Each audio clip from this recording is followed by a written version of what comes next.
Sitting on my bedroom floor, feeling so alone. Blackout all the windows and disconnect the phone. No one calls me anyways, no one even cares. I could disappear like a ghost in a graveyard.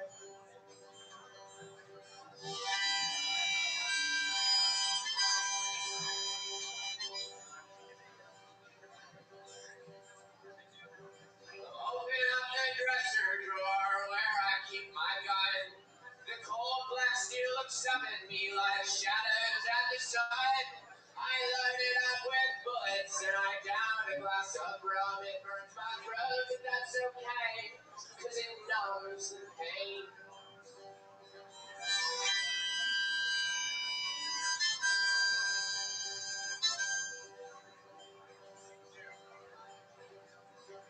Crying like a newborn child, my hands are shaking with fear. I think it's what I have to do, but I'm not thinking clear. I close my eyes and count to 3 and draw one final breath. Then I put the handgun in my mouth, and guess what happens next?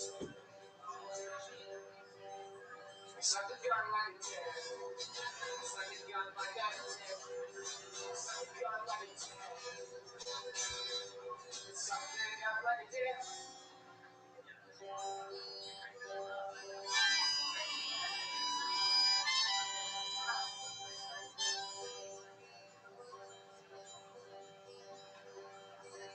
gobble, gobble, gobble, yum, yum, yum, yum, yum. I want this 38 to shoot a load across my tongue. My troubles are forgotten, cause I'm having so much fun sucking this gun. What a dick.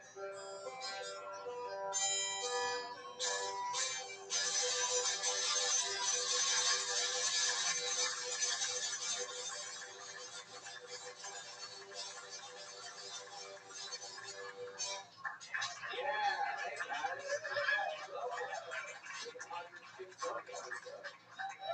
Yeah, we're calling off the podcast tonight. Just gonna make me up here playing acoustic guitar songs. Anyone who came here for the podcast, hope you like this shit. I'd like to play a song, guys. This is part one of a trilogy of love songs. This is called Me and Greg's Dad. Part one.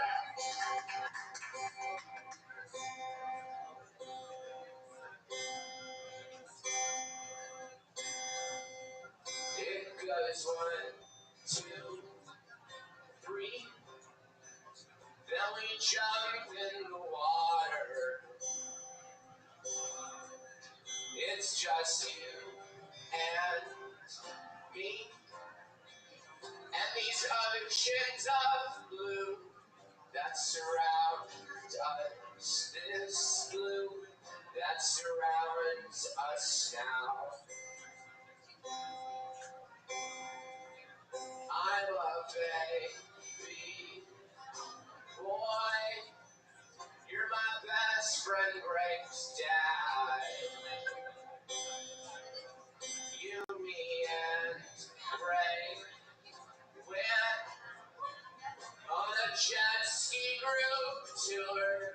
But you and I ditched the tour so we could be alone.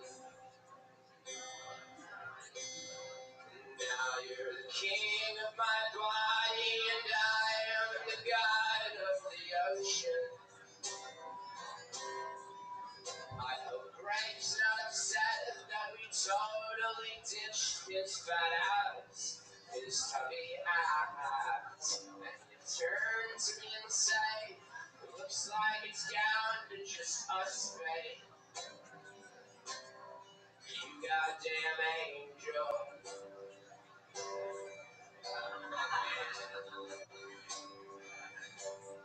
I fucking love you.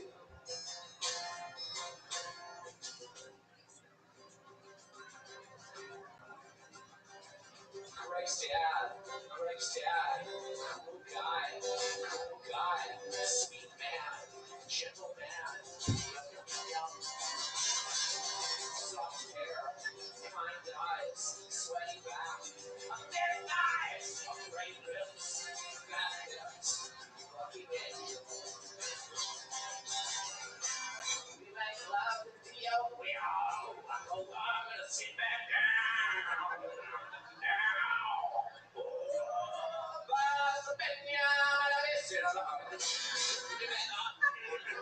Closing time. Turn all the lights on and over every. Here we go. We make love in the open water. Fucking mic stand. Here we go. Ooh. Okay. We make love in the open water.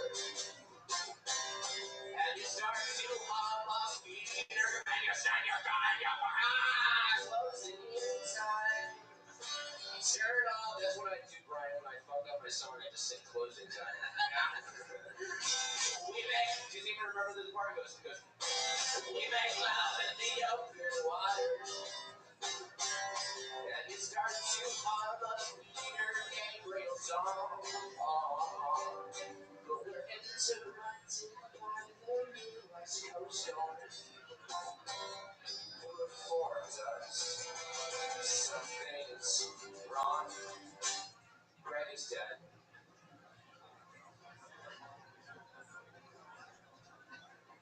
was an accident. Oh my God. And he could have scarred us if we could identify the body. Say that's definitely Greg, you can tell by his fat ass, his tubby ass. And he turned to me to say, looks like it's down to just us, babe. You goddamn angel.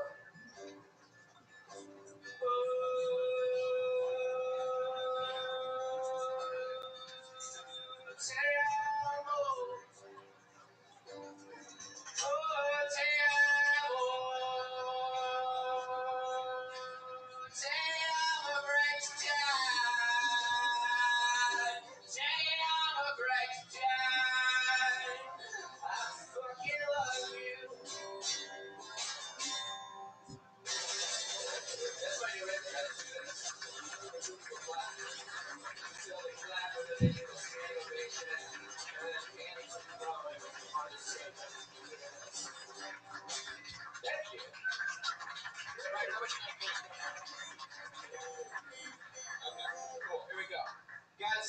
So my mom tells me that comedy makes people feel uncomfortable.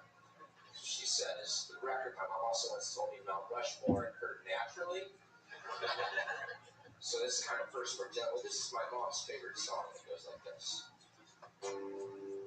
She stood in the doorway, wearing pants, and a shirt, another shirt on top of her first shirt. She said, I'm not even sure you know what you really want. So let me explain. I just want a girl to love me like my mama. I just want a girl without any drama. I just want a girl to love me like my mama. I just want a girl without any drama.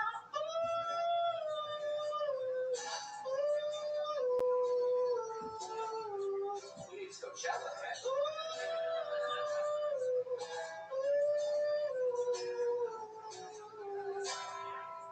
I just want a girl who sends me cards on Easter with $50 checks and delicate reminders that I should go to church and I should call my grandma. I just want a girl whose mom is my grandma. I just want a girl who lives way out in Boston in a house with my dad and my brother Austin. I just want a girl who raised my sister Megan. I just want a girl whose name is Vicky Reagan.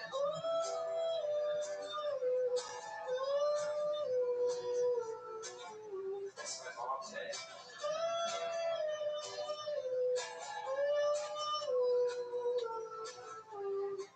Oh, I literally want to take my mom. I'm not sure you guys heard me. I said I literally want to take my mom.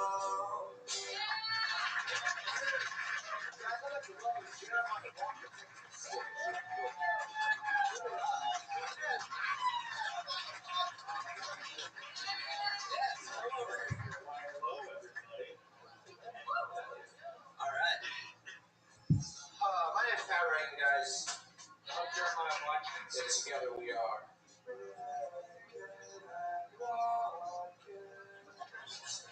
Thank you. Our next song is a doozy. This song is written about the dead person.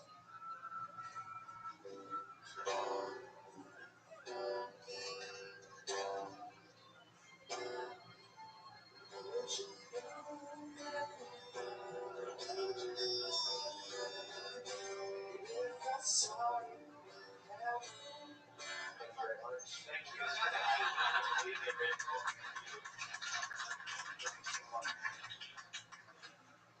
You want to do that other one? I think we should do the other one. Yeah. Hello. Hello, blue balls. Wait. This this mic stand. Okay. Can we take that back? Yep. Can we run that back? Yeah. Thanks for being a forgiving audience. Of course. Hello, blue balls, my old friend. I've come to jack with you again. Because my boner softly creeping, getting horny without screaming, and the friction that was rubbing on my thigh makes me cry.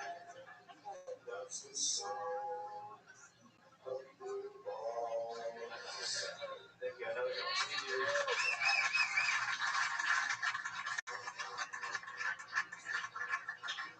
We like to work in threes. So this is part completes our trilogy here.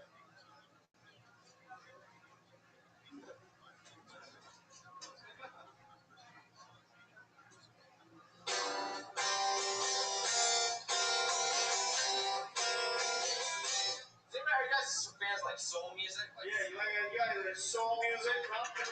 You guys like soul music? You know any of that? It's fucking mic stand.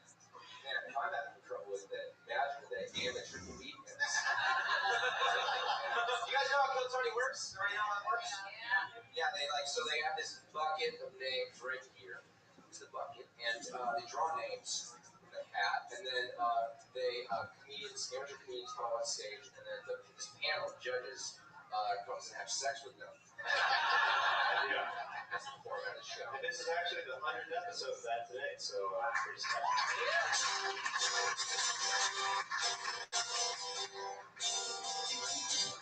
Mushroom salad. Oh, you better slow your mushrooms down.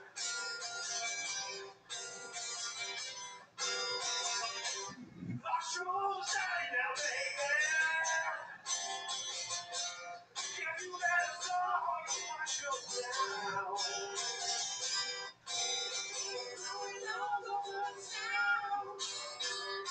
I guess it's not a blood or mushroom, give me the brown.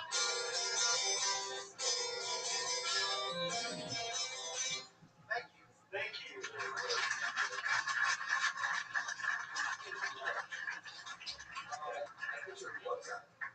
No, I don't feel like it. I don't think this audience wants to see it. No, it's a blow time, yeah. You think so? Yeah, come on. Are you sure? Yeah. Let's do it. You guys think it's blow time?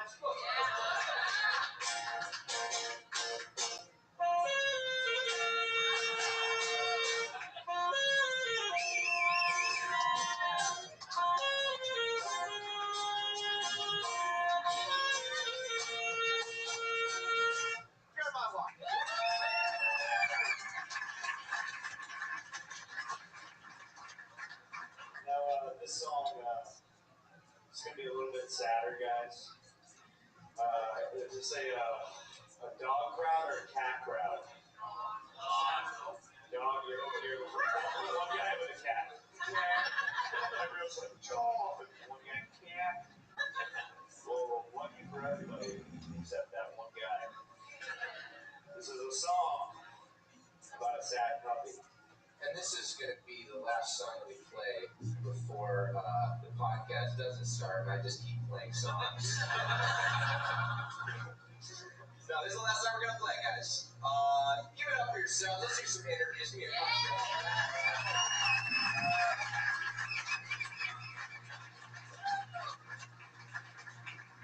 As soon as I get tuned up, almost tuned up. We're doing alternate tunings. We're doing Dave Matthews Band tunings, guys. Yeah. So watch out, DMV. And the Death Squad. Okay. DMV's bands in here? Here we go. Sad Puppy. This song is called Sad Puppy. That was not an appropriate intro for the gravitas of this song. Yeah. Now let's, everybody, I see some solemn faces. I see already a lot of solemn faces. So make your faces just slightly more solemn. Do absolutely nothing if you've been solemn for an entire song. He's good. Yeah. Well, then smile. Okay. Well,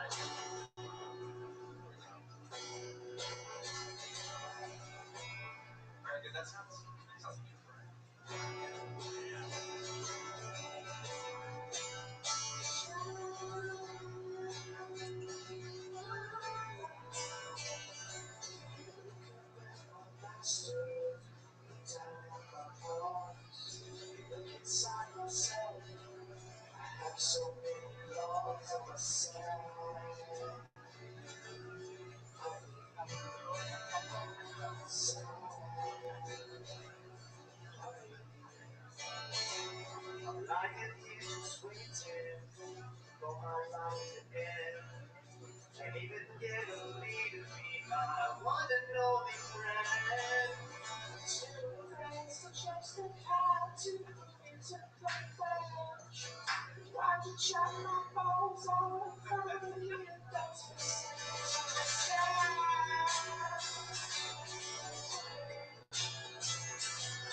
very sexual.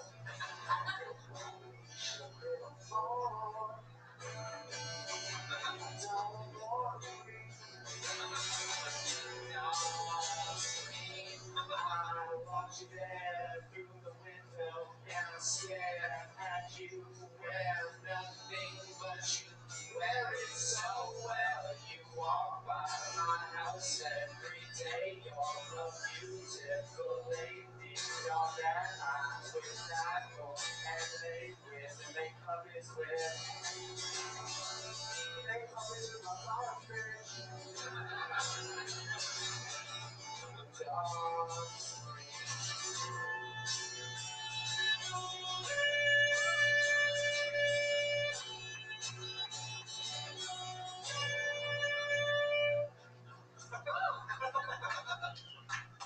House can taste me chocolate, but it just made me sick.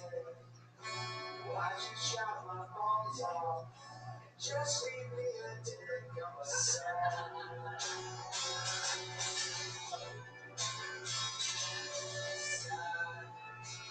Not this funny. Hello.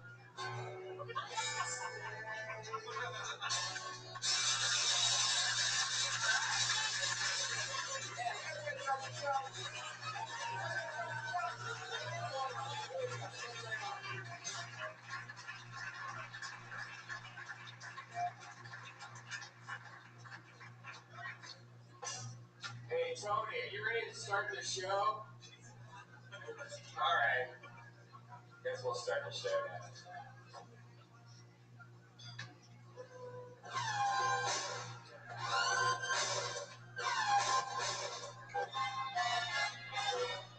Hey, this is Rabbi coming to you live from the world famous comedy store. Turn up for Friday.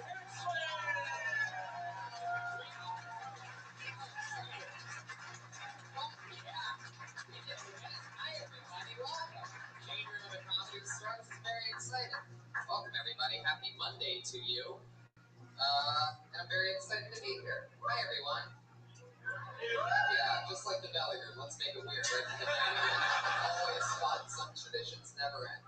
Brian, how exciting is this? We're in the main room, streaming live to the hundreds and hundreds and hundreds of people on Ustream right now. I know. It's actually the most that we've ever had. There's right now almost 500 people. Wow!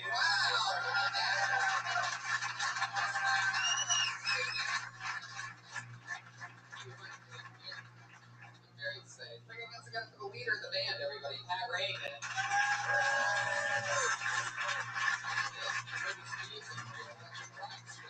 Sat in this room.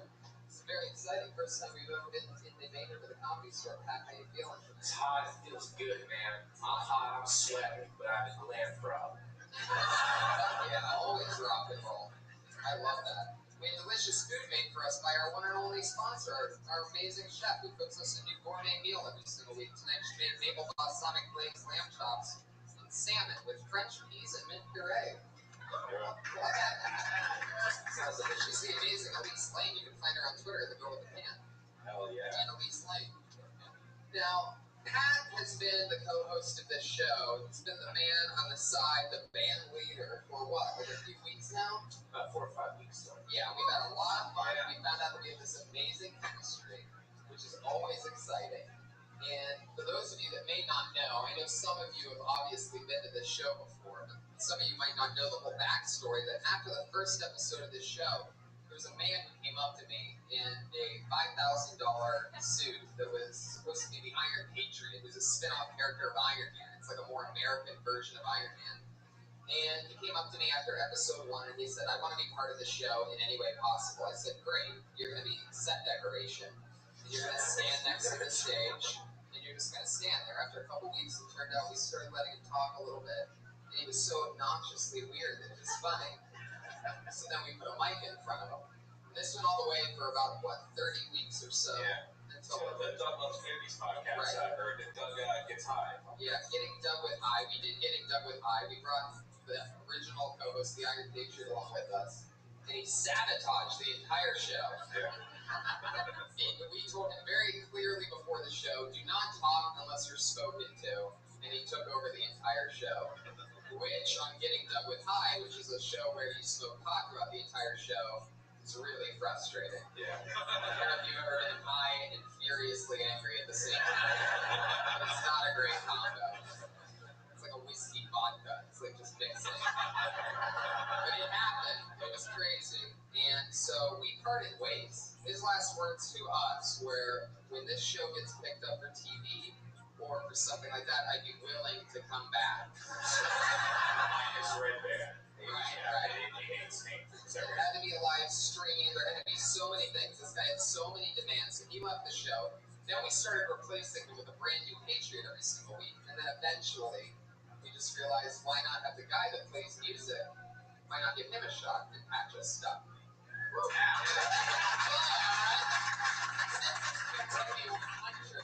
We're crazy fucks on this show. It hasn't really been working out really well, to be honest. We love that. We love that. That's an interesting angle. I see where you almost went there. Right. But what's crazy is that, the Patriots been begging me. You left about episode 30, we'll say. Ever since episode about 31, he started begging me to be part of the show again. And, we just didn't do it because he clearly couldn't take direction. But just for one night, just to see how it goes, we're gonna have Pat work with one of the hardest people to work with in the world. I don't know why I would bring a nuclear bomb on my own country episode. It's totally detonated at any point, but I decided to go for it anyway. Let's see how it goes. Ladies and gentlemen, it is the one and only, the original Iron Man.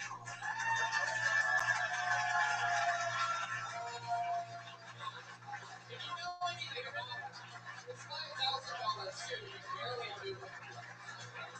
He can't sit down in his suit.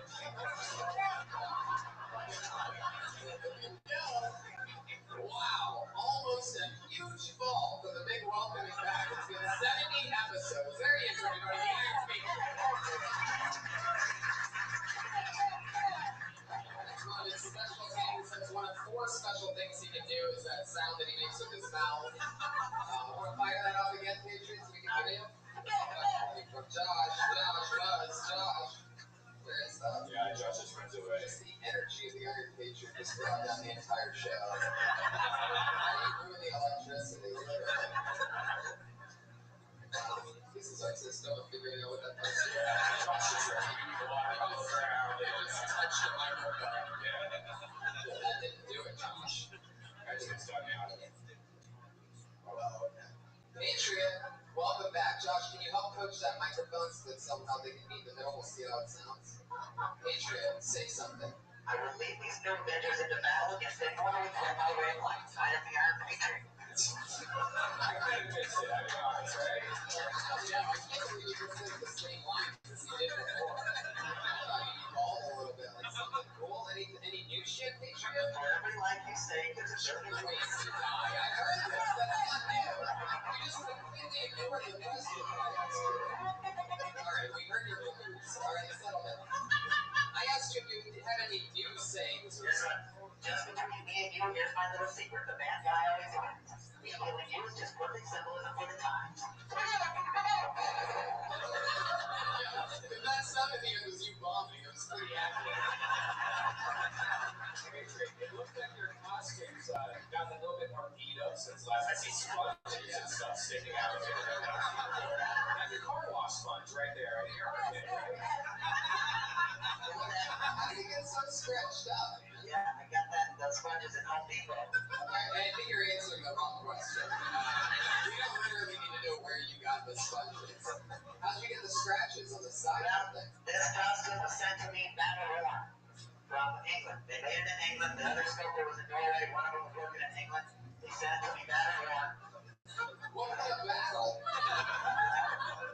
What kind of battle? Is anybody wearing a thing where they can't sit down and they can't? You almost fell in the first 2 stairs that you saw.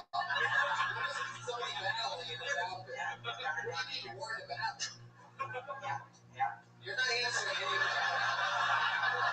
Now, Patriot, since you've been gone, you've been making a lot of rappers with weird music, and me and Tony have actually been very scared for our lives.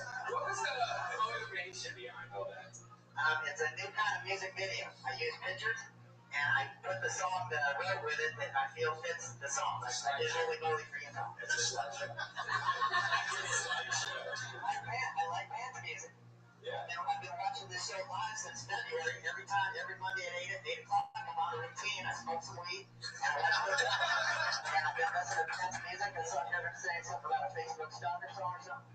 It grew on me, and I like it. I want to do a song with them maybe later on. Like duo. Yeah, he can play guitar, I can sing. Let's not do that. Have you ever heard of the Dirty Crabber? Yeah, man. I like his processed electric voice. I think it would sound kind of cool. Yeah. But yeah, it's like the original auto-tune if it only had one note. Well, Adrian, I'm excited to have you back. It's going to be a lot of fun watching you and Pat's chemistry over there. The new and the old standing. I mean, that's episode 1 meeting episode 100 right there. Because Adrian, I highly doubt we're going to have you back next week. I really just don't see it working out. Oh my God, he knows my schedule. No, yeah, we'll see you next week, Adrian. No, we will be in Vancouver, by the way, next Monday. So if you're listening, if you're one of the streamers in Vancouver, come to our show. Can I ask you a question real quick, Tom? Oh, this is how it fucking happened. I'm getting an open eye. This is exactly how it started. Okay. Okay, I told my mom to watch the Justin Bieber documentary. And she said the best This is such a hacky question. The best segment, she said, was the Martha Stewart, in spite of the filthy jokes. Now, I want to know, what does your mom think of your filthy jokes? She loves it. What are you talking about? It's a great question. She loves it. She made me this way. My mom's funnier, more evil than you and I am. Great question. Special shout out to my mom who's watching a live stream. But, thank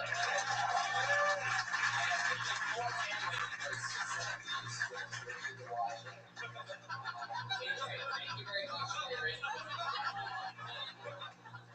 I see. Thank you, and be quiet until I ask you a question for the rest of the show.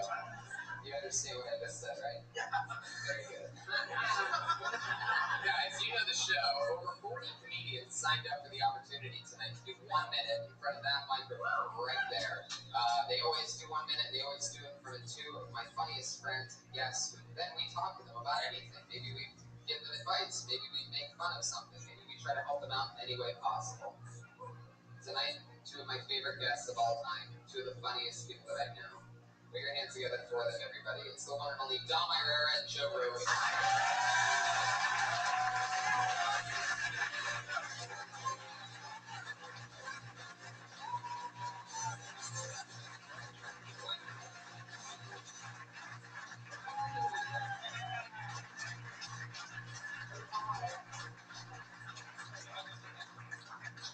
So excited to have you guys back on the show. Last time, hi Dom. You remember the original Iron Patriot? You were here for it a long time. Really? Yeah, of course I was the fucking business. Joe, this is definitely your first time being this close to the Iron Patriot, right? Yes.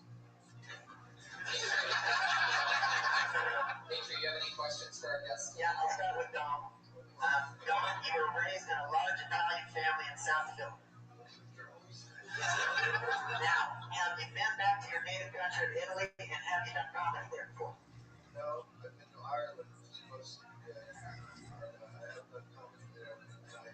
Don't ask me how I did this. I'm right.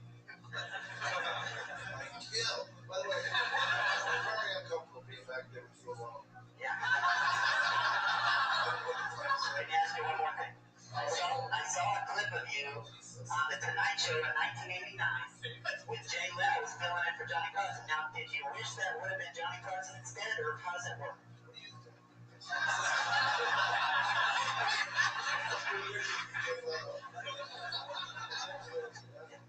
Great question, Patriot. Do you have any questions for Joe? Yeah, I want to talk to Joe.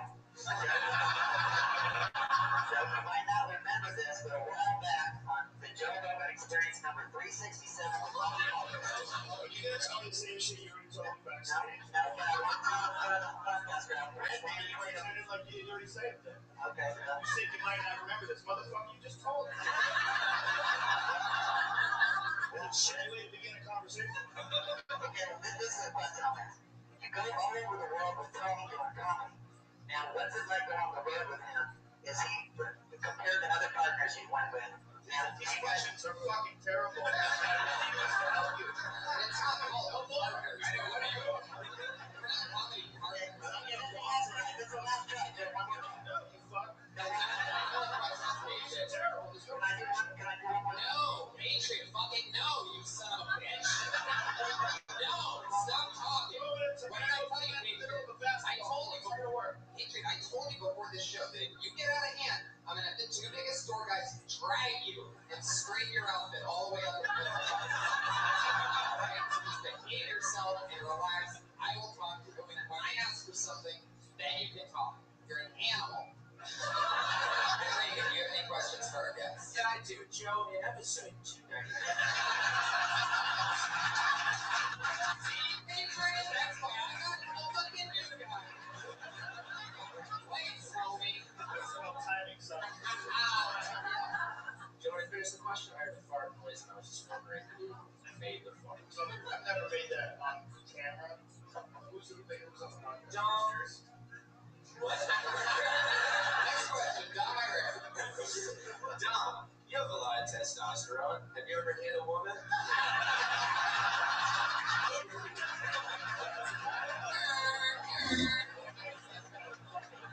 You guys not go on Tumblr?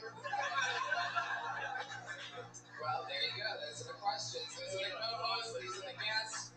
We might have a couple crazy surprises coming up at any point. So, you know the deal. Over 40 comedians signed up for the chance to do 1 minute. Comedians are scattered around this room right now, lining the walls, maybe hidden even amongst some of you audience members. You never know where they are. Comedians, you know your time is up. Your 60 seconds when you hear the sound of a kitty. That's adorable. That's your time. Wrap it up then, or else you're going to bring out the angry West Hollywood bear.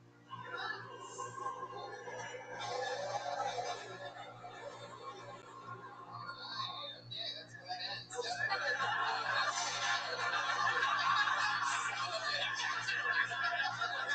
Hey, Tony, we might want to say that if you do get picked, the way to get above the stage, if you haven't been on the stage before, there's a pair of stairs on each side. Yeah. So that's how you do it. But if you fall, people will probably like you more. So, alright, let's do it, guys. Who knows where they're going to come from? Put your hands together for David Verdulis, everyone.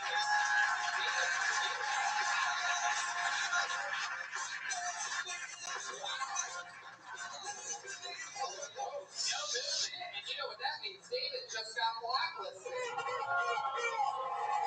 Alright, okay. Why is everybody so long in the sound effects tonight? What's happening here? Fuck yeah, Patriots. I love it. Good job. David Verdulis misses his spot. Go Hollywood Hudson. I'm going to be around. Put your hands together for Chris Fry. Because you know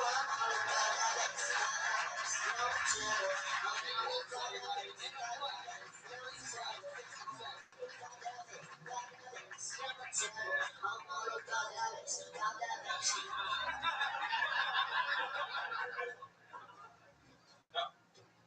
Hey guys, how are you? I got 1 minute. Race is still a problem. Unfortunately, I feel like it's thrust upon you sometimes though. Like, I was filling out a job application the other day. Right, and it goes, hey, what ethnicity are you? And my options were Hispanic or Latino, or not Hispanic or Latino. And right, it makes me feel like if someone came up to me on the street and they go, hey, Chris, what race are you? And I was like, not Hispanic or Latino, I'll tell you that much. Yeah. I did a relay for life, guys. They get super pumped about that. The cancer walk, you walk around for no reason. They go, hey, let's walk over here, walk over there. Beautiful day. I haven't touched it. It's like, we're not literally searching for the cure for cancer here. No jokes. Give it up for the Rocketeer, everybody. Have a good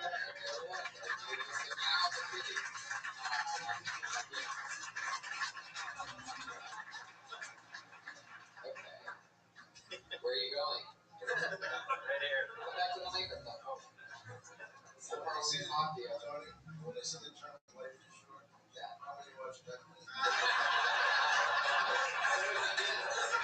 And so it begins.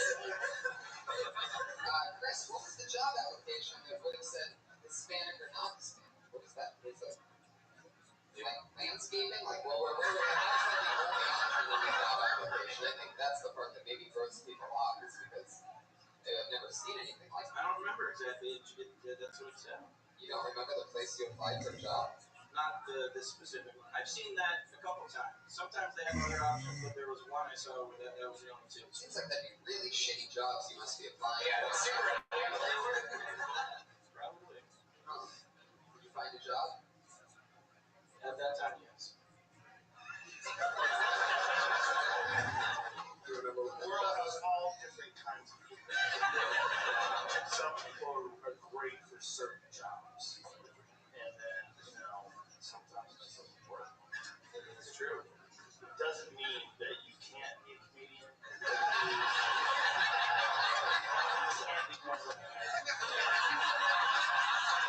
Whatever it is, the way your mind sees things, you gotta fix it. Chris, how long have you done stand-up? Where are you from? Pennsylvania. How long have you done stand-up? 3-4 years. Get the fuck out. I almost have an aneurysm right now. So you worked in that first 30 seconds for 2.5 years. You write every day? It's sort of. Yeah, great job applications. How about job applications at North Hollywood car washes? There you go. Pat Reagan, the 3-point range on that one.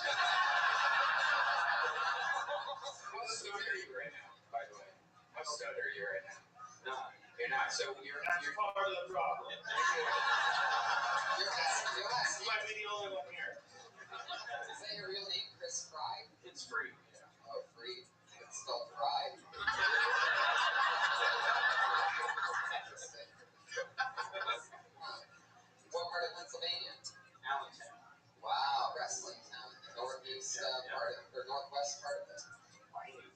Yes. Did you do comedy there? A little bit. It just kind of developed fast. That's a fucking Billy Joel song. It is. Depressing as fuck. That's what happened. How long?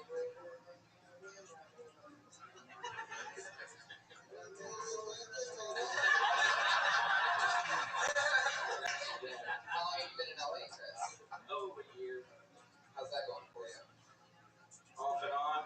Well, sometimes not. Check out the fucking applications he's reading. So, did you really need a walk for cancer? Yeah. Really? Yeah. How'd that go? Not well. I did. For why did you go to war? You say not well, like you caught cancer on the wall. It was hot. Right. So, Chris, how do you feel like, out of all the sets that you normally do, how do you feel like that now? Not too swell. What was weird about it? Did you feel different when you went up there? Were you nervous or? I guess a little, Did yeah. it lock up at all? A little bit mentally, talking. I didn't know where my sentence was going, but it just flowed. Well, Have you done that stuff before? One of those good. yeah. Chris, it just flow. I mean, I Oh no, that's the funniest part of the thing. What part do you think? Yeah. Tonight, I never thought, once, not tonight. No. Wow. Do you get up a lot? Like, what clubs do you get up at? Where do you? Yeah, I mean, bars. Mostly bar shows and other comics and stuff. You ever go on the road at all? No. You should. I mean, I know it seems weird, but like there's bars in San Diego, and just getting out of LA will definitely help out. I think just you get kind of burnt out in this town, and just doing the mics around here. Trying to set you off. Yeah. You know the real comedy. To Mexico, he's hoping you get drunk across the border. I'm telling you, the real comedy boom right now is in Allentown, Minnesota. Working on the railroad. It's the big thing. Well, Chris, there you go. The biggest thing that'll ever happen to you in your comedy career. Oh.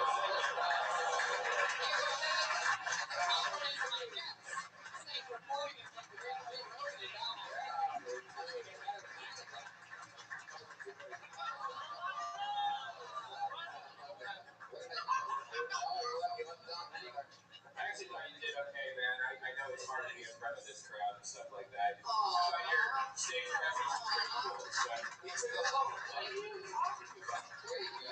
Crying right there, trying to prevent another suicide. Suicide prevention. Always good. Hey, Dane Cook's looking for an opening act. oh no, he did. Yes, he did. Actually, Dane signed up to be in the bucket. Oh, I know this guy. Put your hands together for Dan Madonia, everybody.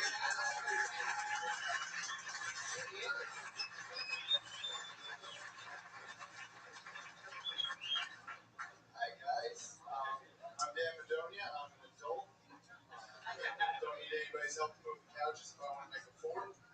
It's my responsibility. You guys have responsibilities too, right? You can't just take any pill you find off the ground, right? You have to Google it first and know what rhyme you're about to say, right? That's what happens if it's a Benadryl. Then you've lost your entire day. Because we've all had a Benadryl before, they should just change their slogan, right? It should be, because you can't have allergies if you're in a fucking coma. I've been smoking weed all this time. Oh no, all I needed was an antihistamine. He fucking it in one little pink pill. Thanks, guys. That's my dealer's name.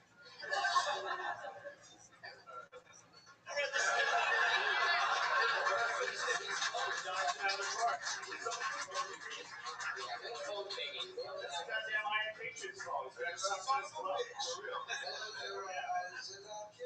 came out of you, Iron Patriots.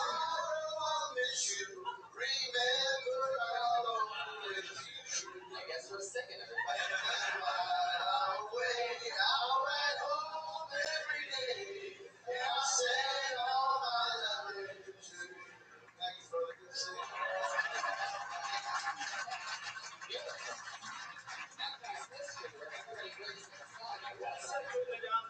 You open up strong, you got right in your material, you killed, ended before the time. Yeah. The ding threw you off, but it's not a ding you look for, it's a cat meow, but fuck it, you nailed it. Absolutely. It's really good. Dan's good stuff, dude. Dan back is good friends. We worked here together, what's that, like 6 years ago. Wow. Door guys here at the Comedy Store. And then here we are now. Working on a new minute, crushing.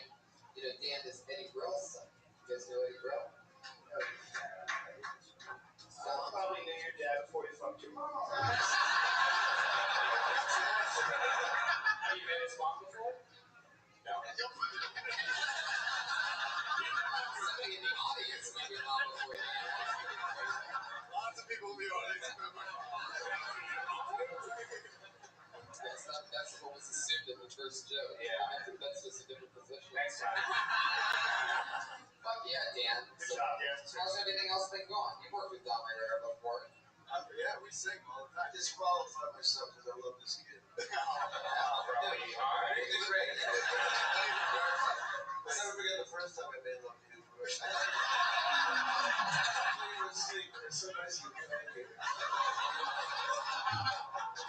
You know what's crazy is Chris Fry actually didn't commit suicide until he saw how well it could go for him.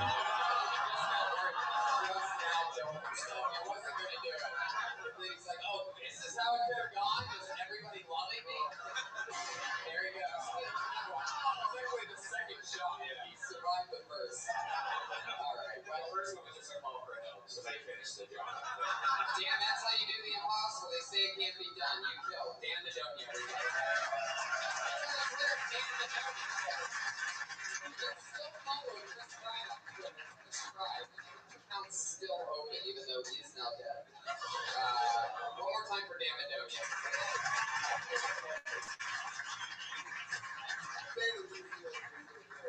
I mean, do you have any idea what that would do for the numbers for this episode?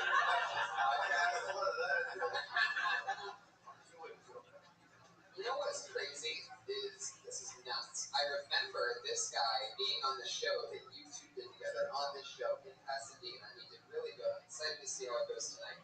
He goes by the name of Bricks and Bullets.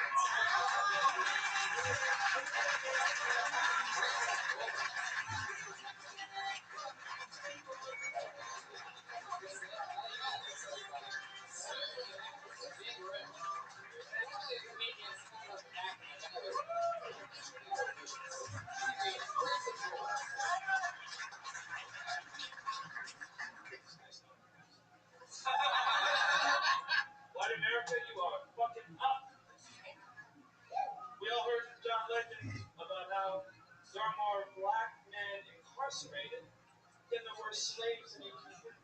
The first time I heard that, I thought two things. First thing was, I didn't know there were so many black Catholics. Y'all be getting it in, like literally getting it in.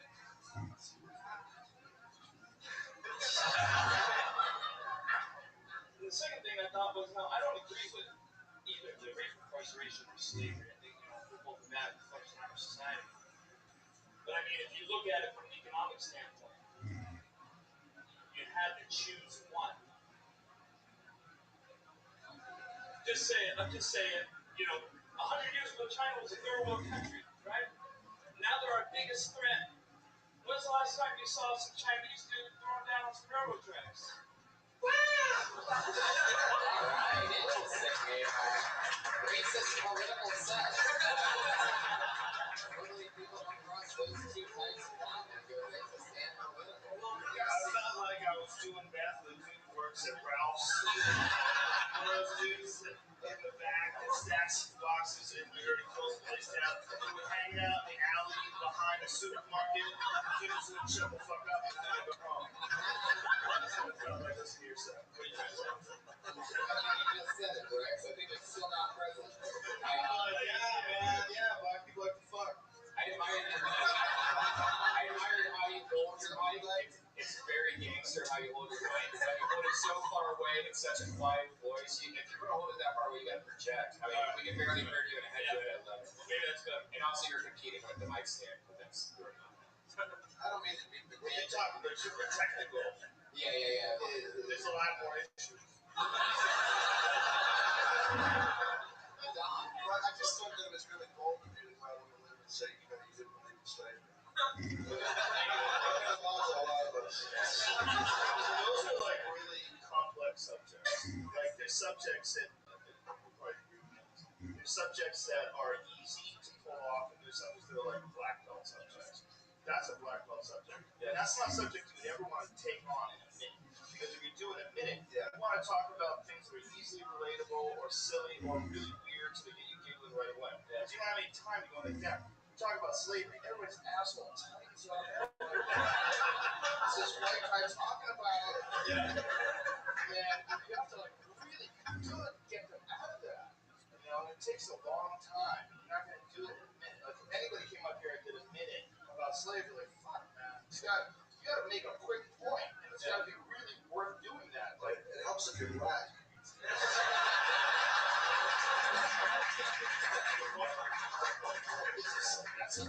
That's controversial material. Have you worked that bit out before? Have you done that before? I've never done a lot of it. That's another problem. That's something you got to work at. Like even Chris Rock said, he used to have that bit. It's one of the all-time classic bits. I love black people. I hate niggers. That bit is one of the greatest bits of all time. He will tell you that bit bombed for like a year. You couldn't get it to work, and it's because it's about race. And racism is a super touchy thing to talk about unless you have like a really good point. Because you're automatically, unless people know you really well, they're automatically going to take a little bit of a lead on that one. Like, what's this guy doing? So they'll come out and do that like a 1 minute set. Yeah. Right. Really tricky. It took you a year. That's Chris Rock. Yeah. You're more like crap rock. So it's like, it'll take you a lot longer. Where's that horn? I want that fucking horn when you know it's right. I'm never going to get it in inopportune time. I can just tell me the first joke that I say that doesn't go right, he's going to blast it. Can you tell me who's the rights for roast on Comedy Central? Thank you. It's all the funny jokes. I liked your first time better. How many times since the last time have you gone up? Oh, I haven't been up 10 times. You're kidding. Was that tried and true material? I don't know, it's a good question. Because I know I have it in me. You know what I mean? This is obviously a bad example that everybody here hasn't seen me. Well, everybody that does comedy now is going to bomb. Yeah. You're going to try things out, you're going to bomb. If you don't try things out, you're not going to get fit. Yeah, and I didn't, you guys can give me a subject, I go back and try it for 2 minutes, come up with something. I wasn't going to give you a subject. No, I'm just saying, hot dogs and ice cream. That stuff comes easy to me. I was looking to challenge myself, regardless of the outcome. You know what I mean? That's what it was. Well, you're certainly challenging yourself by talking about slavery and then having the punchline being they're Catholic and they fuck a lot. Yeah. Like, that's as risky as it gets. Yeah, and I don't know anybody that can really make that work that way. It's a big close to that. I'm not saying it's wrong for me. So does it technically your fault then? Matt, are those wheels turning over there? It seems like you have something about it. Well, what's your name? Bricks and Bullets? Yeah. If I was going to talk about slavery, my name is Bricks and Bullets. Maybe I'd change my stage name to something like Cat Williams. Or Dr. Cornell West. Fuck yeah, well, Bricks, this is one of everything. You're backing farther and farther up, and I'm afraid for you to tell you one more time, it's going to fall back into the audience. So, I had fun with you, Bricks and Bullets. There he goes, it's Bricks and Bullets. It's weird when meetings come back and it's not as good as the last time. It's like, wow. Well, no, he really did kill the first time he went on stage. Yeah. That's right. It's just, if you want to do comedy, man, you got to do it all the time. You really do. You have to do it all the time. You can't just dabble in it, do it 10 times in a year. You can't do that. Yeah, we never asked the guy that said he's been doing it 3 or 4 years how many times he actually did it. It makes me wonder if he did it 9 times, because I still think that he has the bad side of the night, right? It's okay, you can laugh. He's dead. I'm not kidding. He committed suicide. It's real life. Did you guys have like a really good first set and then the next couple wasn't as good? Because that seems like that's what a lot of people would say. I The actually first did set was that. like amazing, and then the second, third, and fourth. I started out with the Today Show with Jerry. Amazing. No, my first set wasn't good at all. My second set was pretty good. Like for me back then at the time, it was much better. Stitches, my first set was too good. It's just, I think that sometimes when people are really scared of something, they prepare, and then they do it and it goes well, and they're not scared anymore, and you forget what made you good at it in the first place. You can't be comfortable. Like, as a stand-up, it's one of the worst things you can ever be, is be like totally confident it's going to go well. My first set ever, I basically prepared for 1 month for my first set to start doing 3 minutes in that room. I signed up, I got up, I prepared for a month again, just for 3 minutes. And I knew my thing in and out. And with the moment I hit the stage, I completely blanked out. I couldn't remember anything. And I didn't even write a set list. So I'm like, I have this 3 minutes. And I got so excited right before it happened that I completely blanked out. And I just started riffing about how I'm this guy that just prepared for a month. And now I can't remember anything. But the way that I said it was funny. So I actually accidentally killed my first time. And the second time, when I could remember my material, I started bombing horribly. But that's just how it works. What? I remember how bad the material was. Oh, it was really bad. I was better off forgetting my material. I was at I did a gig for my mother. She was working for a hospital. And I was really not a stand-up. I was pretty proud actor and shit. And my cousin Johnny was like really violent. He got in a fight with guys because they wouldn't laugh at him. He said, "How do you not laugh at that?" I pulled another name out of the bucket, everybody. It's Gail Travers. Gail Travers.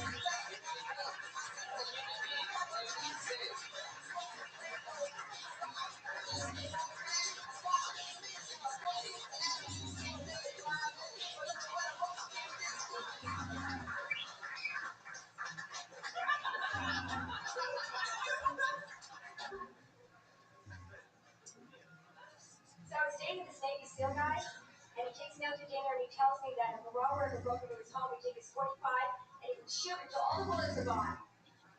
That's pretty wasteful. Whenever another robber comes in, the guy's not going to have any more bullets. So I'm thinking that he's not thinking about the future. So I got rid of him. Then I started to find this new dating website. It's called the Most Wanted List. All the information's been verified by the police, so you know it's true.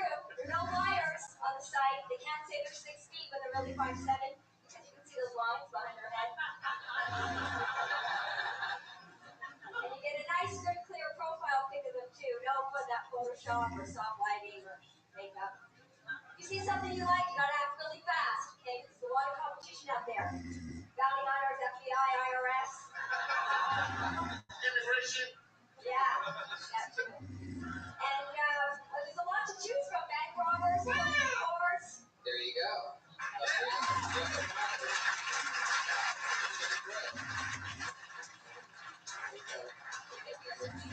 How you doing, Gail?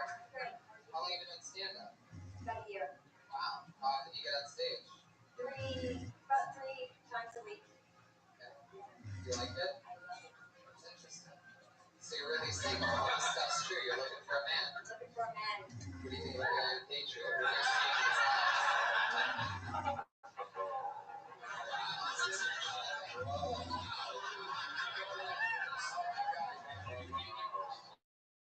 Take a step forward, Gail. He's rusty. You're finding a selling field for a punchline. Is that an inspiration of yours? Sure. Cool. Yeah. Okay. But yeah. Yeah. So Gail, Yes. why do you think you're single? I don't know why they laughed at that, Gail. I just asked an honest question. Sometimes they just laugh. I don't know why. What are you trying to because obviously you struggle to get a man. I'm very. But that's what I'm trying to Down do. there for about 6'3". I want to see what your honest answers are because there's probably a lot of material in that, right? A lot of material. See what I'm trying to do here? Yeah. So why do you think you're single? Okay, forget it. Crazy. I dated a mob guy, but I didn't know he was a mob guy. He was on the most wanted list, so that's where I got the inspiration. That really happened? That really happened. Wow. You had a really great set. Thank you.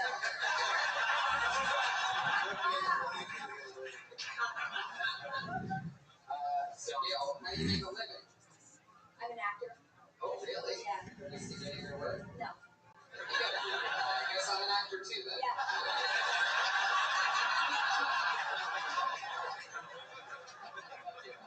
Yeah, that's it. So what are we talking about? Like extra work or? No. Plays, so forth. But I was a corporate whore before. Oh. So.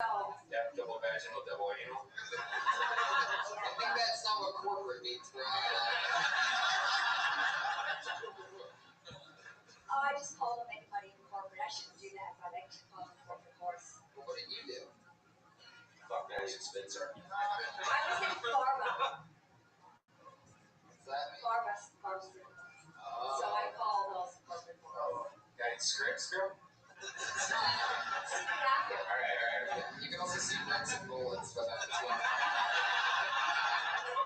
So, Gail, can you say what pharmaceutical company are we talking like? Oh, this was 3M. Now, I know 3M you think Post-its, but they had a pharmaceutical division. But they sold it off because, well, they were corporate whores. Guessing Bill Cosby probably bought it, right? That's what I did there, everybody. So, how do you make your money if you're acting only in stage plays? The corporate whore stuff, the stocks, and How long have you been out of big pharmaceuticals? 6 years. Okay. Saved up a lot of money. I did. Yeah. Well, I guess we're not really getting much out of Gail, either just for work or for actual relationship situation. But who's the last guy you dated? Jesus Christ. Oh. Answer the fucking questions. Normally it's else. I'll tell you the last guy I dated Yeah. was a bodybuilder guy, and he told me. Is this a joke No, or is this real? No, but this is true. It's a true story. He told me that he partied with Charlie Sheen, and I was more scared of that than the mom guy.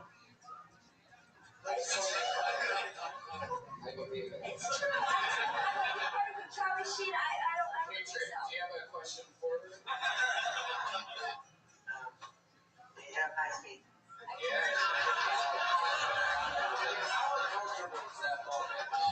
It was kind of hot, but it was also very uncomfortable. I thought the Patriots thing, like a bodysuit, was gonna like dig out here. I was waiting for just a short circuit for the lights to go out. I like the sleep on the couch and play with a meat curtain.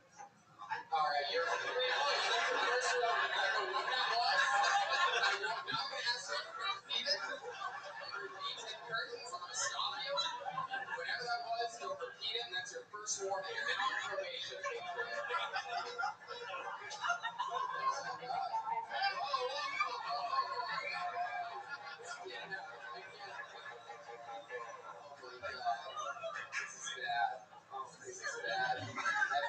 What happens if you get her pregnant? Does a vibrator come out? You know, I had fun with you. Best of luck with everything.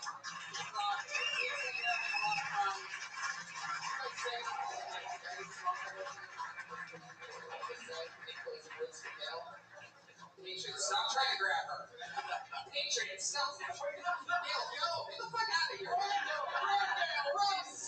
They really like each other or something. She just stayed there. Gail Travers actually does have a Twitter handle, actor and writer. I'm not making that up. That's her actual Twitter handle. Is that real? Gail, have you written anything? It used to be @corporate war. Full circle. It's a great I'm so broad. Anybody can say that. If you ever go to acting school, you never say you're a pilot unless you actually flew a fucking plane. I'm an actor. And we were Tuesdays. It takes the respect out of a comedian, and then, you know, like, anybody goes up here for a minute, they call themselves a comedian. You're not fucking comedian. Did you believe that, Tom? Ari Shafir actually was one of the first people that I never used to He's call. very mean, by the way. Don't watch his show. It's not special. Passive aggressive. Apparently, he doesn't like women with one aura. It's true. Yeah. But I have comedic license. Fuck you guys. Right, he was one of the first people, like, after doing comedy for a few years, I would never call myself a comic. He goes, if you do it, you're a comic. Just tell me whether you're a comic. What is to you when you can think your first paid gig, or... Well, I would think a combination of paid gigs and good, audition gigs. But I mean, at least I think really if you're a real comic when you make a living doing comedy. Otherwise, you're trying to be a comedian. Yeah, but I think honestly, the only people that really should give a fuck are the people that are real comedians. And if you're a real comedian, you shouldn't give a fuck.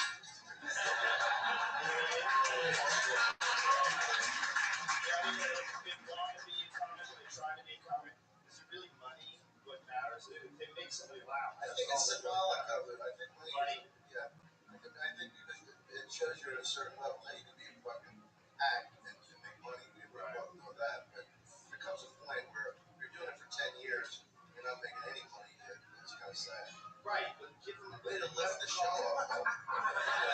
call themselves comedians then. I don't want to call myself happy. Joe, just because you're a comedian, you can't really go. Just try to be nice. I don't think there's anything wrong with them calling themselves comedians. All right, let him call themselves fucking. Why would you can't? You're a real comic, like a bona fide, like there's one of the there's probably like I mean how many comics?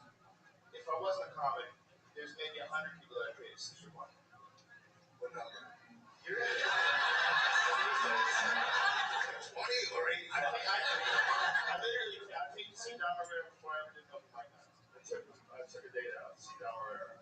I took her out twice. This one night something happened and Don missed a flight or something like that, and it was Dennis Leary headline instead. I was like, what the fuck is this? And I'd never seen Dennis Leary before. And then the next night I came back and he was the next night.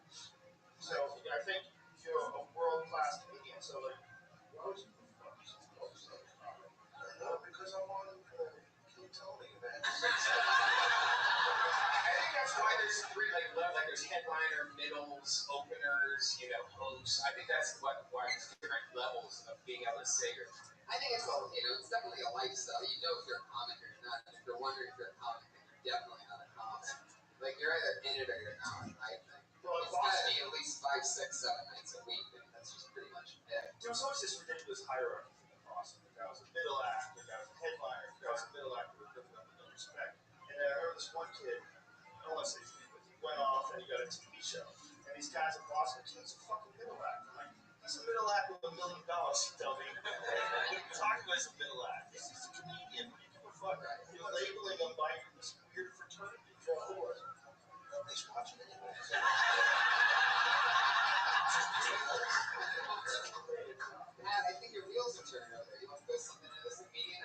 yeah, I mean, I just have a general note for all the comedians that are performing here tonight. We're going to perform. The audience is out this way, and there's a whole stage to use, and everyone seems to be afraid to sort of own the stage and work the stage. Sure. And I know everyone backs up, but you're not performing to the panel, you're performing to the audience. So get in there. Go balls. There you go. Get her in there. Get the stage up this stuff. Come up this way so you don't have to get molested. That's one more thing you have to think about. I like that. That's one more thing you have to think about. Now you're fucked. Yes. Now they're going to back up. The snake going to back up even farther. Put your hands together for your next comedian. I believe I will not in any way say this right because it's impossible. Chainless Robinson.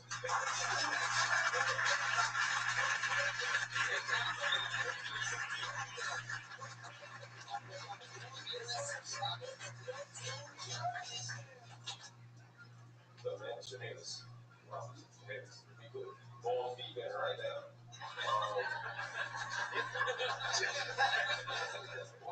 Anyway, all right, I'll turn this on. Usually, I feel guilty about things that I shouldn't feel guilty about. And also, walk behind this family one day. They just happened to be white. I didn't want to scare them.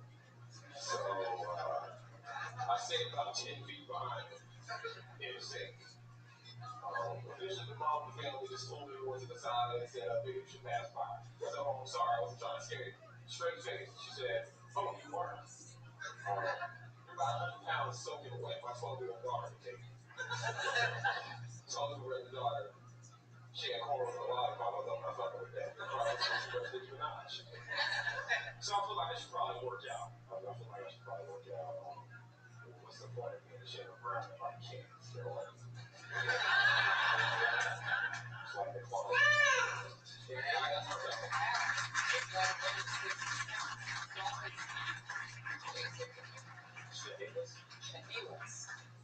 Wow. That's an interesting spelling for that name. Yeah, it's spelled wrong, actually. Really? And just kind of went with it. That's it. Like, basically, you want to know the story real quick? Sure. Yeah. It was spelled wrong at birth. It's supposed to be Chaliss. And my mom just changed it. Roll with it. That's amazing. Roll with it. That's one way to put it, rolling with it. Not going to the office and getting your name changed is another way to put it. That's pretty impressive. I was just missing 2 letters out of your name. How's it spelled? It's spelled Chaliss. So I said Chainless. Yeah. And it is Chaliss, but it's which, by the way, Chaliss. which, by the way, would make it what? Chahha. Wow, so you would have had ha-ha in your annual-minute comedian. Wow. And you never thought of that before, that ha-ha thing? But I know you had that name your entire life and you didn't realize that. I didn't think about it. Like, oh, you have ha-ha. Yeah, for me. How long you doing stand-up? About how many spots a week ballpark do you have, guess? 5 or 6, but it can double because sometimes I do 2, maybe at least once a day. And sometimes He's a comedian, right?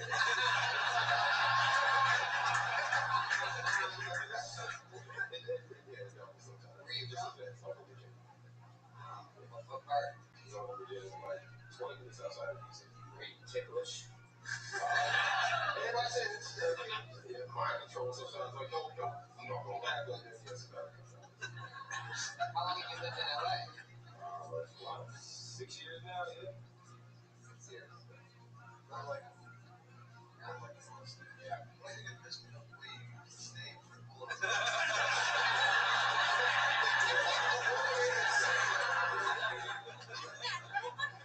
Oh, it's great to think it's a good thing. How do you make your money? I work at a retail store, so that's all right. Yeah. How's that working out for you? Fucking hate it. What retail store? See, if I tell you, then I'm really gonna fucking hate it. But I work at Walmart, so. Wow.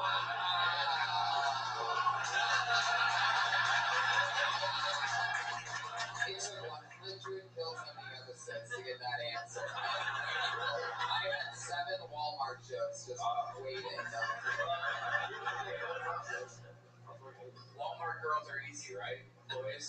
I'm gonna say yeah. Yeah. I'm gonna say yes. They're flipping around, man. I gotta say yeah. Yeah. How long have you worked at Walmart? Like 4 years, maybe. Yeah, it must be really easy. Jesus. Oh my god. Okay. Do you ever talk about that when you're on stage? I don't have one yet, but I think maybe I can get something out of it. They're not funny people, that's funny. Funny about it. They do a good job. Yeah. You're very relaxed, man. You adjusted to the fact that, this guy reacted to you. You're nervous, the ball's out to him. Very comfortable up there, man. Do you know Real Battle at all? I've seen them around, we've spoken, but I don't know. Somebody just tweeted that you look like Real Battle. I've got that. They tweeted that? Yeah, it's Wow. Well, there you go. see. Shout out to Pete with a bad joke from the back. Pete bombing, incoming text bombing. Thanks for that one, Pete. Really crushed the room. Good thing you sent it. You're gonna go like how Pete sees it. He's a popular guy. We're not gonna lie. Text it. Good joke. So Chehalis, have you ever thought about going back and finishing the job that your mom started and adding the other AJ that you? I mean, must call you Chehalis. I'm going to go into Chalice, Chalice, Chalice, Charles. Charles. I got a Charles once. They were simply named I had people stare at the name and they go, Charles. No, you idiot. That's not how you spell Charles. There's obviously there is a stereotype that black people have black people names. I just have to say, I have never automatically, via your story, nothing takes the cake more than a misspelled name that never went even back. I mean, it was already going to be an extremely black name in Chehalis. And this is also, even the typo, Chehalis is an extremely black name. But the fact that it is a typo, I think that means you might have the blackest name ever. You know what? Shit. Am I right? You got a real strong point. I'm thinking about an older word where sometimes I ain't surprised with names. Sometimes there are blacker names than mine. Like a regular name dipped in fucking gold as well. Like I guess a DeAndre is like a normal white name, but What's your middle name? My phone. Are you ready for it? Yeah. Okay. Is it spelled right? Yes. You got that one right, okay. Yeah, it's spelled right. Bessie, get your jokes ready when I tell you this. But middle name is Calrissian.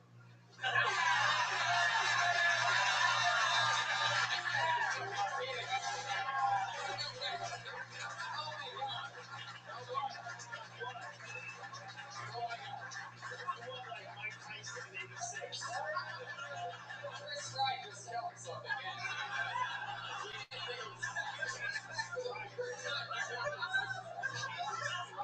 Oh my god! I did write a bit about that one. It exists. You should listen to Guinness. I mean, that's a funny bit with just that. Yeah, I mean, that's what absolutely. And it goes for everybody. I can take whatever the hell we talk to you about, because we're never going to talk about you again. Oh, shit! I was more for the people over there. I like you, Chehalis.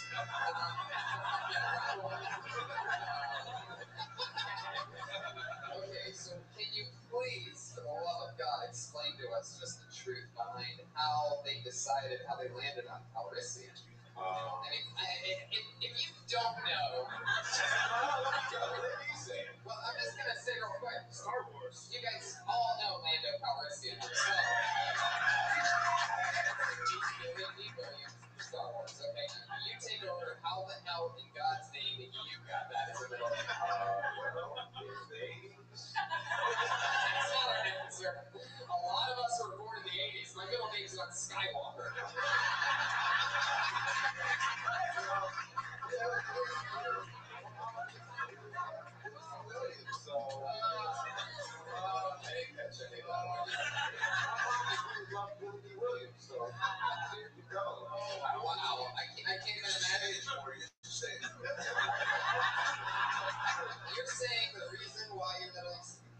Calrissian is because your parents love Billy D. Williams. Yes. Which makes me wonder how close you were to having your middle name just be Colt 45.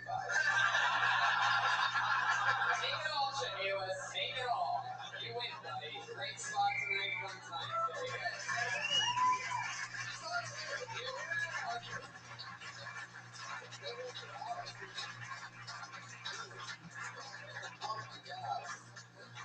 Oh my god, it's just too funny. That's his real middle name. The guy should have 40 minutes of killer material on his first and middle name. And then he should just close with one thing about his last name. It'll be the biggest comedian. Patriot, you're racist. What did you think? I definitely realized over 30 episodes of The Patriot that there's a very strange racist side to it. We don't condone it. It's a lot of the reason why we ended up getting rid of him. But Patriot, what'd you think of Chehalis? Now remember my Share My Banana song, I got that name Ladidra. What do you think about that trouble actor?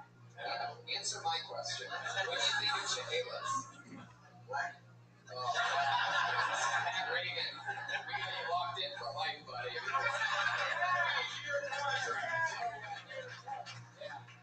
I think that comedian should keep his day job, get a night job, so he doesn't think about doing comedy again. Whoa, Patriot, you are the worst. I thought he did good.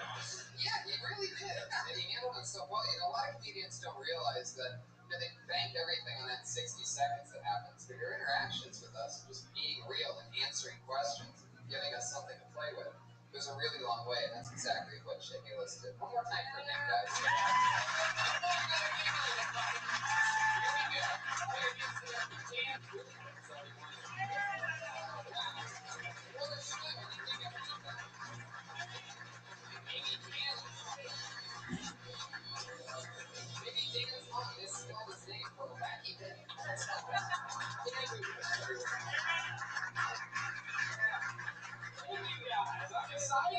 I'm excited because I got a new job. Yes, thank you. I got a job as a garden gnome. It's an easy job. All I have to do is stand still and get the grass all day. Garden.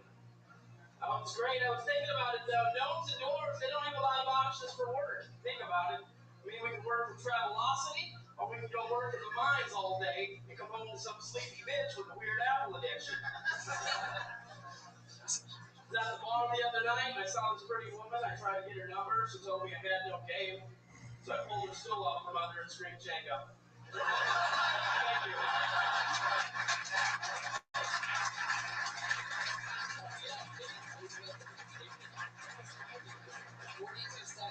18 seconds of thunder left for us, Dan? I don't know. I don't know if I have any quick 20-second jokes. Just did 4 10-second jokes. You want a 20-second joke? All right. I don't understand. I never understood the Met Channel. They never show any shows about gambling. It's just a bunch of shows with black people.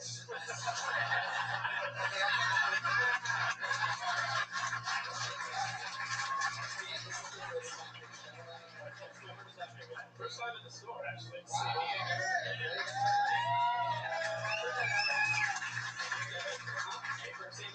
Not originally. That's where I reside now, though. I'm originally from South Dakota. Yeah. How did I know you were right?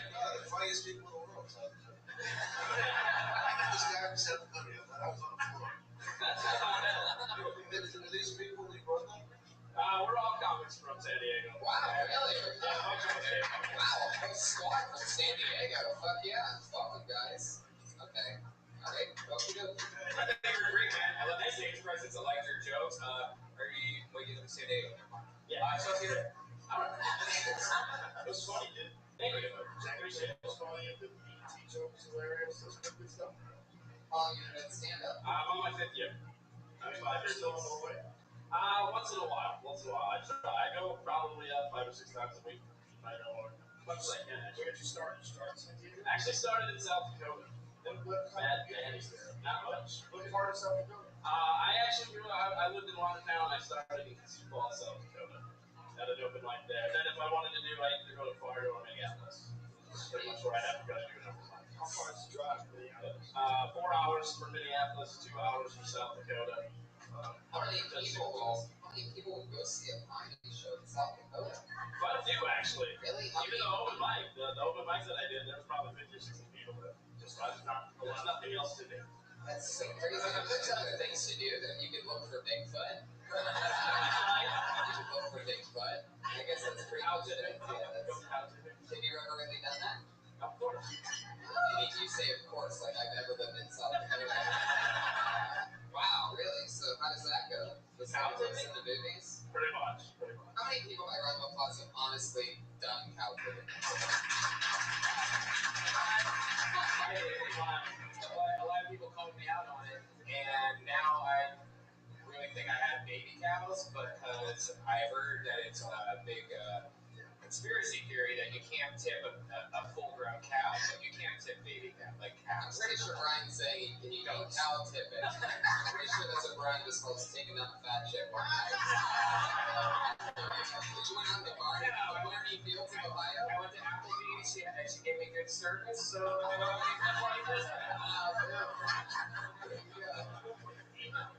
Fuck yeah. So Dan, what do you do for work? I work for a state liquidation company in San Diego, and then I produce shows down there as well. State liquidation, like when old people die and shit. Yeah, when people die, we go buy their stuff and then we sell it on eBay. So I just list stuff on eBay all day. That's what I do. So it's cool. What's your name? Name's Dan. I don't know the name of the place. It's Massive Co. State Liquidation. Oh, cool. Can I write that down for me? I'm feeling that. I gave you my boss's number. You can come over and ask him.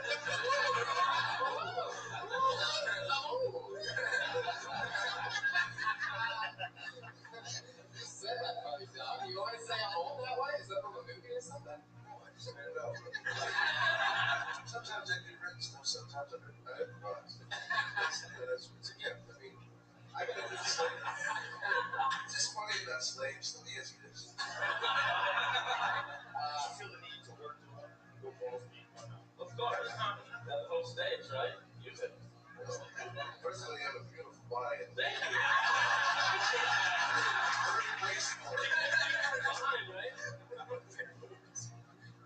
Great job. Thank you. Yeah, great job. Another question, Dan. When you're doing these liquidations where you're only dealing with stuff that was once owned by dead people, and you know that they're now dead, like, what are we talking about? Do you get to, like, sort of ransack the house? Is there somebody that gathers that stuff? There's people, we have a crew that goes out and packs it How up. soon after the person dies do you guys get in there? I have no idea. What do you mean you have no idea? I don't deal with that part. I just list stuff on eBay. They go, they get the stuff from the family, they bring it to the warehouse. You're in the warehouse. Put it You're in the warehouse sitting there. In a warehouse just filled with dead people's shit. Yes. That's exactly what I do. I have no feeling for that. It's a job. You get first dibs? Like, do you I do, actually. Oh, that's so fucking sweet. Is that guy's shirt you're wearing right now? No, actually not. Did you ever get the haunted shit? I don't know, maybe. What's the coolest thing that you got from a dead guy? Well, hold on. You may be haunted. Why do you say maybe? The stuff could be haunted. Did you ever have an experience? I have never had it. We're in the warehouse. Not yet. Not that I House know. closed off. Do you sit in the warehouse by yourself? No, there's a whole eBay crew. We have a whole crew. There's like 4 or 5 people. What's the coolest thing you got? Well, the coolest thing that I've seen was a script for Blazing Saddles. Wow. Actually, before it was named Blazing Saddles, it had black art on it, penciled out with the Blazing Saddles. So that was pretty cool. It ended up selling only for like $60. What? I thought That's insane. You're really Because people didn't know that. You're really mad at what you do.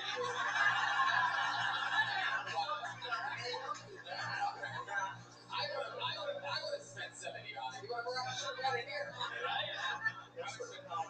That would be worth a lot. I would think. I would have thought it would go for a Well, lot. now we go. I would have given you a lot of money. It's worth a lot of money. Oh, you might get another chance. Maybe whoever he sold it to is going to die soon.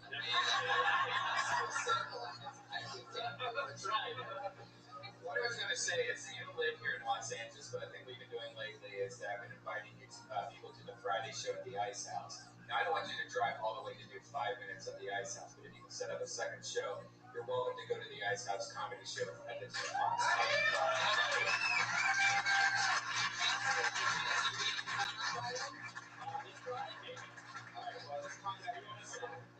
There you go. Dan Booga's show. Just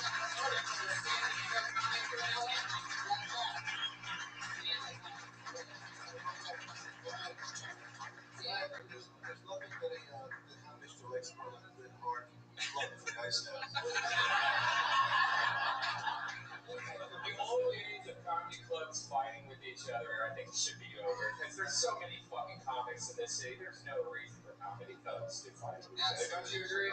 Sister. I think it depends on the club. I think the Ice House and the Comedy Store, like, they're Pretty legit together. yeah. Brother, sister. It didn't used to be that way. It used to be like if you worked at Laugh Factory, you could work in the store. But like back when Scott Day used to be the manager here, they called me up and said, you know, you can't work both times. Are you fucking serious? I said, you really can't work both. Like, what's the big deal? Was there not as many comics back there, or was there some kind of weird comics? It was just trying to show a power thing. I always worked all free folks. You know why? Because I kill. I pulled another name out of the bucket, guys. Who knows what's going to happen this time? This looks like another new name. Put your hands together for Mike Fairbear.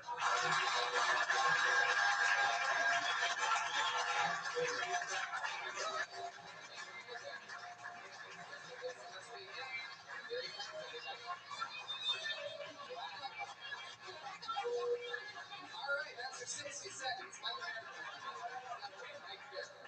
Thank you very much.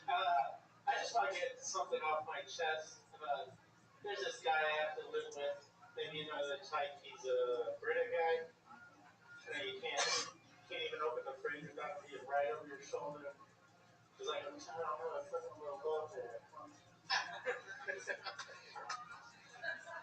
British guy's got like all these rhymes that help you remember too. It's like if you kill it, you feel it, okay? If you pour it, don't ignore it. It's like the house was on fire. He would always put it out with griddle water and things. Help me! Help me! Fill the thing so we can. There you go. The worst part about Brenda Dad is that guy is me. So fill the fucking bread up! Come on! There you go. You got great. You didn't allow even an extra second for laughter. You knew exactly when that minute was up. It was amazing. I'm a Brita guy myself, so you have a roommate that doesn't refill the Brita. Well, the joke is that I'm the Brita guy. Oh yeah, that's right, the big twist. Yeah. So you're the Brita guy that's telling a roommate to fill up the water. He's the M. Night Shyamalan of comedy. Makes sense. I didn't really like that. Twist Vegas. So just like all of his movies, explain to me one more time.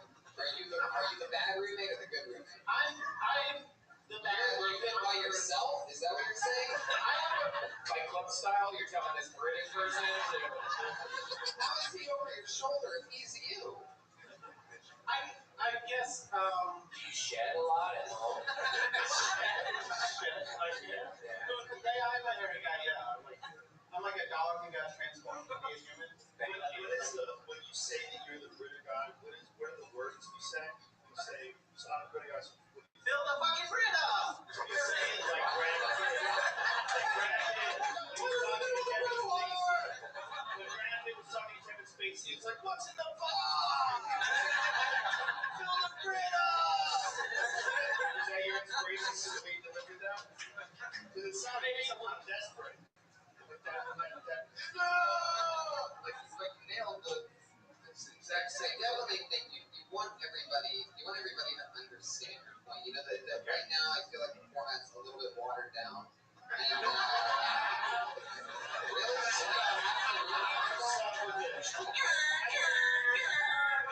Definitely something funny about having an annoying roommate that checks your Brita filter. I giggle. Yeah, the water. I think the synthesis of the joke was like, I am a Brita guy, I have to admit that, but I don't want to be, and then I was like, oh, it might be funny to throw a misdirect in it. If it's not working, I understand. There's a lot to that, man. I've dated a British cunt before, and she yelled at me because there was no Brita water in the refrigerator, and I got her a glass of tap water. Now, 10 years ago, that would have been fine, right? But no, I got screamed and yelled at. I've found out that she hadn't even changed her filter since she bought that fucker. And it was like 3 years ago. So that was way worse than tap water, right? Yeah, So there's so much to play with that, man. I really enjoyed that. That was great. Well, you know, Brit is pretty hot, controversial topic. But have you ever thought about taking a page out of Bricks and Bullets' book and talking about slavery? That's a good direction to go, I think. Like, segue right into, yeah, that'll work. Or hair? Yeah. You're a very hairy guy. What's your nationality? I guess Russell. I think this is all Italian. I think that's the side of family. So What's that? That's Italian. What's that? Yes. Suck out your dick. Oh, they're Polish, German, Polish sausage. Yeah. Patriot, what do you think? You've been quiet over there, behaving yourself, pondering. What color are your shoes? What color? The fuck is it with you? You don't hear me right. Well, let's talk about his shoes. What color is that? Those are pretty sweet. Who gives a fuck what color it is? This is a podcast, Patriot. Nobody cares what color anybody's shoes are. They're my favorite color. It's seafoam. Patriot's question. Yeah, seafoam. Wow. I'm a weird guy, admittedly. If that helps. Does the Patriot only have a foot fetish because that's the only thing he can see as people's feet? How long did it take you to grow that beard? This is only like 2 weeks. This is nothing. Fast. Actually, you should have your own podcast. What do you do for work, Mike? I'm a Lyft driver, actually. That's the most recent thing. Oh, interesting. How many people have you spun? No. Are you just saying that you don't get in trouble? No, I Lyft cuts you. That's my favorite question to ask Lyft drivers. Lyft drivers always have an average of 2 or 3 people they fuck. Right? You ever let a girl go for a good old mustache ride? I Mustache ride needs a Lyft driver, you motherfuckers. You guys stopped believing in me about 5 minutes ago. They knew we were leaving. So you started driving Lyft when they stopped having the caveman for the guy who was on their shirt. basically, yeah.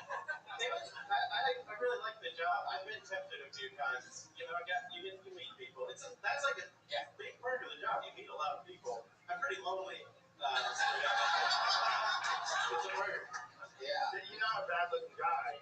Why do you think you're lonely? Just weird. Like this whole good-looking thing. I've been getting that like a lot recently, and it's like new to me, and it throws me off. Admitted, honestly. Well, if you're lonely, I think you should go find Gail Travers. By the way, I didn't notice until now has the name of every weather news lady ever. Gail Travers? Like, is that a real fucking name? Probably not. If you're really lonely, Stage name. I'm an actress. if you're really lonely, I have a tip though as a Lyft driver. Because you don't get their phone number, you don't get their information when you pick them up. But you can take a screenshot and then you can crop out the photo and then upload it on Google image search because it's connected to their Facebook and it will connect you to the Facebook and then you can phone that girl. If you ever end up giving Brian a ride anywhere in your Lyft car, just remember he can't be within 500 feet of the school. So, Mike, so much fun. There you go. You're done. Scott, how you doing? You over there drinking? Anybody want anything? Patriot, is that you?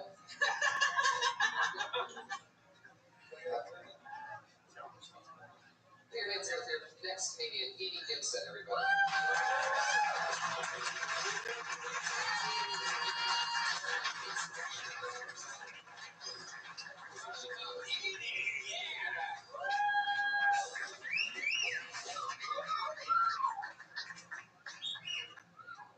Oh, ew. Fuck you. Shut the fuck up. So I just got back from Sacramento visiting my friend Kathleen. Everyone has a friend like Kathleen. Most people used to break into their parents' top shelf liquor cabinet. We used to try to break into Kathleen's top shelf meth cabinet. So the other day we were out drinking and she went to the bathroom. She goes, somebody put something in your drink. But don't worry, they were really hot. I was like, you don't have to drug me or rape me. I will have sex with you for the drugs. You have 21 more seconds if you want to fill that in. You sure you want to be done? Okay, when I was down there too, the Raiders are a big thing. Raiders jerseys come in 3 sizes: small, medium, and pregnant. I actually like that one. They did. I like that. A lot of Raiders fans in this audience. Yeah. How you doing? Edie Gibson, rising comedian. You've been doing this for a few years, right? You're on the new show with Stephanie and a bunch of other girls called what? Am I right? Am I wrong? No. He's on the hit show Dysentery once in a while. Oh, sorry. I thought you were somebody with a better career. Yeah. You guys all looked at me like I was an asshole. So I promote the show that you could have been on. This show for a moment. I shot a pilot with a couple of girls for Oxygen as well. Yeah, I thought that's what it was. Did it get picked up? It is the process. Okay, whatever. I tried to make you look cool. Yeah. Next time, just say yes and smile. Did I get cut out of the pilot? No, I didn't get cut out. It sounds like you got cut out of the pilot. It's a different show.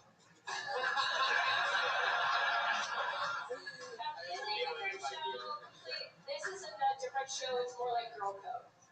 I don't watch any of it. Edie, let's talk about what you just talked about. What was it again? I completely forgot everything. Going home, visiting my friend Kathleen, and about the drugs. Oh yeah, sex with drugs.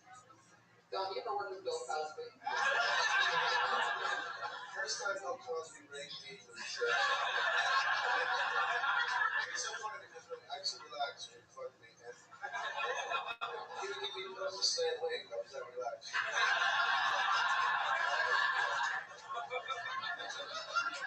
I'm not for nothing. Maybe you should start your setup with fuck you.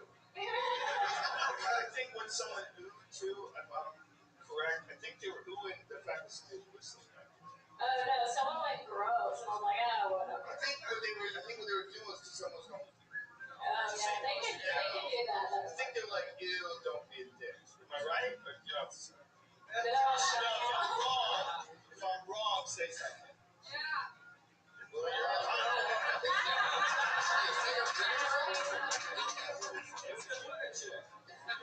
right, I'm sorry. Yeah. Damn, people mean. Edie, was that new material stuff you're trying out? Yeah, this is the first time I've ever said this. Because I've seen, like, you were on the Ice House Friday, it was great, you kicked ass. How many times a day or a week do you get up? I think I get up most likely every day. Every day? Yeah. You're a trooper. I am a trooper. I'll be sure if you get up every day. Well, because some days, like, you know, like if there's like something else going on, I might miss a day. But consistently, I would say probably get up What's your at least favorite? 6 times a week. What's your favorite drugs? You said you fuck me for drugs, so what kind of drugs? Yeah, Brian, you've tried. They're not. I get it. That's fucking drugs in the world. How old are you? I'm 25. Fuck, 6 years too old for me.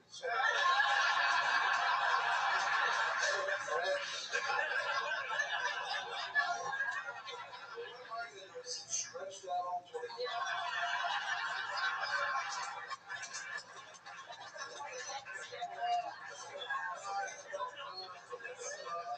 Edie, how long have you been on stand-up? 3 years. Where are you from? I'm from Sacramento. Whoa, Sacramento. Yeah. Places. Fancy. Yeah. The hottest women in California for some reason. Well, basically all the porn stars, right? That's pretty much just Sacramento's like an incubator for porn stars. It's on the farms. Did anybody ever try to tempt you into the porn business? Oh yeah. Sure, yeah. Oh yeah. All the time. Daily struggle I have. Did you start out as a punchline? No, you know, I started out here. This was the first club I ever passed at. I bring in friends and family here. This is kind of my home base. So no, I didn't start out that much like. I have a personal issue with Edie. What? Edie, one time, Edie texted me out of the blue. Oh yeah. She said if I could help her get an oil change. And then I texted her that she was crazy. And then the next time I saw you, you were just really distant towards me, very mean. And I was like, yeah, I was right. Oh, nice story. Yeah, like, fucking relevant. Think you would put that in a song? Yeah. It was also like a year ago. Do you want me to explain? Yeah, sure. I literally texted everyone in my phone. Do you guys know where I can get an oil change? But how is that a way to live your life? You texted everybody I texted in your phone every male in my phone if they knew where you could get an oil change. if they could do an oil change. You said that's me, baby. Oh yeah? So you texted a bunch of comedians. I said I will pay you $50. There was pay involved. Why do I not want to know what the fuck Red Bank stands for? I know it can't possibly be what's going on there. But you did. That's how you do an oil change. Don't touch me. Oh, I see. That's how you change an oil in a smart car, yeah. Wow. So instead of going to a place where professionals will change your oil for about $30 or $40, you offered a bunch of comedians $50 to change your oil. In fact, you said every male in your phone, Yeah. instead of driving down the street and just getting your oil changed. Because I went to Jiffy Lube, I have a smart car, and it costs $115 because I have to use full synthetic oil. No. So full synthetic oil is not that much money. I don't know what that fucking. That's what I said. Yeah. That's what I said. They said with the labor and everything, it was going to be I'm pretty sure $150. your car's the only smart thing about you. Okay.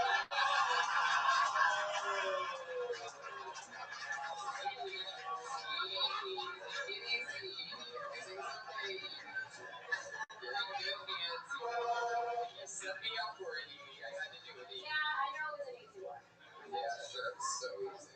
Yeah, seems so easy. Everybody loved it at your expense. Piece of shit. Yeah, thanks. Thank you, Rabbi. You're all over it. So, what else, Edie? Everything good? You excited about things? Yeah, I'm excited about this. It's fun. Patriot, what are your thoughts on Edie? Nice feet, nice skin, and nice hair. Thank you. Very good. Show your feet, right? What do you think? Do it? No, I'm just. Oh, You're gonna be fucking insecure with this I actually have a bit of a joke about my feet. I've been feet of a 19-year-old. Nice and fucking tidy young feet. Hopefully you said you had a joke about it.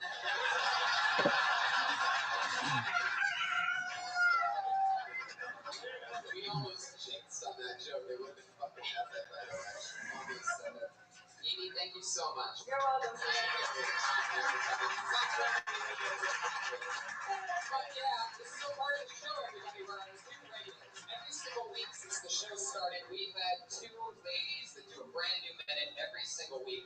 Always a brand new minute, always executed to the best of their abilities. So we watched it grow over 100 episodes. So here we go again. Put your hands together for your first comedian tonight. She's a regular on the Dysentery podcast, and Phil Tony, obviously. Very, very funny young lady. Put your hands together for Sarah Weinstein.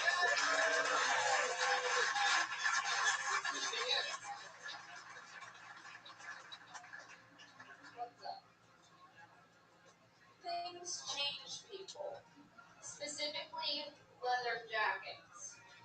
Because leather jackets are dangerous.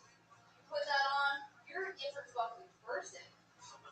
I have a friend named Charles. Got himself a leather jacket. Now he goes by Chaz. So fucking. There's just something so cool and crazy about completing a look with flesh. Even my fucking friend Chaz knows. I was like, dude, I'm cold. Let me borrow that jacket. He's like, no fucking way. I'm not going back to being Charles.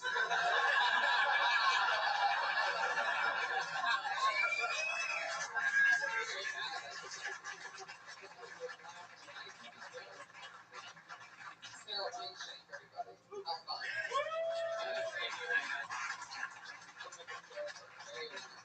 So, how's everything going? It's episode 100 of Phil Tony. What do you want to say to the people? I want to say, this stage is different than the Bellarmine stage. First of all, and thank you guys for coming out and supporting the podcast.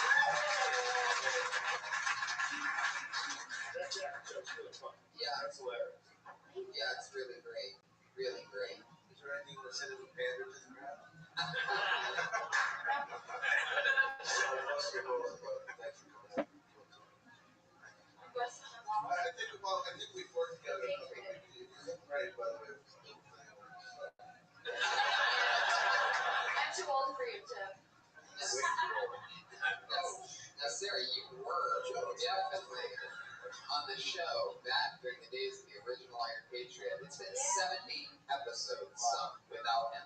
So, how do you feel about being this close back next to the man, the myth, and the pedophile? Well, I feel safe. Pat Reagan's here, so that that he was here before. It's a different energy. Right. Somebody's there to tackle him if he tries it. Yes. I guess a lot of this Yes. Yeah. Do you remember when I imitated you on one of your first routines? And I said, went to Rite Aid, we did some Q-tips and a twix. Q-tips and a twix, left with a flu shot. Tony. Left with a flu shot. Now I'm wondering if I'll get latent autism. Okay, this is a tweet from so long ago. Wow. And he remembers it word for word. I haven't even talked about it. Jacks up with every night. Picture of you, he squats over it. Now, Sarah, has the Patriot contacted you since then? Like, has he, You know. We reached out once. yeah, like your butt, boobs? No. Just wanted to get pizza. Yeah. Now, Patriot, if she went to get pizza with you, Pizza? which That's what you're inviting? To kill Tony Elston? Pizza? like Chuck E. Cheese? Like, what are you talking about? Like, would they be safe if they got pizza? Now there's a place down Hollywood Boulevard I want to take her for pizza. Oh, well, only the best. Hollywood Boulevard. Jeez. What place?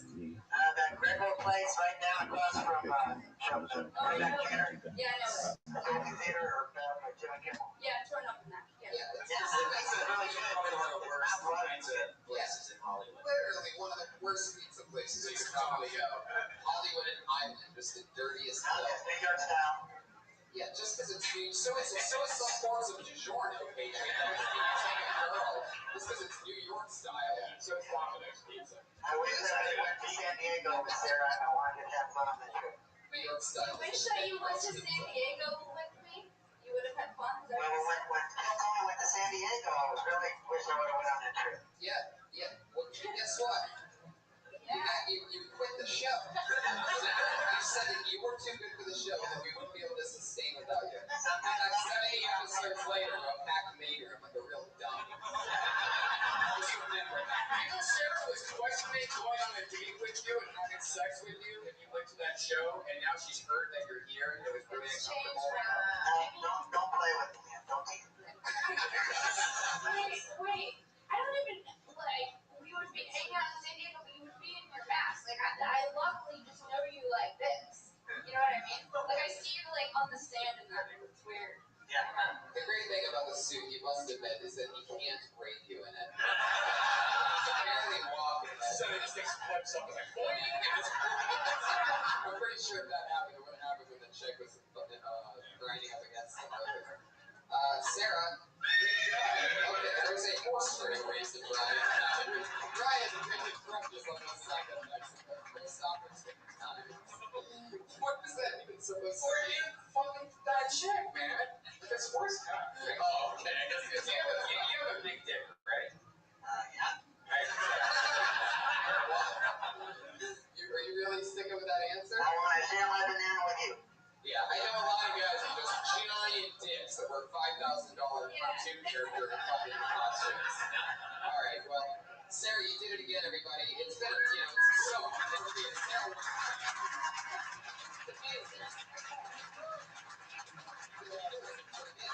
so next comedian, everybody, and your final comedian of the night. She does a brand new minute every single week. She came here and she performed on this show 1 minute for her very first time ever on stage. She's been with us 100 episodes. Put your hands together for Kimberly Congdon.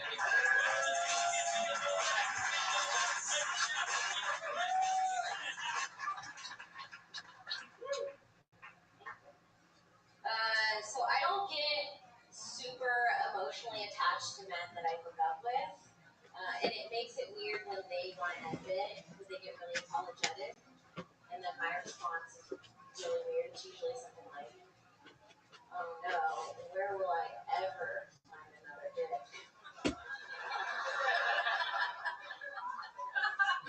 It's like, I can find a band-aid when I'm hurt. Like, I can yell out right now, does anybody have a dick for me? But if I yell, does anybody have a band-aid? You guys will be like, no, but I have a dick.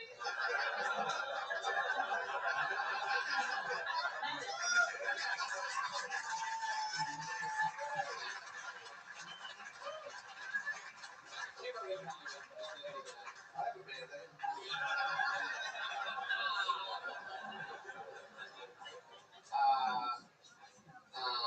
Okay. I missed the ending of it. How did you just set I that? can yell, does anybody have a dick for me? And everyone says, yeah. But I yell, does anybody have a band-aid? And someone goes, no, but I have a dick. Right, exactly. Okay. Okay. I think it needs to go back to the fact that the whole thing is about what? It's about he doesn't want to hurt your feelings by saying that he's no longer interested. Well, the whole premise is it's just like a lot of news. There's like a lot of options. There's like a lot of people, you know? Like when two girls fight over a guy, it's like, oh, but there's like, you can just close your eyes and point, you'll probably land on another dick. Like, there's so many news. There's definitely a lot of dicks. Right? Yeah. It sounds like someone's a little jaded.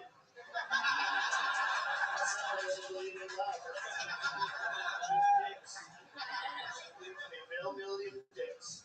I mean, love's cool too, I guess. You distract the fuck out of everybody knows young man's kid. Yeah. Stop doing that. You got too much junk in the truck. You gotta stay in the fucking yoga pants. Especially this front row. It's only secret. Talking about dicks. Talking about landing on dicks and what? Sweat. I think it's harder for the audience members that are seated directly behind you than it is for the ones in front of you. Don Herrera, he's Italian. Meatball summit from him. It's the next game I ever hit a water. Not with my head, but with my jizz. Oh, good. She's a fellow comedian. Is she a comedian? Yes. Well,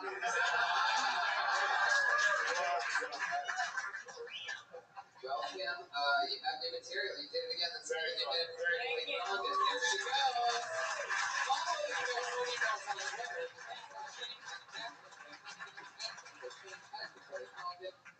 Guys, we did it. That's episode 100.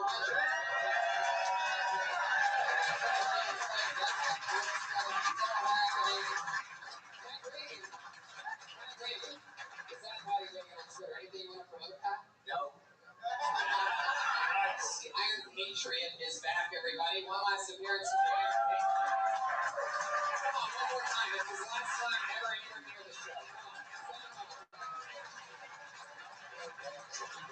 The great Dom Herrera, everybody.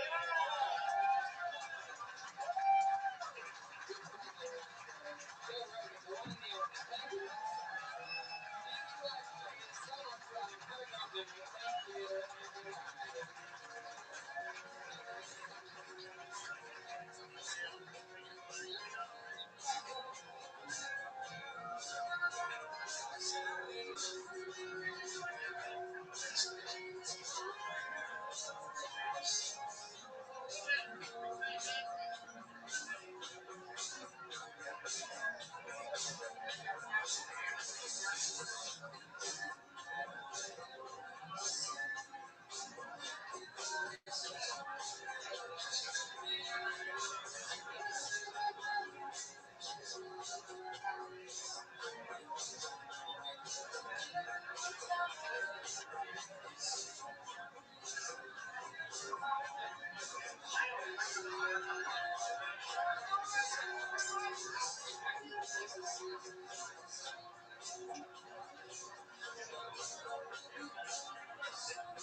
Whatever your last joke was, because I went right into it on my book. I'll listen to what I say. So it's whatever your last is.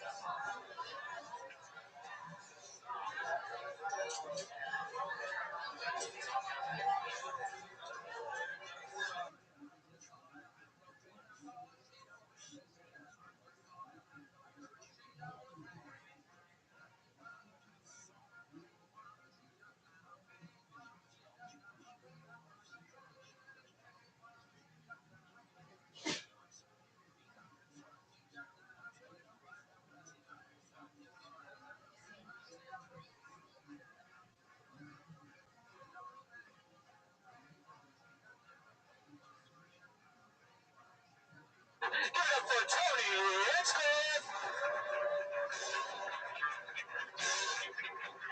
Oh shit! We're doing it again, everybody. Welcome. Episode 99 of Kill Tony is happening right now. Hi, live audience. How are you? Fuck yeah. For those of you joining us via Ustream right now, the hundreds and the hundreds of people. Special shout out to you guys. It's all happening. Hi, live audience. Welcome. You guys excited? It's always fun. You have that fun Monday evening energy, sort of still in shock from the great stylings of our one and only band leader, the great Pat Reagan, everybody. There he is. Here with the one and only Brian Redband, everybody. Hi, guys. Always here on the ones and the twos, and you can find us 1 week from today in the main room, already almost sold out, Kill Tony 100. Featuring the likes of Bruce Buffer, maybe a special visit from some past characters, including the great Brody Stevens will be there at some point. Look out. Other big names as well, huge names. Maybe a guy whose name rhymes with Bill Burr might be there. And maybe I'm just not allowed to announce that. Dilbert? Is that you? What the fuck? Like the Office cartoon Dilbert? Now that doesn't really cleanly rhyme with Bill Burr. That's more of a Bert. Just throwing it out there. If it was Bill Burt, then yes, it would be Dilbert. You did. You floated it out there. 0 for 1, Pat Reagan tonight. We're going to see how that develops as the show goes on. By the way, you can also catch Brian and I in Vancouver, 420. How about that? What a coincidence. We were there at 420 last year. What are the odds of that? I think I remember us barely being there on 420. What are the odds that we'd be back there again? Vancouver in a theater. Get tickets for that, our Canadian listeners. Yeah. Other than that, Sacramento, San Francisco. Sacramento, San Francisco, the 13th to the 14th of May. And I'm headlining Helium in Buffalo, April 30th, May 1st, and May 2nd. That's it for that part, everybody. So get tickets. Not you guys. That's for all the people that listen to this show. You guys are at live right now. See what just happened there? Like, I don't expect you guys to go to Buffalo on May 1st. All right, fuck it. What else? We have no sponsor tonight? No sponsor. So let's just move ahead. We have our co-host, Pat Reagan, the one and the only. He's in position, so let's get it started, guys. You know what happens. A bunch of comedians want to do a minute in front of me and other comedians. I always have two of my funniest friends on. And this thing always turns into a fucking blowout. It's about to happen right now when I bring up two of my funniest friends, as always. Put your hands together for them. It's Andrew Santino and Michael Costa. Oh, yeah. I gotta give myself credit on this one. So well. Always two of my favorite people.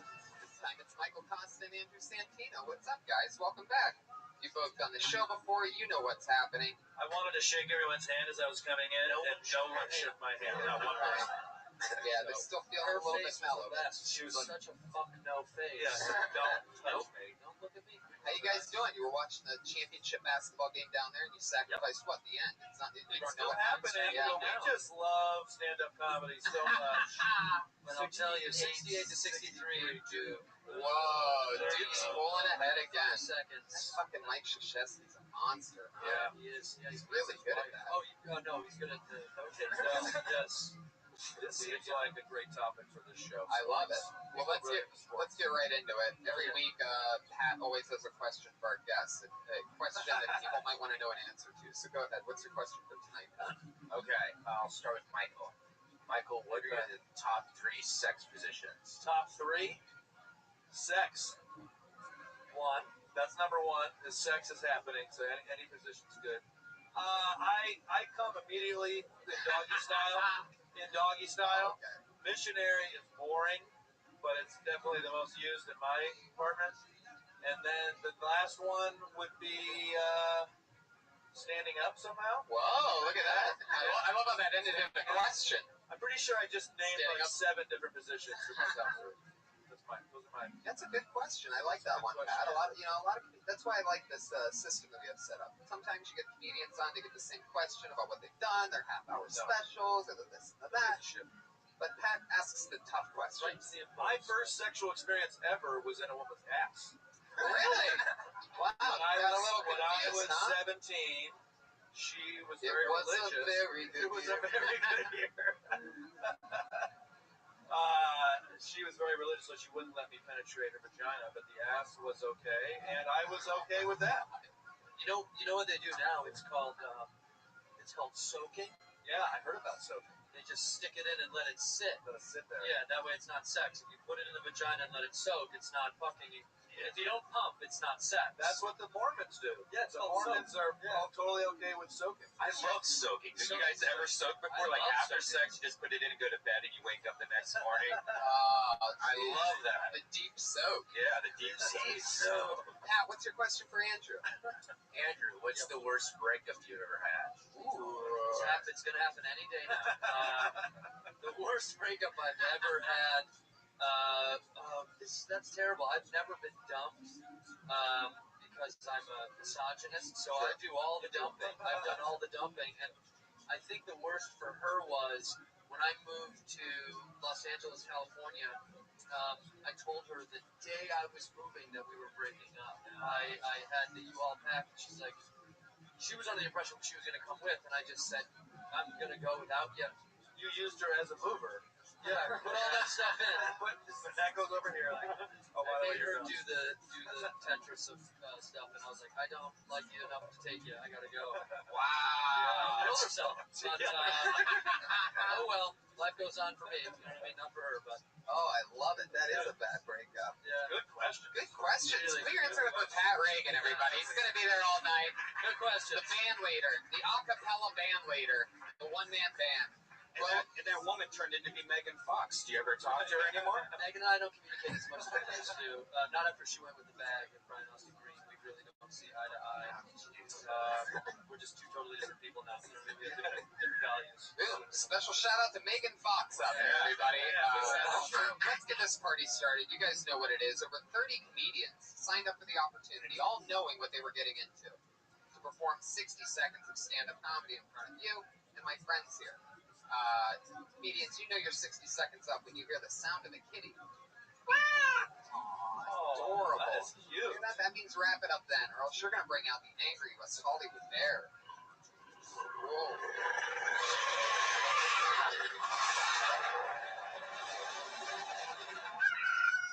Okey-dokey. A little complex one this week. It's just a live sound feed from Rage on Santa Monica Boulevard. Yeah. That's not even.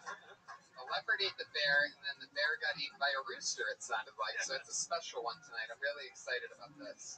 So let's get it started, shall we? Your first comedian doing 60 seconds tonight goes by the name of Will Moore. I know Will Moore.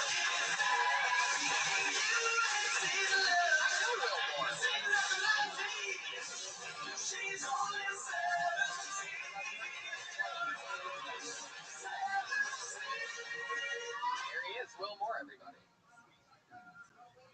Drove here from Ohio. I had to drive through Kansas, and it was amazing. It was everything they said it was. Just devastated by natural disaster the entire way through. I was terrified the entire time I was driving. I was like, why is Google always leading me to the middle of nowhere? Is Google Maps going to rape me? It was either going to be a brutal rape or a sweet bonfire. Either way, I'm game. Tired of living, loved to party. Can you see how bright this candle's burning? I think that's okay. Oh, 30 seconds left. Alright.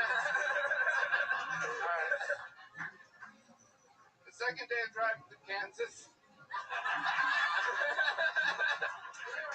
About 4 hours of going 90 miles per hour. This is my fucking mind. Nothing. Everywhere. And I saw an ambulance coming down the other way. It was lights on. I was like, oh, that's a dead person in there. The last thing I saw was a gas station, and that close to new. I don't have my help, sir. Going. I don't have my help.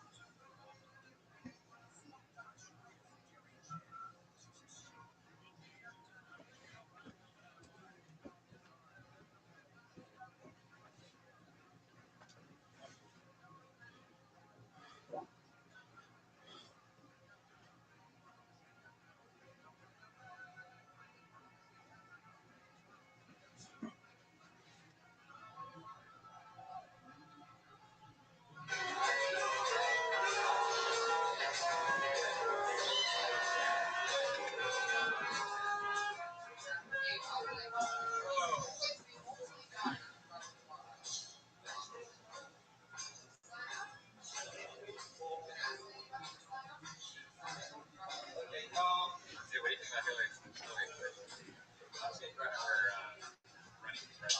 me get. I'll grab it on my tech. I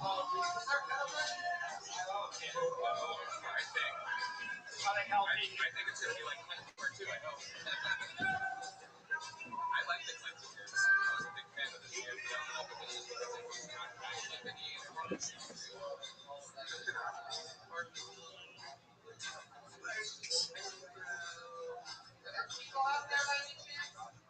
Yeah.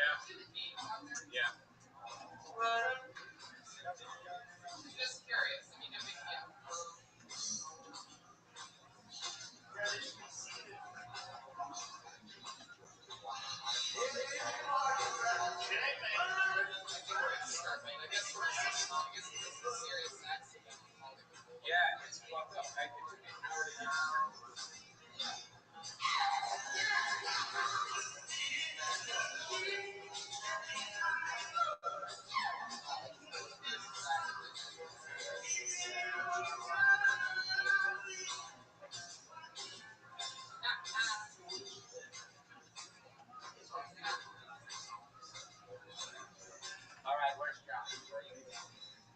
suck a dick in the Midwest. Also, the beaches are reserved for small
Walk out to the front bar.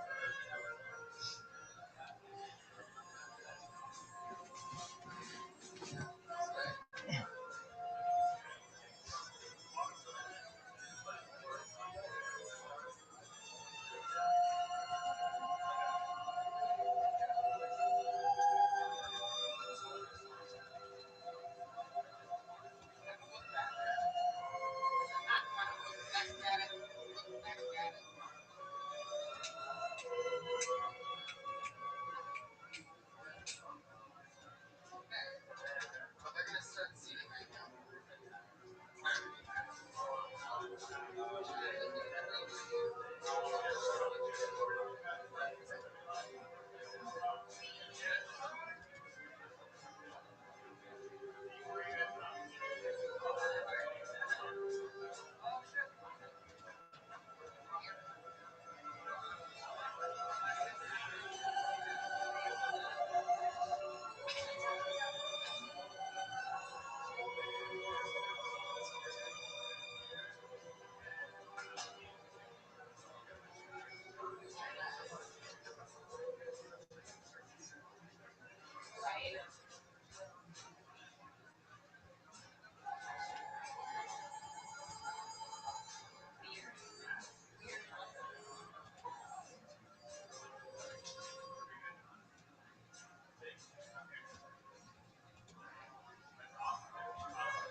Yo. Yo.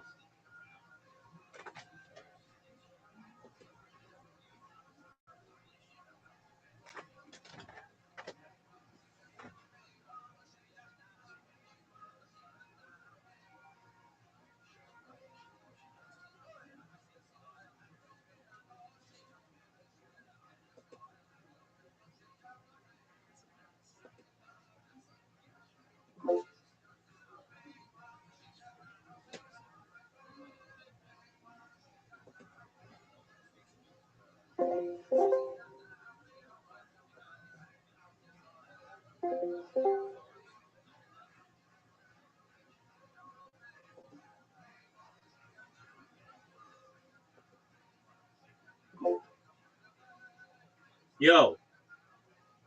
Yo.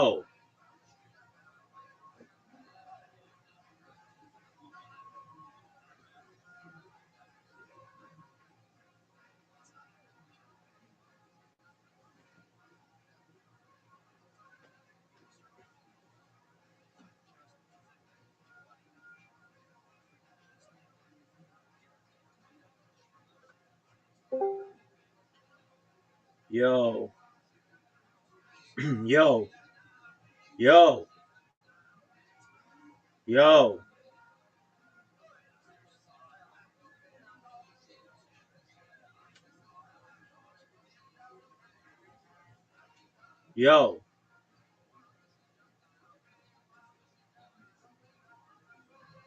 Yo. Yo.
Yo. Yo.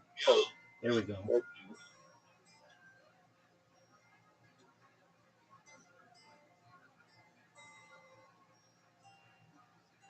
Yo,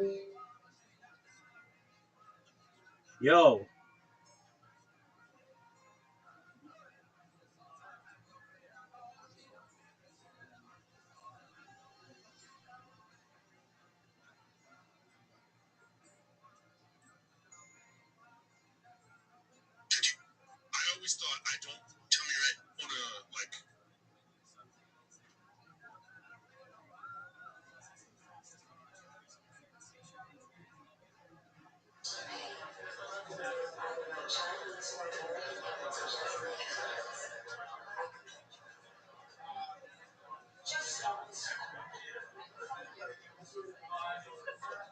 Any of you sons of got anything else to say? Now's the fucking time!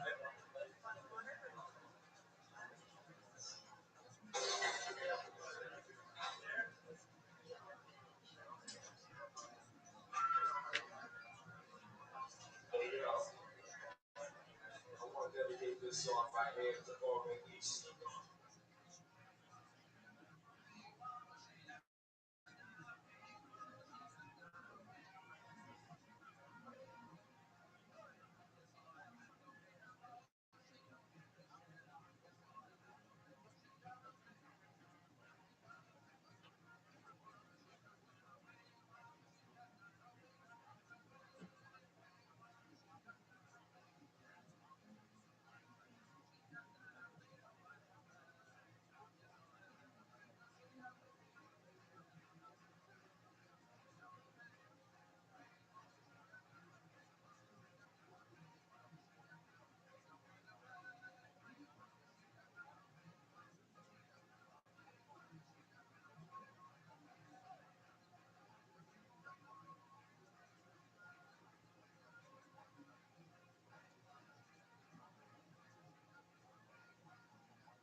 Rickettata Nile, and my phone triggered the Shana Goodness, Savano, the high big name.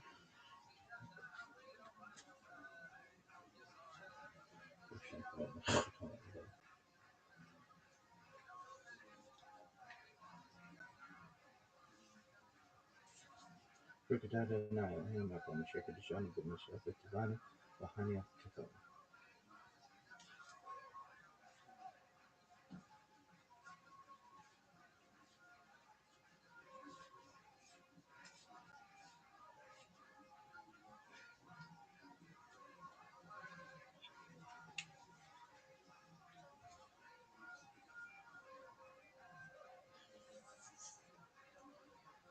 Rickettata Nile, and my phone triggered the Shana Goodness, Savano, Tico.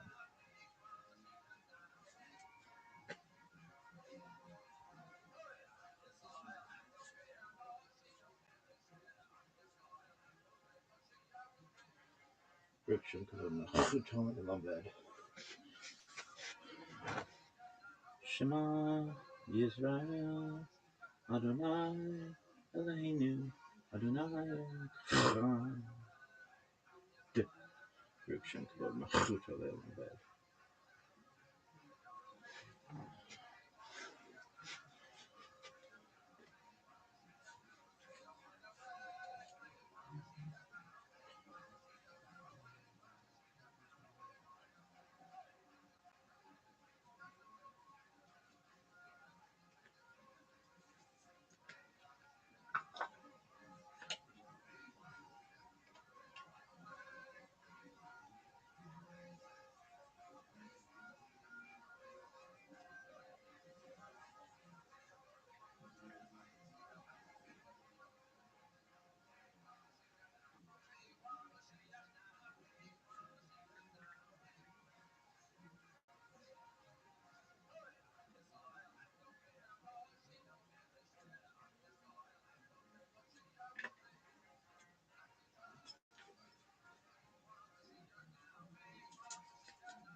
No shit.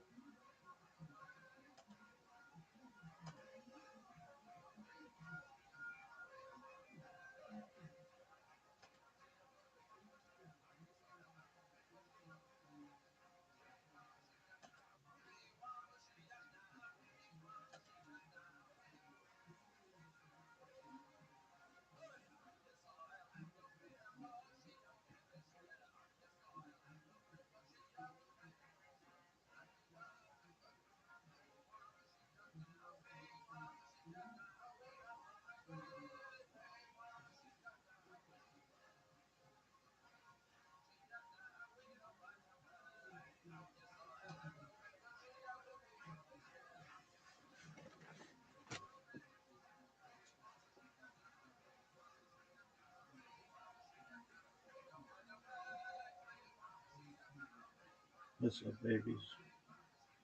It's 9th of ER 5786, Sunday, April 26th. No one really knows for sure Elevate, Elu, Dibre, Elohim, Chaim, but this is the Mazor we live by.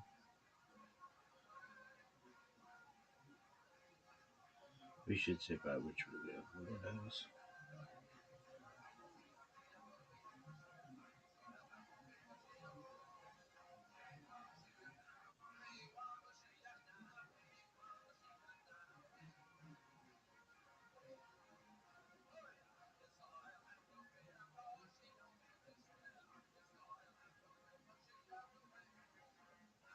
(3761) Creation of the world, birth of Adam and Eve, Chava. 36:31 130 Seth, son of Adam, was born. 35:26 235 Enosh, son of Seth, was born. 34:36 325 Kenan, son of Enosh, was born. 33:66 395 Mahalel, son of Kenan, was born.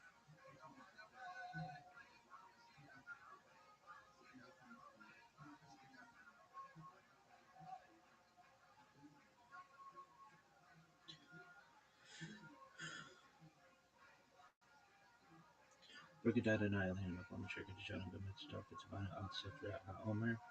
Blessed are you, Hashem, our God, King of the universe, who has sanctified us with his commandments and commanded us concerning the counting of the Omer. Today is 25 days, which is 3 weeks and 4 days of the Omer. May the merciful one restore unto us the service of the Beit HaMikdash to its place speedily in our days. Amen. Selah. Selah. Are you done? Hey, Selah, are you done?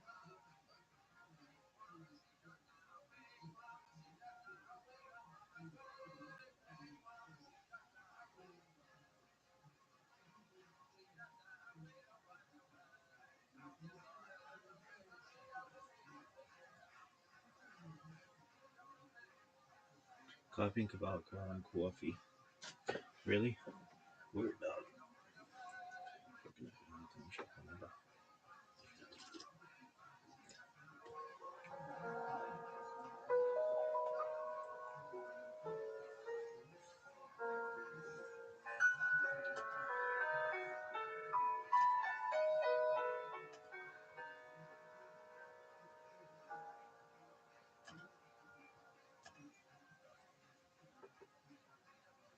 I'm Dr. Justin Sledge, and welcome to Esoterica, where we explore the arcane in history, philosophy, and religion.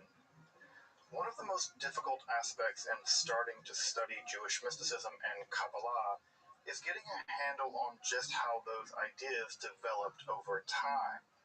It's tempting to think that, for instance, Kabbalah has just always existed in the form that we have it, or that Kabbalah is just one thing at all. Of course, neither of these positions is really tenable. Such notions developed greatly through the ages and are still developing. And there are now, and there have always been, numerous mutually exclusive schools of Jewish mysticism and Kabbalah. This class is meant to serve as an introduction to Jewish mysticism and Kabbalah from the point of view of its incredibly complex development from the prophets of ancient Israel unto the rise of modern Hasidism in the 18th century.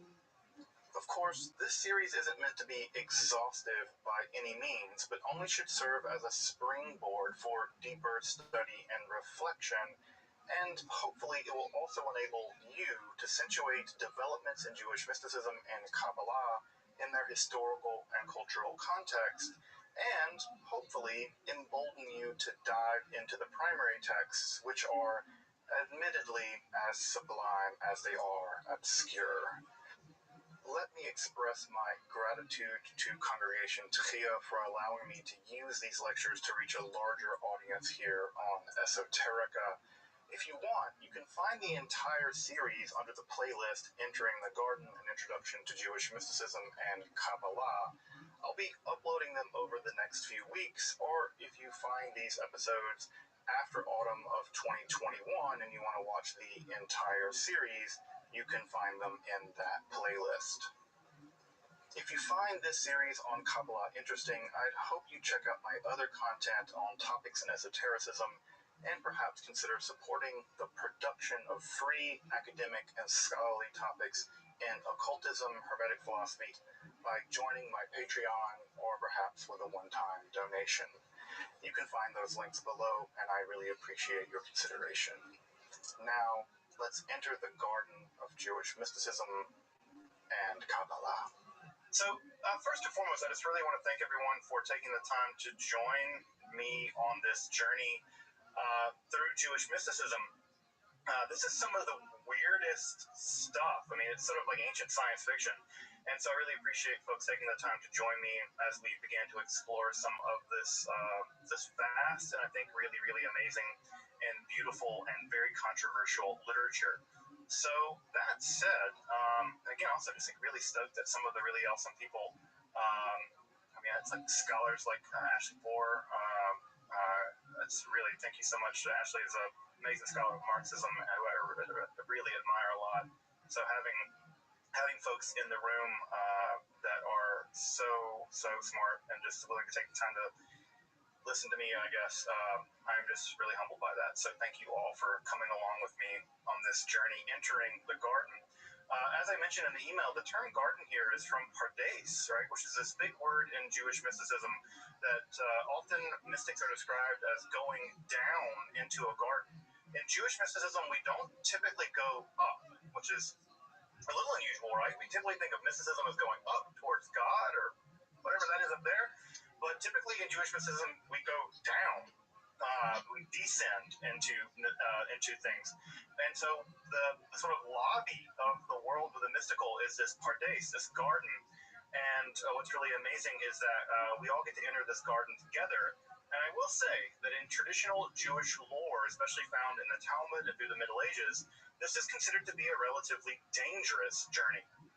In the very famous story, as you may know, in the Babylonian Talmud, in Tractate Chagiga, 4 people went down into the garden, and only one came out alive, basically, right? So one became a heretic, one became insane, one died, and only one, Rabbi Akiva, emerged. And so we'll talk about that really famous story here in just a couple of weeks. So Jewish mysticism is, on the one hand, I think, an incredibly intriguing domain of study, but it also has always had an undercurrent of danger.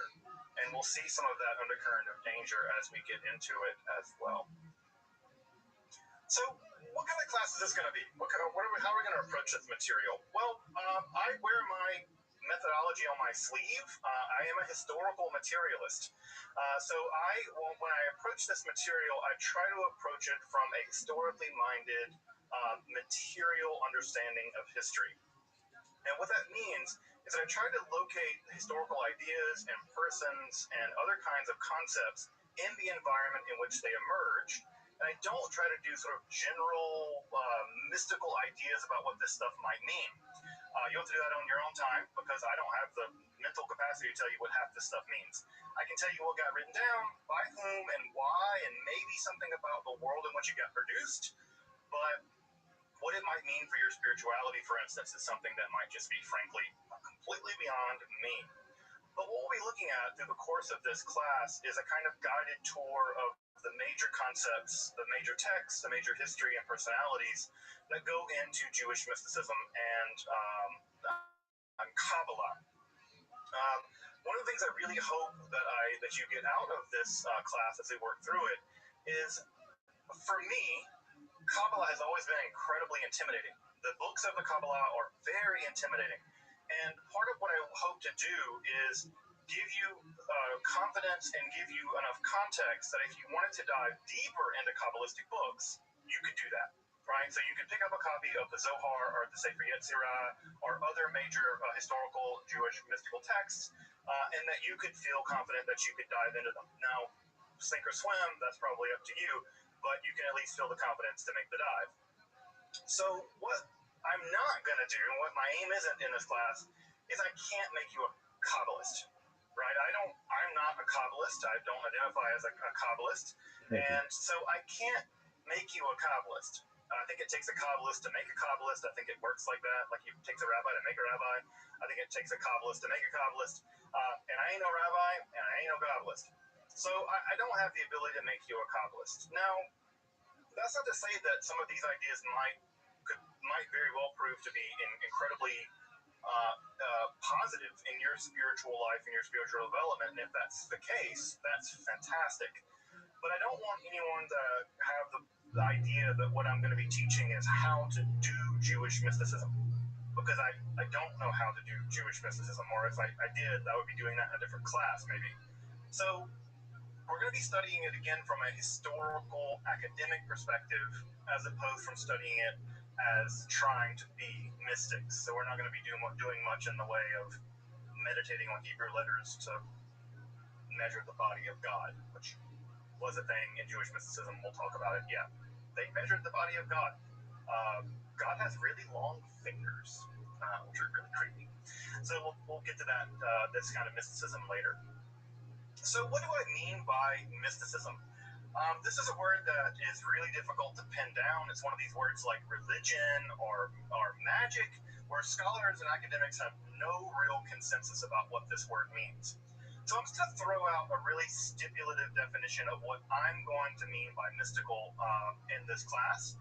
And you're certainly going to hear the fact that I come from a philosophical background. And so coming from a philosophical background, I think about mysticism largely in a philosophic lens. And what I mean by mystical is a non-rational mode in which one experiences or learns about fundamental reality, right? So, and in addition to that, right, it's also the traditions that accrue, right, because of those kinds of experiences. Now, and by the way, the word tradition, right, I'm kind of punning on it in Hebrew, right? The word Kabbalah actually means received, and it has a sense of tradition, right? So I'm kind of punning a little bit on what this word mysticism. When I say non-rational, what I want you to hear is not irrational, right? It's not like mystics can just say whatever they want. They can't do that. They're inside of traditions, they're inside of cultural contexts, they're inside of religious settings. And so what they say, as daring as it might be, is always situated and only makes sense within a specific context. So it's not just irrational. They're not just saying random crazy things. Right? Sometimes mystics are thought as being somehow crazy or something like that, and that's not the case. In fact, many mystics in many traditions are incredibly systematic in how they go about doing their mysticism. Think of Hildegard of Bingen, the great German Christian mystic. But when I say non-rational, what I do mean here is that they're not going to be giving us arguments. A mystic's not going to tell you A, then B, then C, therefore you should deduce D. And they're not going to be saying something like, I did an experiment, and from my experiment, my induction is a 75% certainty that blah, blah, blah, blah, blah. They're not doing any of that. They're having visions, they're having experiences, and they're reporting back on the content of those experiences or the way that those experiences have transformed them personally. So when I say non-rational, I want you to hear neither irrational nor rational. Non-rational. Something in between. Something in between. I should also say just a little bit out of the gate about the distinction here to be made between Jewish mysticism more generally and Kabbalah more specifically. We now, in the sort of sloppy vernacular that we use the term Kabbalah to describe all of Jewish mysticism. It it's a bit of a mistake. The Kabbalah, right, is a very specific kind of Jewish mysticism that began to emerge in the 13th century. Now, 13th century of the Common Era, mostly in southern France and Spain. So we're going to get to the Kabbalah, and obviously we're going to spend a lot of time on Kabbalah, but we got to get there. And the Kabbalah wasn't cut out of whole cloth. It didn't just emerge out of nothing. And so many of the complex ideas that you may have heard of in Kabbalah, like Tikkun Olam, which is a Kabbalistic idea, the reparation of the world, or the idea of Tzimtzum, the contraction into which God sort of shrinks God's self to project the universe or the cosmos, those ideas don't come out of whole cloth, and we're going to have to do a little bit of work to get there, but get there we will. So think about Kabbalah as a specific type of Jewish mysticism, and there are other Jewish mysticisms that also existed prior to the Kabbalah, right? So there are other forms of Jewish mysticism that existed prior, although many of those prior forms of mysticism were absorbed into Kabbalah. So this is part of the reason why it gets a bit confusing. So suffice to say, Israelite or Jewish mysticism extends probably back before history. What I mean by history, of course, here is just the history of writing, when the ancient Israelites began to write things down. And as we'll see in a moment, some of the earliest texts that have been recovered in Israelite literature are, interestingly enough, both composed by women and also both composed by mystic women. So we'll get to those in just a minute. But I think this is a weird thing that, for whatever reason, doesn't get enough press, that some of the earliest Israelite literature is by women mystics. So why that doesn't get enough press is misogyny. But, right, it's true. If you're curious what you're seeing on the screen here on the left-hand side, this is an image of an amulet recovered from a burial site in Jerusalem called Ketef Hinnom. And what you're looking at is the earliest recovered archaeological section of the Hebrew Bible. So if you've ever wondered what the earliest text of the Hebrew Bible looks like, it's this. These are tiny little silver amulets that were recovered from a tomb. And for the folks here that read a little bit of Hebrew, you probably can see that this is a version of the priestly benediction. So the earliest fraction, the earliest text we have of the Torah is actually an amulet, a magical device put into a tomb, very likely to protect the dead, perhaps from malevolent supernatural forces. So in many ways, we might even say that the first appearance of the Torah in history is a supernatural, mystical appearance. It's an amulet. It's an amulet there to protect the dead, probably. If you've ever been to the Israel Museum, you may have seen this, and it's actually on both sides, and it's tiny. The little amulet's probably about that big, and the Hebrew letters here, as you can see, are not modern Hebrew letters. They are very old Paleo-Hebrew letters. The earliest case in which we can talk about an Israelite form of mysticism has to do with two different concepts. One concept is theophany, which means God appearing. We'll talk about it more in just a moment. And the other, of course, I'm sure many folks know, is prophecy, which is a case in which God, the Israelite God, Yahweh, is said to speak to people, and those people that Yahweh speaks to, in turn, speak on the behalf of Yahweh. And in fact, that's where the word prophecy comes from. The word prophet just means to speak for in ancient Greek. So core to ancient Israelite religion, like many ancient religions, was the idea that their God, their tribal God, Yahweh, spoke to people. It communicated to people. Now, typically, when gods speak to people, that is non-rational, right? That's not rational. It's not rational, right? It's not like you can make a logical, deductive argument that God's speaking to you. And yet, prophets are often taken seriously and sometimes killed in history. But it's very clear from ancient Israelite society and the larger ancient Near East society that prophecy was a widely attested and important social vocation. So Yahweh talked to people, and those people said what Yahweh told them.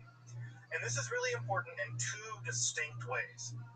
One way this is really important is that Yahweh does something very interesting with the ancient Israelites that we don't really see attested in many other ancient Near East cultures. And that is, Yahweh establishes a vassal contract with the Israelite nation.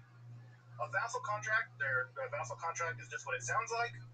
A vassal contract is where a lesser power agrees to be ruled over by a stronger power, basically for protection. This is, if you want to think about this in terms of like, I don't know, mafia, it's like paying protection money, right? The local mob boss comes down and says, you know, you could get hurt out here. You might want to pay us a little money. We'll protect you. Well, Yahweh comes along and says, it's dangerous out there, you Israelites. Maybe you should worship me alone and I'll protect you, right? And so in many ways, the Torah is actually structured a lot like a vassal contract. In fact, if you read ancient Near East vassal contracts written in the Akkadian language, it's very clear that the writer of the Torah, at least certain sections of the Torah, are emulating that contract language. They're diplomats. Diplomats had to be literate, and one of the things diplomats would have known, Israel was almost always a vassal state for the Egyptians or the Babylonians or the Assyrians. Vassal contracts would have been part of their life, and making a vassal contract with their God would have made a lot of sense. This is also revolutionary because you're making a vassal contract with a God and not another country, which means that you're subservient fundamentally to some other being and not the king of Babylon or whatever. Now, this doesn't go well for the ancient Israelites, but it does establish what we call the Deuteronomic theology. And this is just a complicated way of saying, if you have a contract, contracts are always involved you getting things out of the deal. Well, the Israelites vowed that they would serve only one God, Yahweh, and Yahweh vows that if they do that, they will get the land, right? They will have the land, and a land flowing with milk and honey and all the rest, right? And the idea is they keep their side of the deal, the Israelites, then Yahweh will keep their side of the deal and protect them. Now, if you know anything about Jewish history, that relationship was rocky. Let's call it rocky. This didn't happen for lots of reasons. There are lots of things that broke down in that process. Further, right, in addition to this whole vassal contract business between Yahweh and the Israelites, it also seems like there was a tradition within the Israelite community where Yahweh spoke to individual people. Those people typically called Navi, right, prophets, Naviim. These prophets would receive the message from Yahweh and then go communicate it to the broader Israelite community. It was almost always negative. The prophet, you never invite a prophet to a party. They will ruin any party you invite them to because they'll mostly spend all their time condemning everything you have your whole life. So prophets are the joy kill of all times. So prophets, as we know from ancient Israelite and other ancient Near East literature, are widely attested. Prophet was a job, right? You could be an independent freelance prophet. You could be an institutional prophet. We'll talk more about prophecy in a minute. What you're seeing on the screen here on the right-hand side is actually a divinatory device. I don't know if you can recognize what organ that is, but that is a liver. That is a liver. And what you see here is the liver is divided into certain sections, and there is cuneiform script on that liver. This is from the old Babylonian period. And what you would do, if you wanted to figure out the will of the gods, is that you kill an animal, typically a sheep, and you would take out their liver, obviously, and you would inspect it. And what this is a Babylonian liver inspection guide. And so if there are blemishes or deformities or other kinds of markings on the liver, livers are typically very smooth organs. If you've ever seen a liver, they're typically very smooth, but they sometimes have all kinds of markings and things on them. And what happens is that you would locate the markings, and you can see here there's a guide in Old Akkadian, and it would tell you what the markings meant. So this might mean that bad things are going to happen, the king is going to die, whatever. And so there have been, by the way, hundreds of these recovered from ancient Mesopotamia, and divination was widely attested. I should also just note here, that we separate divination and prophecy when it comes to talking about the ancient world, because the vast majority of prophets, contrary to what idea might come to your mind about what a prophet is, very few prophets predicted the future. That was a different job. Those were diviners. diviners predicted the future. Prophets communicated via the God. The God would tell the prophet stuff, and then they would tell other people. That's a different job. Now, sometimes prophets did predict the future. In fact, in the Hebrew Bible, there's only a couple of occasions where prophets attempt to predict the future, and they're almost always wrong. One time Ezekiel attempts to predict the future, and he's wrong, and he has to go back later and be like, well, I meant that metaphorically or something. And so very few prophets attempt to predict the future. In the ancient world, that is a different job. We now think of prophets as predicting the future, but that's a modern idea, much more than an ancient Israelite idea or ancient Near Eastern idea. So let's talk about theophany first, right? So theophany just means God appearing. It just means that God appears to people, right? This was an idea in ancient Greek religion, but also in ancient Israelite religion. God is appearing to you currently on the screen. I don't know how many people have ever seen an image on the left. This is very likely an early depiction of the Israelite God, Yahweh. We think that is Yahweh for a couple of reasons. One, it says Yahu there in Hebrew, which was an abbreviation of Yahweh's name. And this coin was minted as part of the satrap of Yehud during the Persian period. And also we have a winged throne chariot that this is sitting in, and that image is very tightly associated with Yahweh in the book of Ezekiel. You're probably looking at a depiction of Yahweh. That's probably the Israelite God. We're fairly confident that is how ancient Judahites conceived of how their God looked. I don't know, how many people have seen this image before? Show of hands or things like this. Some folks have seen it. I think it's very interesting that most folks, when they see an image like this, they think of the idea that Yahweh is not allowed to be depicted. But clearly here on the coinage is Yahweh. I also like that Yahweh has a six-pack. I really appreciate that. Yahweh does not skip ab day. So God appearing, right? God appearing is a relatively common motif in ancient religions. In fact, many ancient religious rituals were meant to compel the God to appear. This would be in temples and other kinds of locales, and you would do rituals to make the God appear to you. And so what's interesting about the Israelite theophany, God appearing, is that sometimes the Israelite writers like to depict their image of Yahweh as a kind of divine monarch, sort of like a king sitting on a throne. It's a very common image, and if you have the chance to read the section in Isaiah, the theophany of Isaiah, that's exactly what you get, is a kind of divine leader sitting on a throne. However, what's also important is that the ancient Israelites had developed at some point an allergy to depicting their God. They thought of their God as incorporeal and as invisible. And in other texts, most famously the text of the theophany to Moses, Yahweh actually tells Moses that if you see me face to face, you'll die. You cannot see me face to face. Although later in the book of Deuteronomy it does say you saw me face to face. Whatever, the Bible has all kinds of editorial problems. And we do see images where God appears to the Israelites, but always occluded somehow. One of the main depictions in the book of Exodus is God is hidden in the Arafel, which means something like the gloom or the darkness. And there's all kinds of light and lightning all around where the God is, but the God itself is actually hidden somehow in the darkness. So God appears, but God is also hidden at the same time. So the Israelites are always trying to navigate. On the one hand, they want to be able to claim, our God appeared to us on Mount Sinai and gave us a law. And this is our contract. We have a contract with God, and that's what makes us special, a chosen people. And on the other hand, they're like, yeah, and our God's invisible. You can't see our God.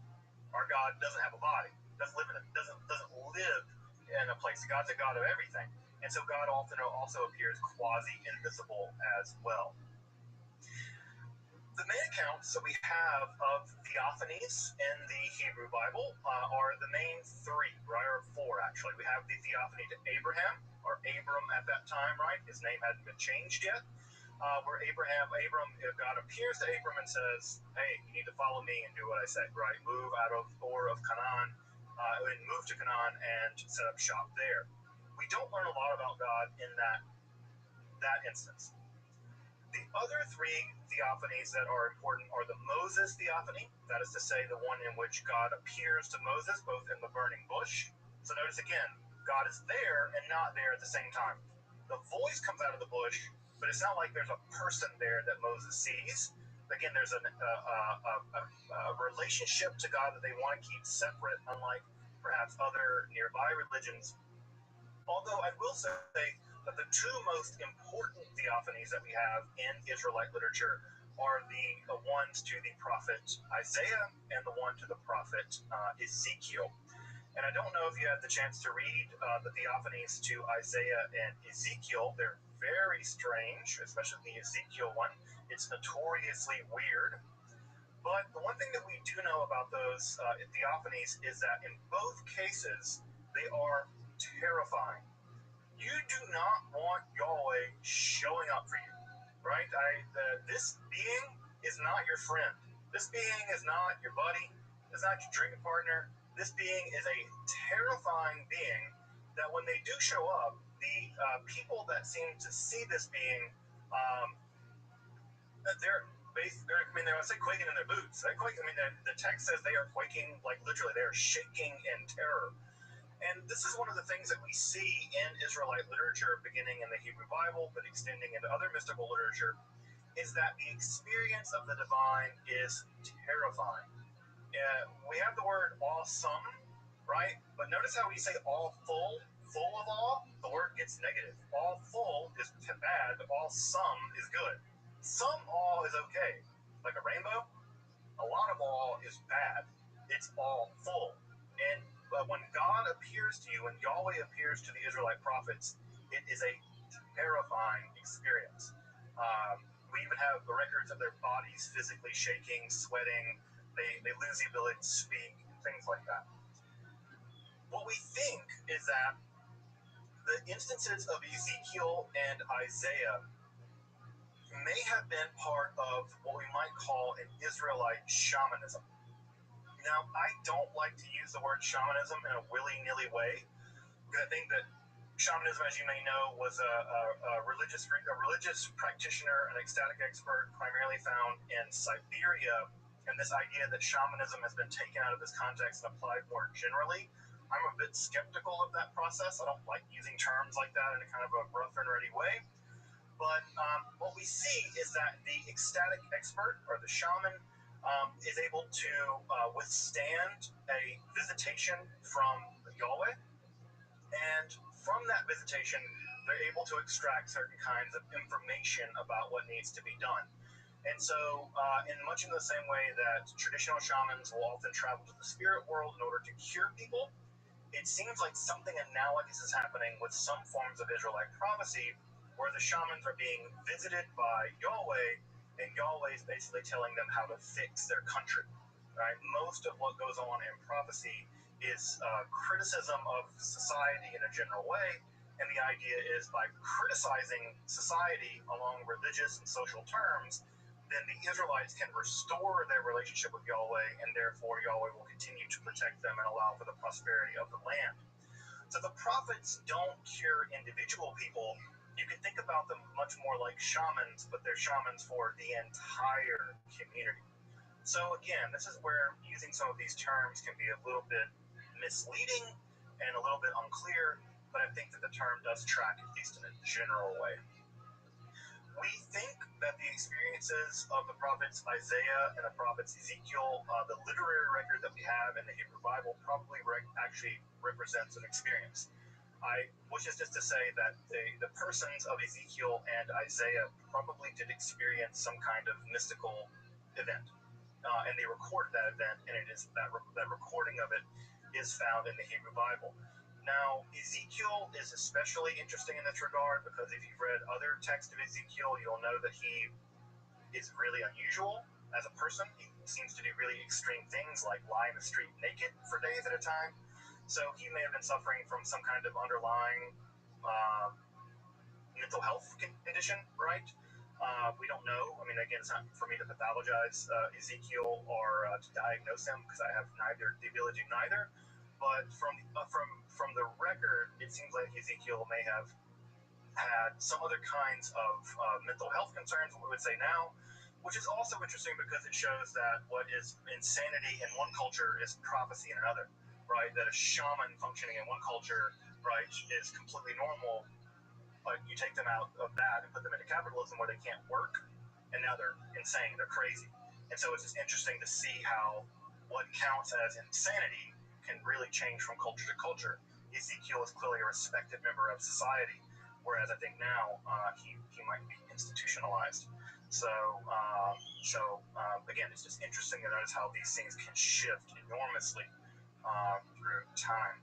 It's also worth noting here that Ezekiel and Isaiah, the theophanies of Ezekiel and Isaiah, which the Isaiah one is also very terrifying, right? God appears to Isaiah, and basically Isaiah says, "I'm going to die." And he says, "I'm finished." Like, I'm going to die.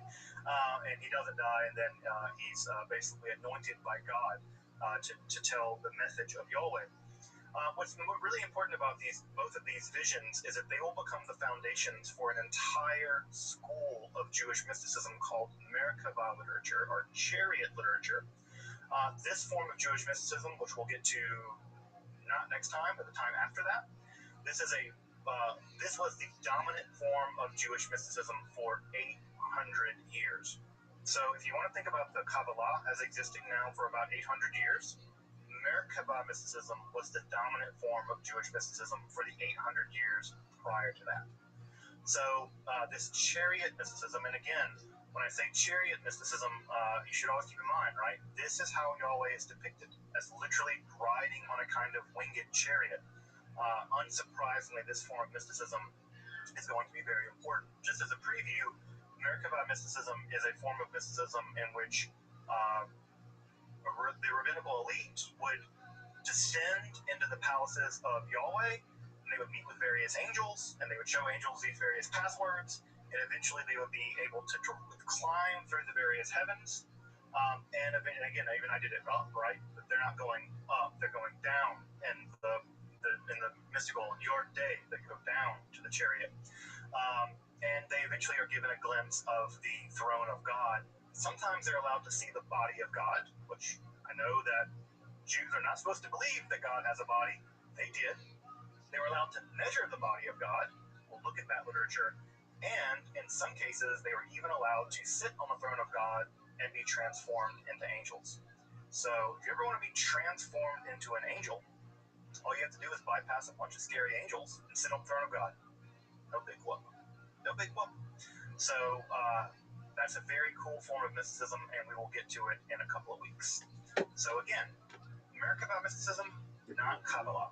Different kind of Jewish mysticism, but anchored in the theophany of Ezekiel and Isaiah. So as I mentioned earlier, ancient Near East prophecy is very well attested. The only major exception is Egypt. Egypt is the outlier. For whatever reason, there's not much in the way of Egyptian prophetic literature. Now, there's a lot of debates about why that is. We do have a quasi-prophetic document called the Prophecy of Nefertiti that does exist from the ancient Egyptian world, but it seems like the ancient Egyptians, for a host of reasons, and I'm happy to talk more about that later if folks are interested, for whatever reason, institutional prophecy just didn't exist. It probably had to do with the fact that Egyptian religion was very highly centralized in the temple structure, and therefore the gods just didn't interact with human beings in the same way that they did in the wider Near East. But the ancient Egyptians just don't have much in the way of prophecy. We have a lot of ancient Egyptian religious literature, just not prophetic literature.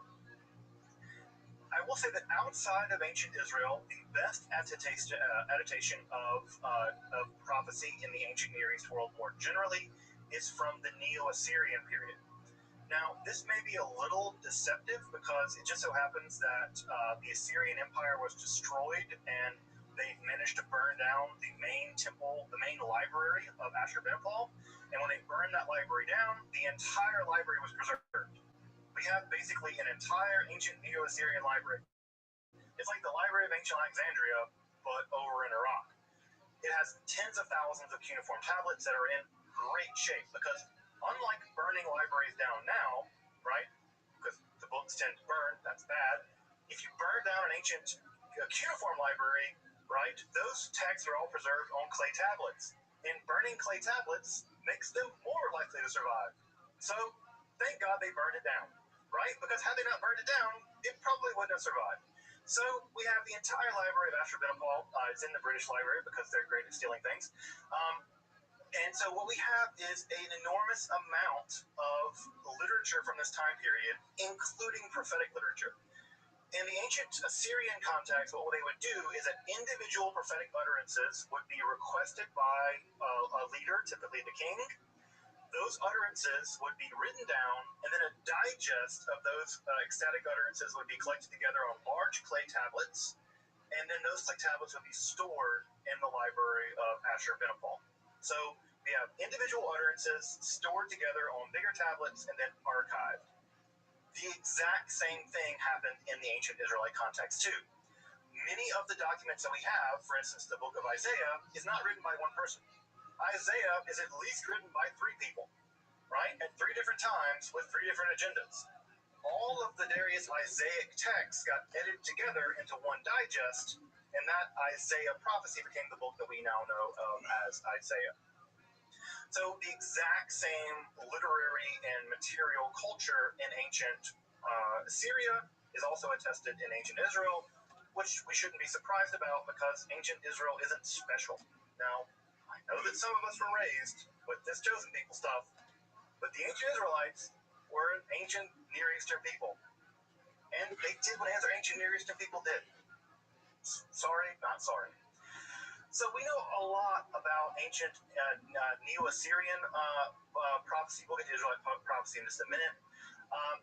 We know a little bit about their prophetic techniques. We know, for instance, that they engaged in dancing. Dancing was one of the mechanisms by which both Israelite and Neo-Assyrian prophets managed to work themselves into a kind of ecstatic state. We don't know what the dancing looked like. Maybe it was the Dougie. I don't know. But whatever the dancing was, it seemed to have get them into the Lindy Hop. It got them into an ecstatic state, and in those ecstatic states, they would shout what the god had to tell them, and a scribe would write those ecstatic utterances down. They also engaged in self-laceration. So, as you may or may not know, self-harm is a pretty common motif in many mystical practices, most famously, for instance, among the Maya people.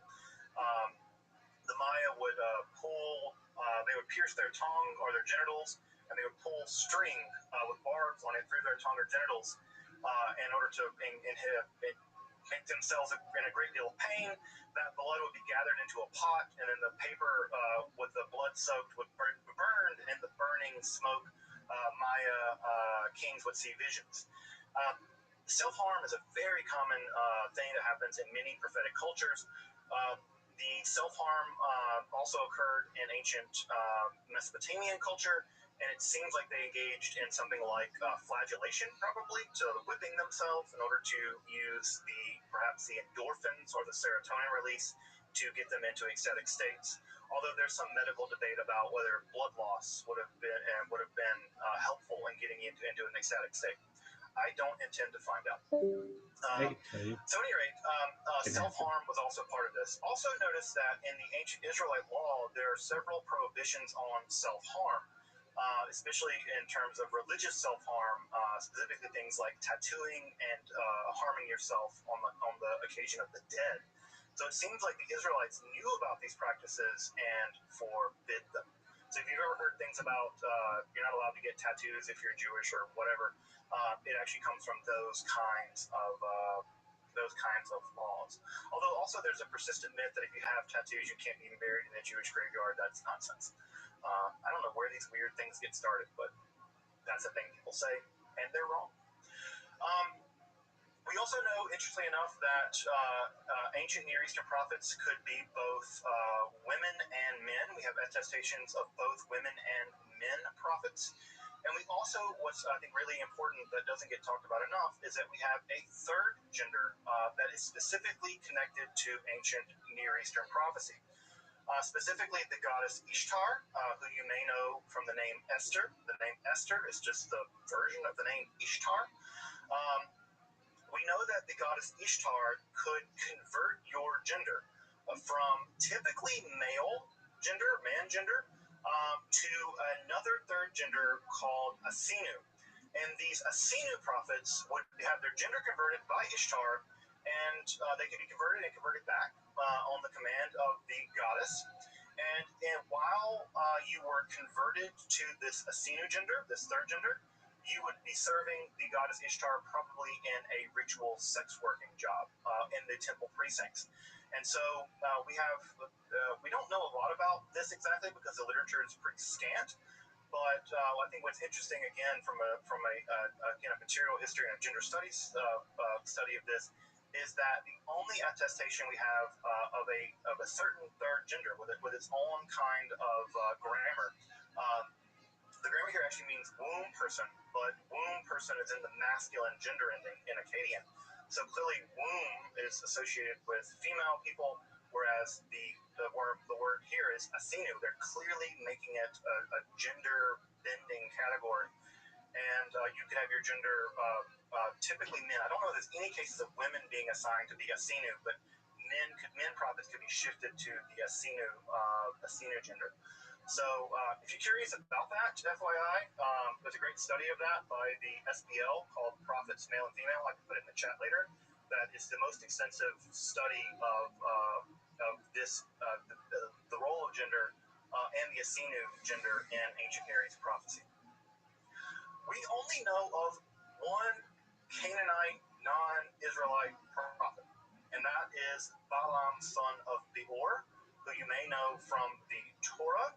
He's also attested in another place outside of the Bible.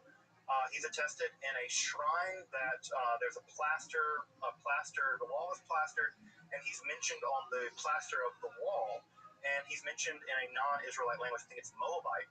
And so he must have existed and been quite famous. In fact, he's the only prophet from the ancient Canaanite world attested outside of the Bible. So he was famous enough that the Bible had to include him. And he was so famous that he was also attested outside of the Bible as well. However, no non-Israelite Canaanite prophetic texts survive. If they existed, which they very well did, they very well likely did, they didn't survive. The reason for that might be that they were written down on papyrus and simply didn't get copied because of the eventual supremacy of the Israelites and Yahwism. It could just be that they haven't been discovered yet. But we do not have records of prophets, non-Israelite prophets, leaving behind a literary record. Unlike, I should mention this text that is on the screen here. This is probably one of the most important ancient Near Eastern religious texts. This is called The Descent of Ishtar. This is a tale where Ishtar descends into the underworld. If you've never read it before, I highly encourage you to take a look at it. It is a description of Ishtar going into the underworld and ultimately becoming trapped there and having to escape. And it's a really fascinating text about Ishtar's journey to the underworld. Many religions have journey to the underworld motifs. Christianity, for instance, has a pretty famous journey to the underworld. Orpheus and the Greek legends. So this journey to the underworld business is a pretty typical religious literature. And the journey to Ishtar is especially really wonderful to read, especially if you want to read, again, prophetic literature and religious literature from the ancient world in which women are the central focus, unlike in Israelite mythology where it's all dudes all the time, for worse. What we have in Israelite prophecy is a very complicated state of affairs. Very complicated state of affairs. Prophecy was a core component of ancient Israelite society. We know of hundreds of prophets from the ancient Israelite world. And when you put that into a sort of material cultural analysis, what that means is that Yahweh was perceived as basically being in constant contact with people. That is to say, you could kind of go down the street and there'd be a prophet in your village, very likely, and if you needed to get in contact with Yahweh, you could probably get into contact with Yahweh, like, right, Yahweh at Yahweh.com or gov. And so prophecy was widely attested. So first thing that we know is that prophets occurred in both genders. We have both women and men prophets. And in fact, the oldest literature attested in the Hebrew Bible are both prophetic pieces of literature from women, specifically attributed to Devorah and Miriam.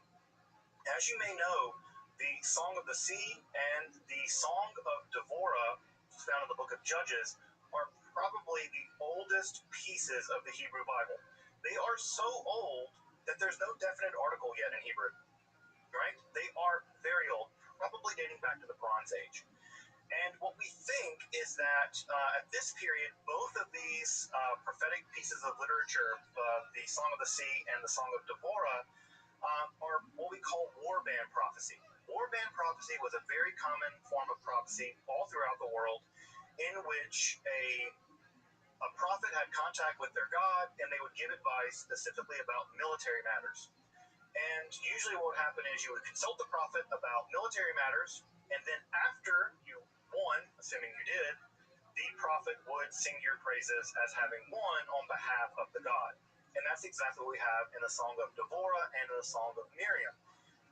The Song of Devorah probably is a very early, probably Bronze Age or very early Iron Age account of a tribal conflict in which one group of people killed the other, right? This is also the story of Yael driving a tent spike through a dude's head, which is metal.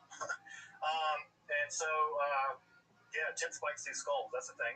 And if you read the Devorah account, especially in Hebrew, it's very archaic. And of course, the Miriam story also probably is a memory of some kind of skirmish that occurred in ancient Egypt, where the Israelites were able to escape or at least defeat the Egyptians in that case.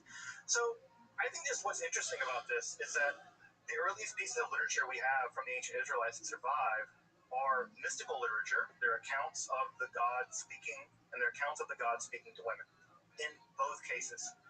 This may indicate, and again, we only have two pieces of evidence here, this may indicate that women served a unique role in very, very archaic Israelite prophecy.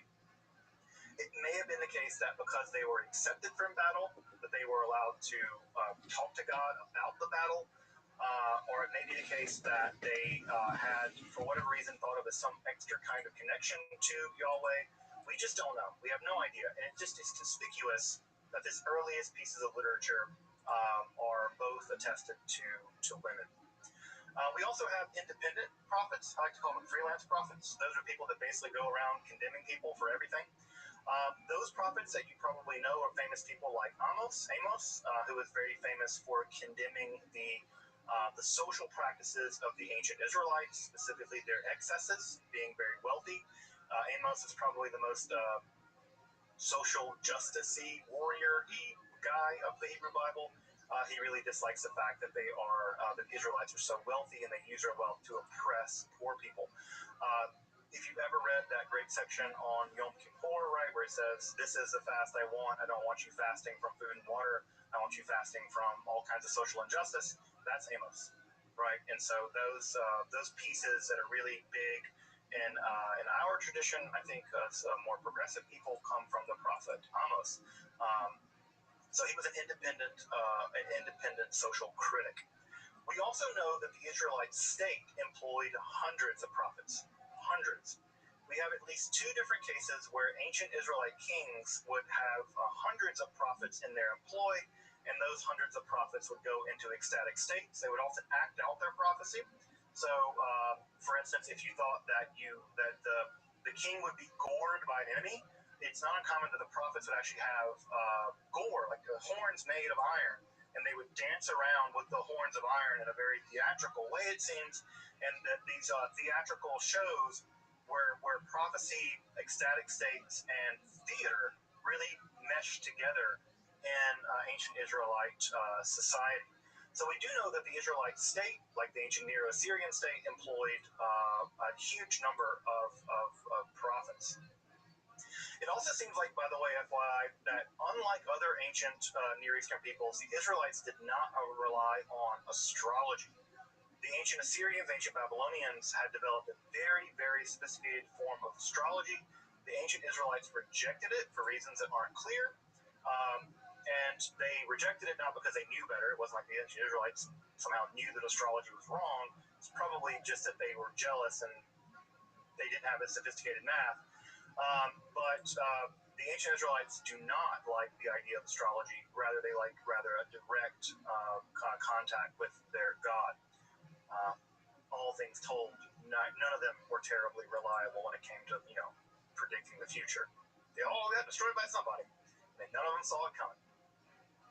We also know that there were roaming prophetic bands. These are sort of prophets that sort of roamed around the countryside. We know they had leaders. Samuel was a leader of such an band of roaming prophets. And we also know that they would roam around and they would play music and they would dance. Again, this is more dancing and music were attested in ancient Israel. One of my things I really miss is that we have no idea what any of this music would have sounded like. My idea is that it was always like some great metal or something. But we have no idea what their music sounded like. We have some vague ideas what the instruments were. And we do know that, for instance, the king Saul, the first Israelite king, came in contact with one of these roaming bands of ancient Israelite prophets, and he also immediately fell into an ecstatic state. So it seems like going into ecstatic states was a thing that was, I don't want to say normal, but normalized. It was a thing that could be expected to happen. So these bands would come through your town, and you might go into an ecstatic state and commune with Yahweh.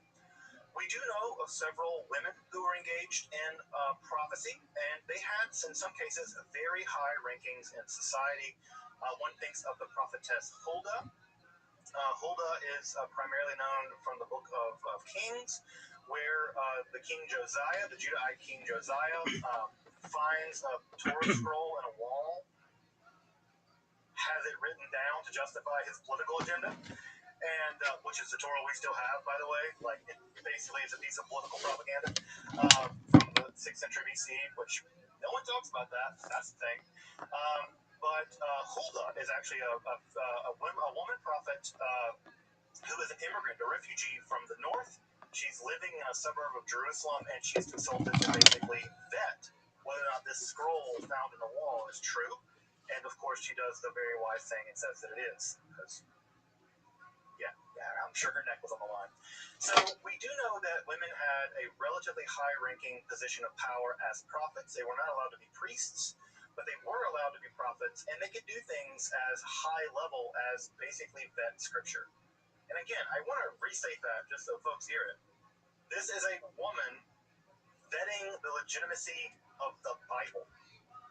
That is enormously important in the history of Judaism and in the history of religion, I think, more generally, considering how completely excluded women are on almost every level in this historical thing. The ancient Israelites vetted scripture, vetted the Torah almost as we know it, at least the book of Deuteronomy, by a woman, by the woman Huldah. We know virtually nothing about her, but clearly she was considered to be in contact with Yahweh, and at least for perhaps political reasons, vetted some sections of the Bible as we know them. We also know that there were professional prophets, that is to say, prophets whose job it was to be a prophet. You got paid. I don't know, you got a 9-to-5 job, and you were a prophet. I hope they had a prophet union. I don't know if they did, but local prophet one, number 95. But they had professional prophets that existed. We also know of non-professional prophets. Sometimes they're called Ish Elohim, men of God. And these were often associated also with miracle working and what may be better described as magic. These would be folks like Elijah and Elisha, who the only accounts of people being resurrected from the dead in the entire Hebrew Bible are both associated with Elijah and Elisha. And so, on the one hand, they represented God, mostly in divine duels. As you may know, many Israelites and other Canaanite people worshipped a god called Baal, who was very popular as a storm god because, as you may know, storms are very rare in ancient Israel, and you relied on winter rains basically to make sure that you had agricultural crops, and so storms were a godsend, and Baal was very popular. Well, just like on the middle school playground of your childhood, people fought each other to show how cool they were, and so did the gods. And so what we know most famously about Elijah was Elijah challenged the prophets of Baal to a duel and subsequently murdered them all by cutting their heads off when they lost the duel. If that rings of Al-Qaeda or Daesh to you, yes, this is a brutal world, and whether the story happened or not, we don't know. But the fact that the Israelite writer that recorded it relished in it at least meant that they wanted it to have happened, whether it really happened or not. So we also have prophetic duels. My God can beat up your God kind of situation where they would engage in these prophetic duels, which if you've never read that story in the Book of Kings, it's really worth reading. Elijah was a weird dude. Again, he's on the fringes of society. It's not even clear he's even an Israelite. He's constantly called a Tishbite, right? And so as a Tishbite, he may have not even been born an Israelite. He's a kind of fringe character that people have a very strange relationship with, and we continue to have a strange relationship with him because he didn't die, allegedly, and now we invite him into our homes randomly. So just remember, right, when you invite him into your home, that he did cut off the head, allegedly, of like 500 people one time. So be careful who you invite into your home. This guy's murdered about 500 people. Elijah. We also know that prophets seem to have been both ecstatic and non-ecstatic, which is to say that some of them went into fugue states, we might call them, or ecstatic states to issue their prophecy, and others didn't. So we have a range of prophetic techniques. Unfortunately, what we don't have is any accounts in ancient Israeli literature about how they did this. We know they danced and they played music. Nothing else. And yes, I know some of you are probably wondering, did they do drugs? Probably not. At least if they did, it's not recorded, right? We don't have any attestation of Elijah, ate some mushrooms and then went to town, or smoked some weed, or what, or even drank alcohol. Many of the prophets are actually sworn off of alcohol as part of their prophetic vocation. So we don't have much evidence of substance use in the prophetic literature. However, archaeology is a hell of a drug. And what we recently found at a site called Tel Arad, which is one of the few Yahweh shrines to survive from the ancient world, we found on the top of one of the altars where you burn incense, cannabinoids.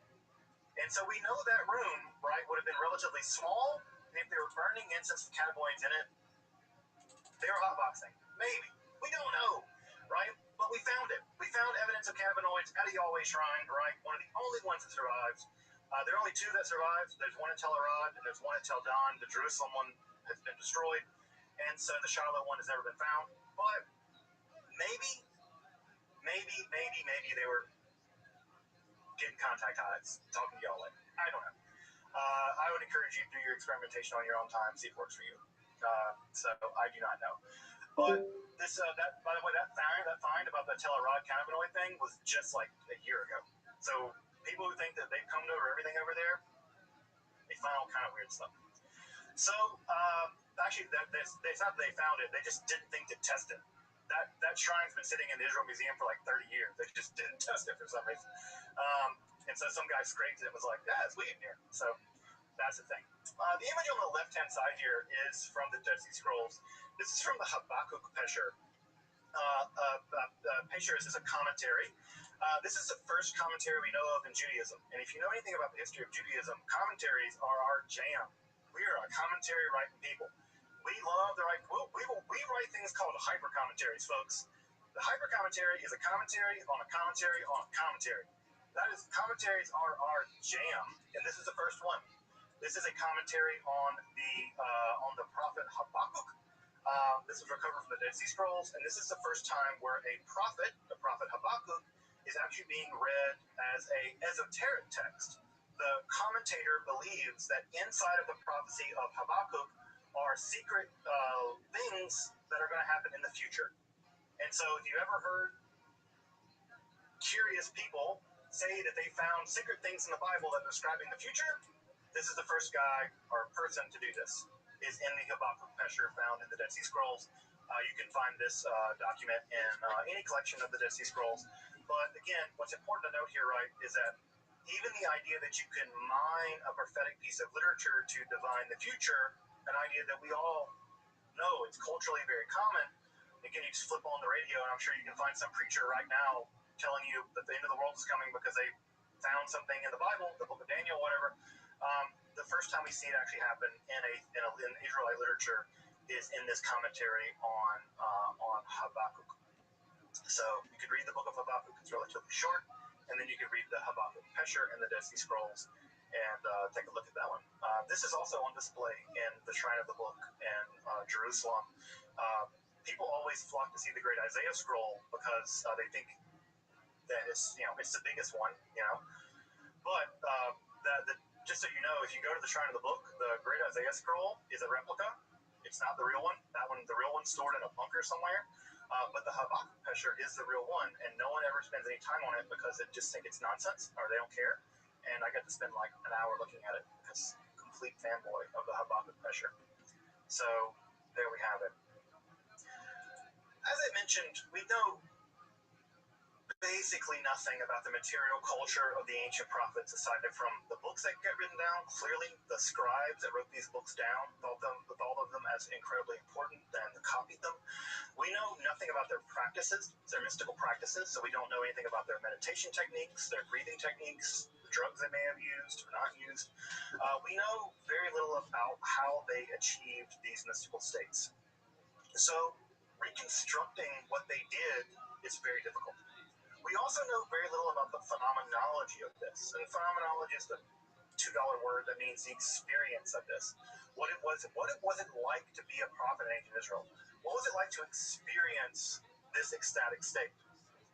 We know very little about it because ancient Israelites, like many ancient cultures, just didn't put as much emphasis on subjectivity that we do. We are a narcissistic people. We love ourselves. We love talking about ourselves, and you can find 1,000 books about people talking about it. We have memoirs and things, right? Ancient peoples did not care about subjectivity in the way that we do. And so and again, think about this for reading the Hebrew Bible. How often do you learn about the emotional states of characters? Basically never. It's like, and he got angry, or they were sad, and they move on. We know very little about the interiority of these characters because they didn't care about it as a literary motif, right? It's not like Russian romanticism or something. And we know very little about the phenomenology of these experiences, aside from they were apparently very scary. That's it, right? So we know that ancient Israelite prophecy, ancient Israelite mysticism was a social anchor. It was a political anchor. It was an economic anchor. We know that with that many people, 400 prophets employed by a court, this was a part of the economy, right? This was no marginal thing by any stretch of the imagination. But we know very little about it from a material culture point of view, unfortunately. What we do know is that the prophets went away. Israelite prophecy went away eventually. And the reason probably that it went away is that, well, the countries that they served were destroyed. Ancient Israel was destroyed in 722 BCE, and ancient Judah was destroyed in 586.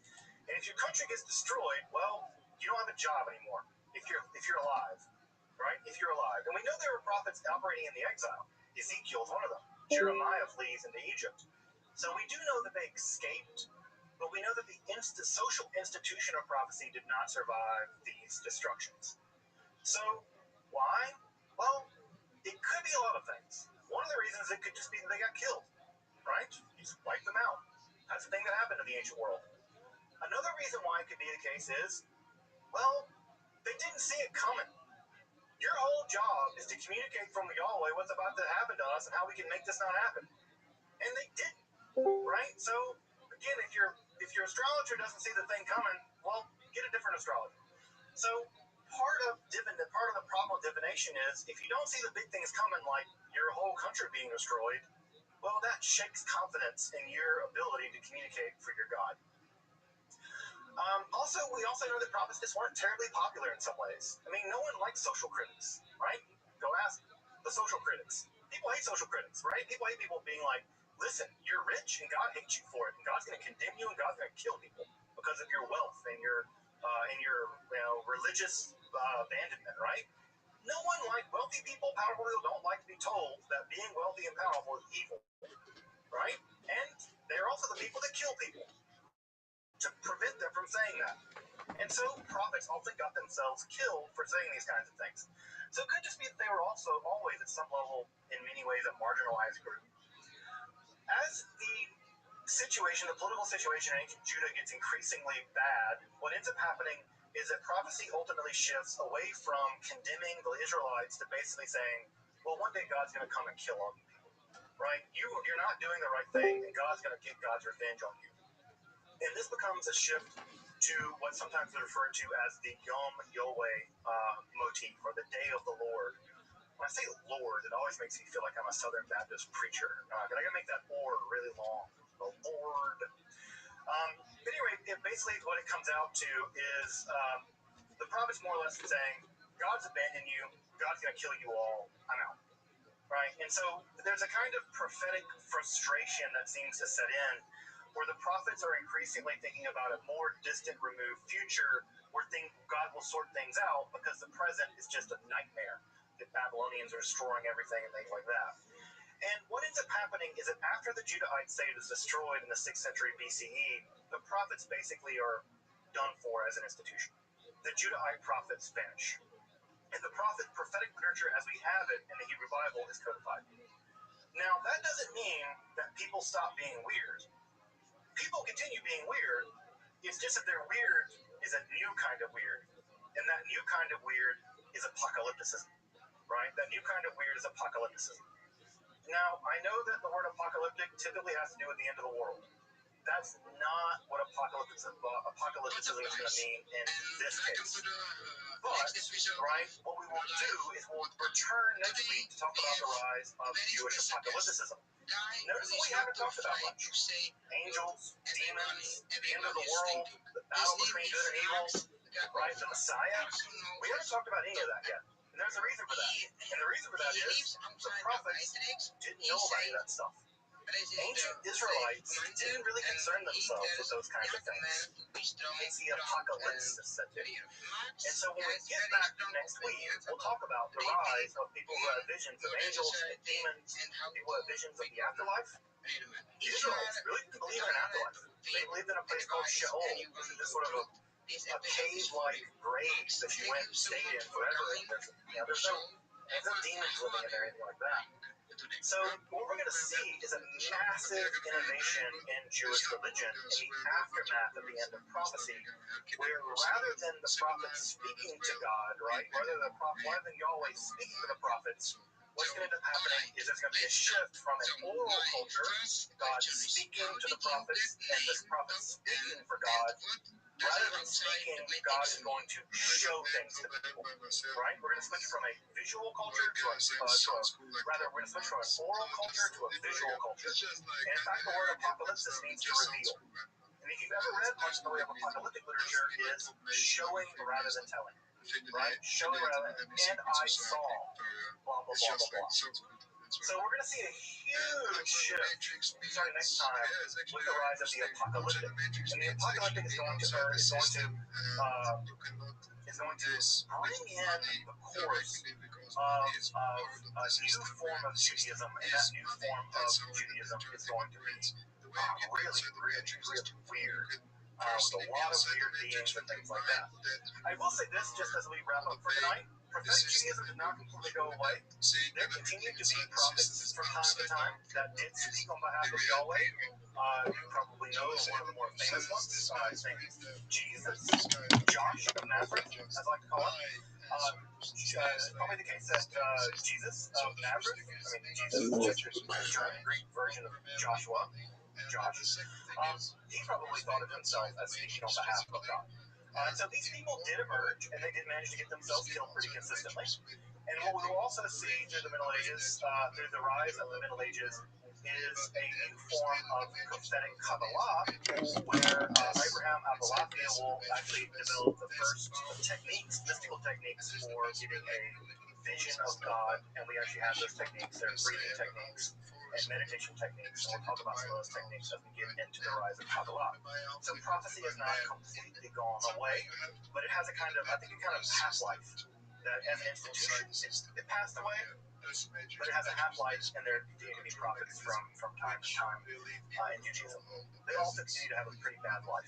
Abraham Abulafia was excommunicated, condemned, and died in obscurity, so I don't recommend. If you want to be happy, don't be a prophet. And if you want to make others happy, don't be a prophet. Welcome back, and thank you for joining me as I explore the garden that is Jewish mysticism and Kabbalah.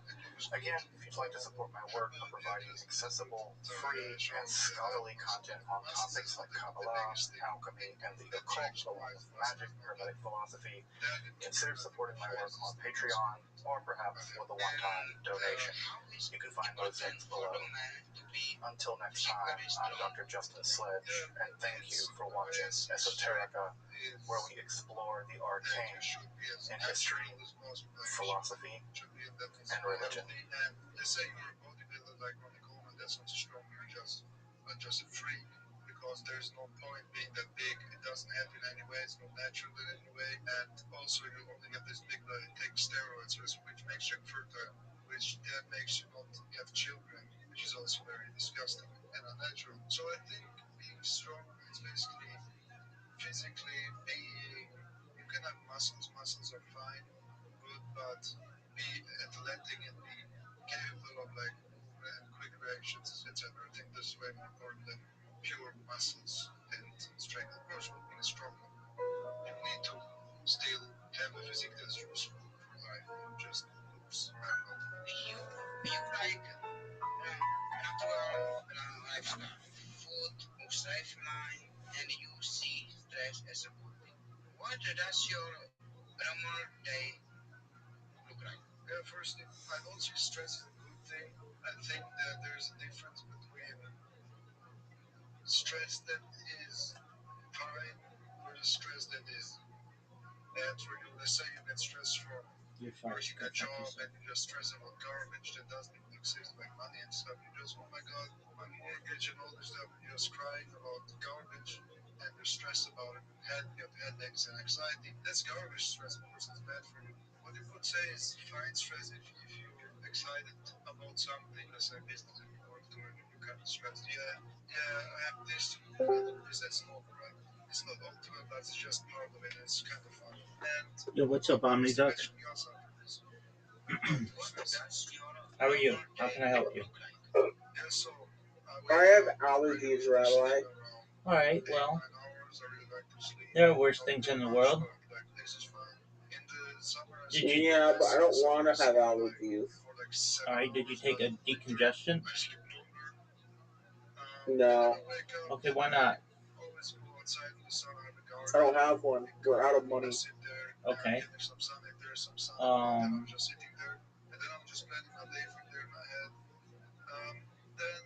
Then you gotta suffer through it, I guess. Probably. How's your medication going, big man? I love the universe a little bit more than I normally do. That's great. So it's working? Very much so. Well, that's great. I'm glad to hear that. Some fun stuff, just trolling around, being outside. Then I'm getting lunch, what I mostly eat right now for lunch. I have anticipations of being on a podcast in about 32 minutes. Isn't that exciting? You're on what podcast?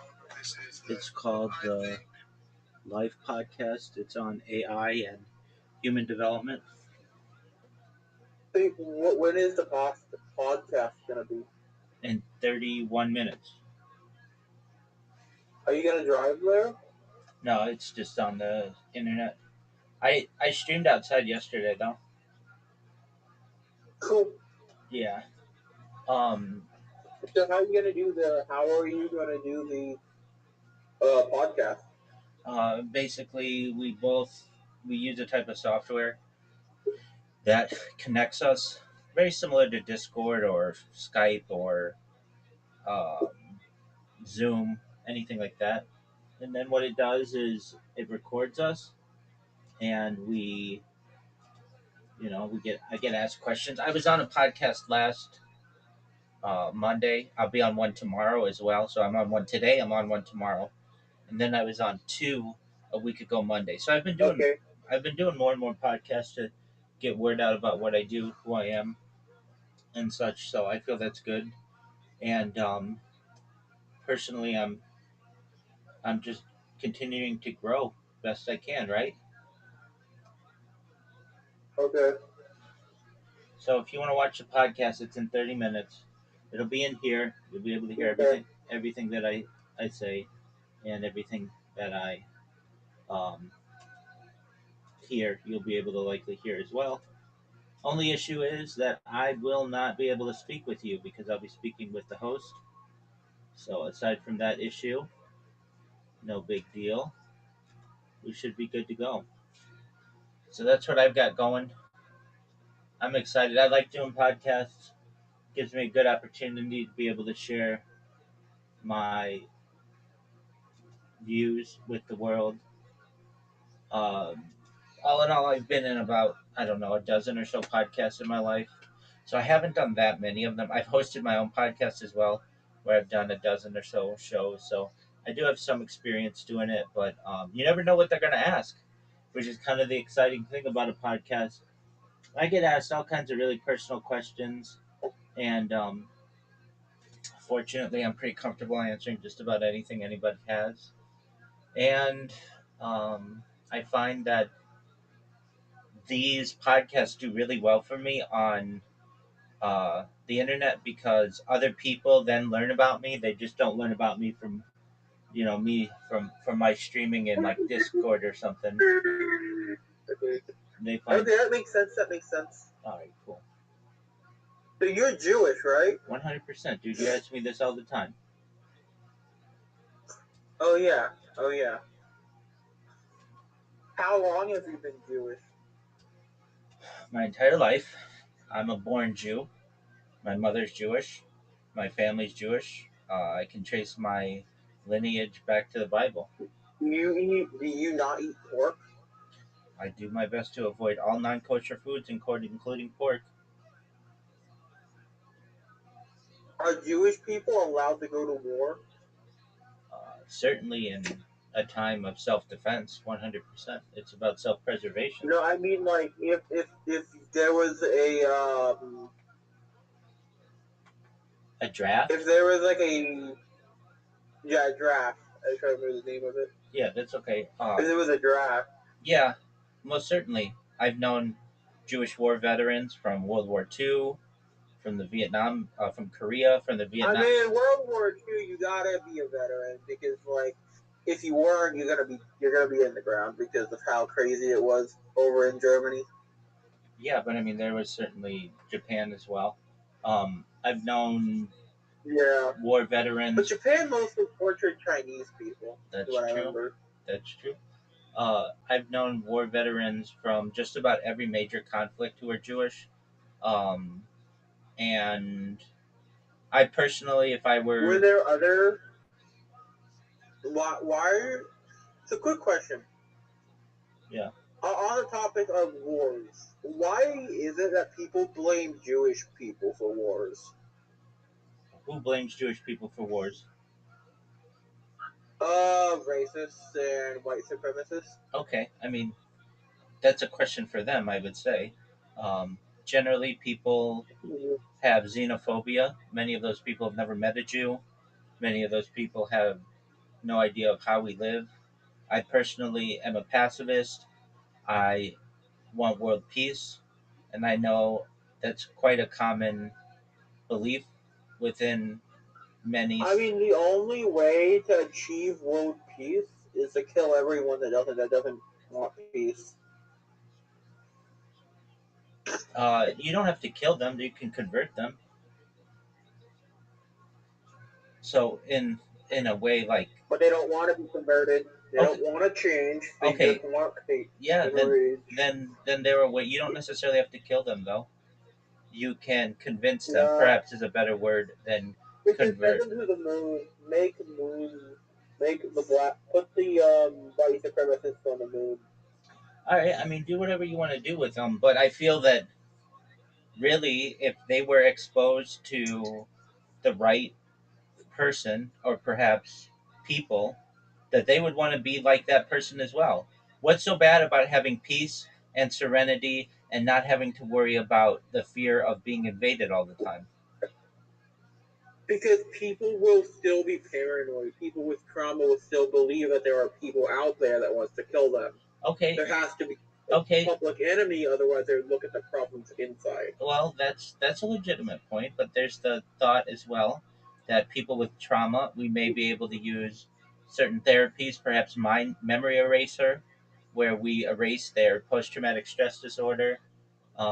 There are ways to perhaps uh, re-educate people. I And mean, the CIA are already doing. Wait, it's the memory erasure. The CIA and FBI already have stuff like that. okay, I mean, I could do that same thing with freaking like poison and bleach and stuff, but then that kill you. what are you talking about? You said the memory erasure. You could erase someone's memory by depriving them of oxygen, giving them epoxy and other things.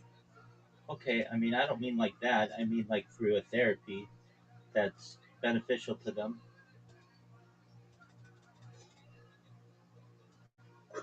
Do you think Epstein was in league with the Jews? Well, I mean, he was Jewish, but if you look at many of the people on his island, they were not Jewish. People like Bill Gates, people like in his circle, Donald Trump. So it was more, I feel, about uh, people in wealthy High positions. power. Yeah.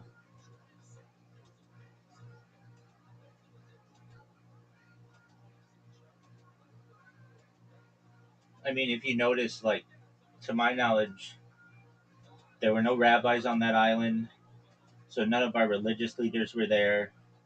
Um, there were really not really religious people in general. If anything, there weren't. I mean, you might have had some, but you're going to have that with any group of people. Um, I think it's a nightmarish kind of idea. I'm not happy about what happened, but there's really nothing that I can do to control it, and I just do my best to teach people that everyone is different, and that's Do you think Amish are cool, or what are the Jewish view on Amish people? yeah. Well, we certainly have differences of beliefs. They have a messianic figure that we don't agree with, um, but there's respect amongst the um, different communities on their devotion to their religion. I know I'm quite often, especially in public, confused. People think I'm Amish, and just because of the way I dress. Usually, that like if I'm wearing my black hat and black suit and everything, it's similar. It's a similar look to many Amish people, and um, I'll get asked. Like I've been asked before if I'm Amish, and no, I'm an Orthodox Jew. I And feel like we should give the Jewish people the powers of the Amish. what are the powers of the Amish? Hard working. Hardworking.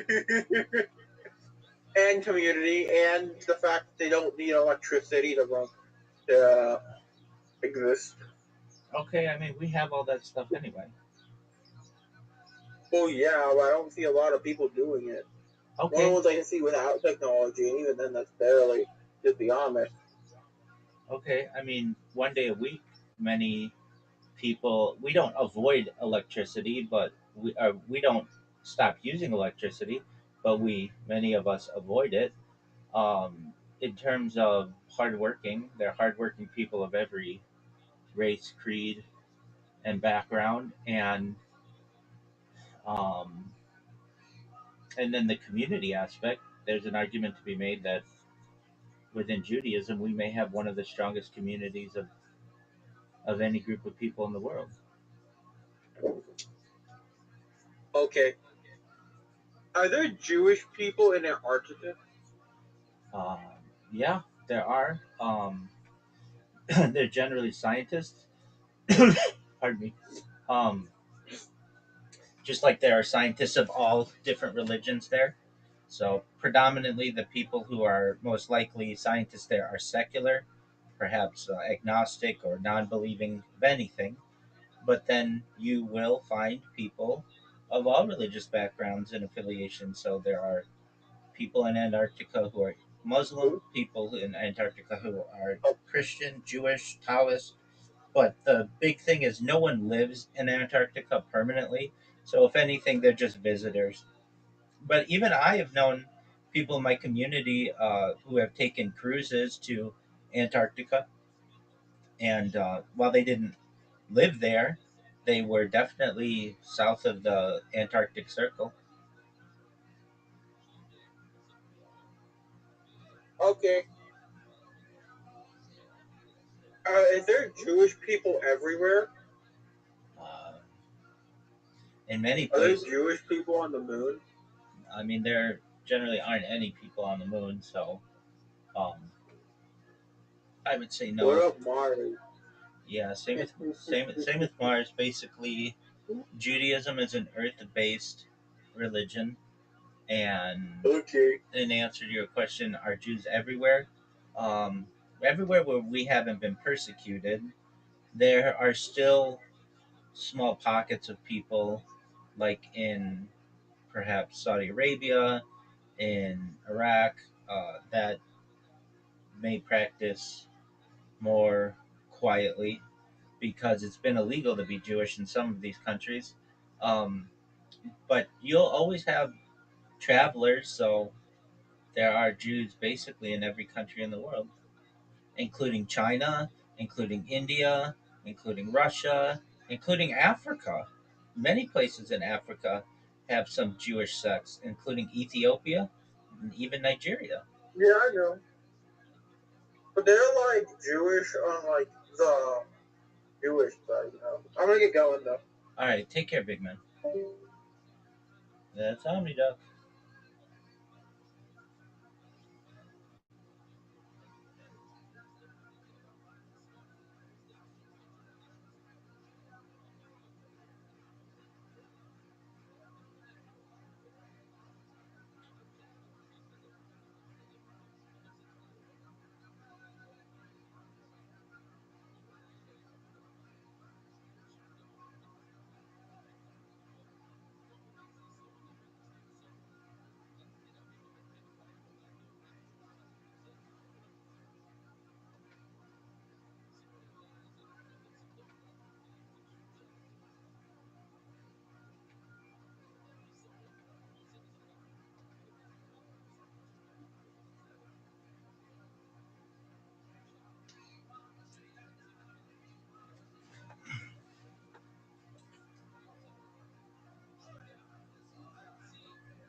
I'm sure it's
Hello, Antonin. How are you? Hello.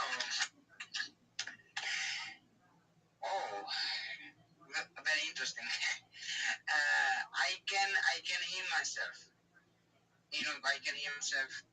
So good. Do you have some headphones? Something like that? I don't have headphones right now. Let me turn my sound down. Is it better? Hello, hello. Yeah. Okay. Yes. Okay, great. How's your day going? Is good, good, good, good. Yeah. I can still hear myself. Okay, let me turn you down a little more. Okay, how about now? Hello? Yes. No, no, still. Still. Okay. Um,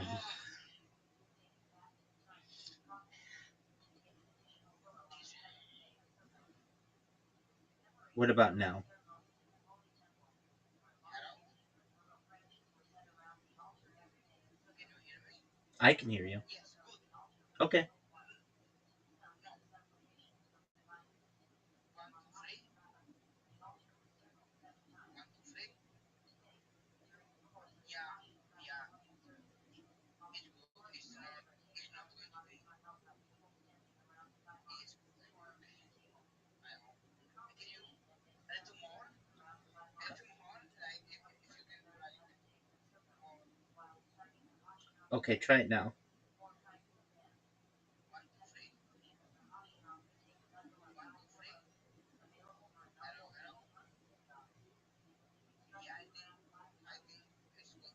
Excellent.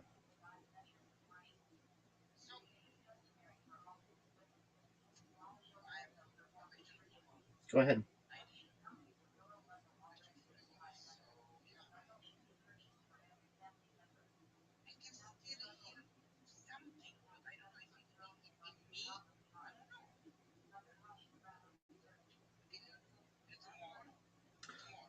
Yes, but I'm not gonna be able to hear you then. Um, that's okay. Hold on one second. Let me try a different device. Let me try a different device. So just be patient. I'm gonna have to install. I know you can hear yourself now because I'm turning you up. I have another device here. I can try to um, install Riverside on it. It's an Android device, and then I have headphones that I can use on this. So Okay. excellent. I can wait. Okay, very well. Okay.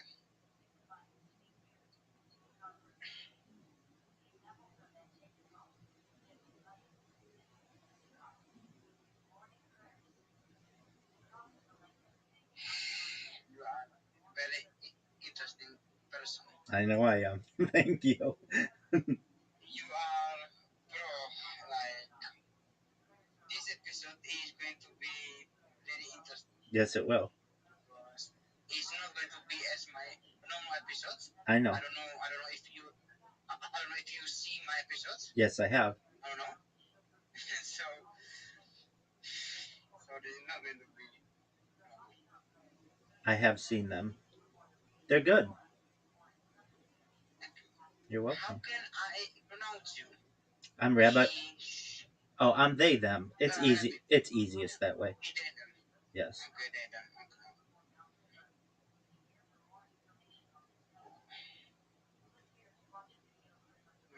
If you are down, we can make. Do you know guy who asked, "Why are you gay?" Do you know this guy? No. Who's that? Do you know? Okay. No, nothing. Nothing. This is famous, like million views. I was thinking we can recreate this. Oh, I'm not gay. I'm not gay. You are gay? No. Okay. I like women. I like beautiful women. Next time. Next time. No, no. Do you hear me? I'm not gay. I like women. I like I know. beautiful women. Okay. I know. Okay. I said next time. Next time. Next time. Okay, just one moment, and I need to just free up a little space on this device. And Yeah. I do have headphones around here somewhere. That's good. Excellent. So you study AI, right? Yes. Okay, Yes. excellent. Well, I'm your perfect subject, and I know we don't want to get into it too much, because that's for the podcast. So I appreciate your patience as I Of course. do this. And we are not going to talk about AI. We are going to talk about YouTube, Discord, World Guinness record. Oh yeah, sure, absolutely. You have? So I'm in talks with them over. It's difficult to prove because there's so much data. I have literally 4 years that they have to go through, and so I've been in talks with them. It's also $25,000, and so I have essentially the world record, but I am not on their website as of yet. Yeah. But if you have a chance, can you go to YouTube? And I sent you the link, but I want you to see for yourself. So you go to YouTube, type in Rabbi Rothschild, and then filter. Okay, filter by live.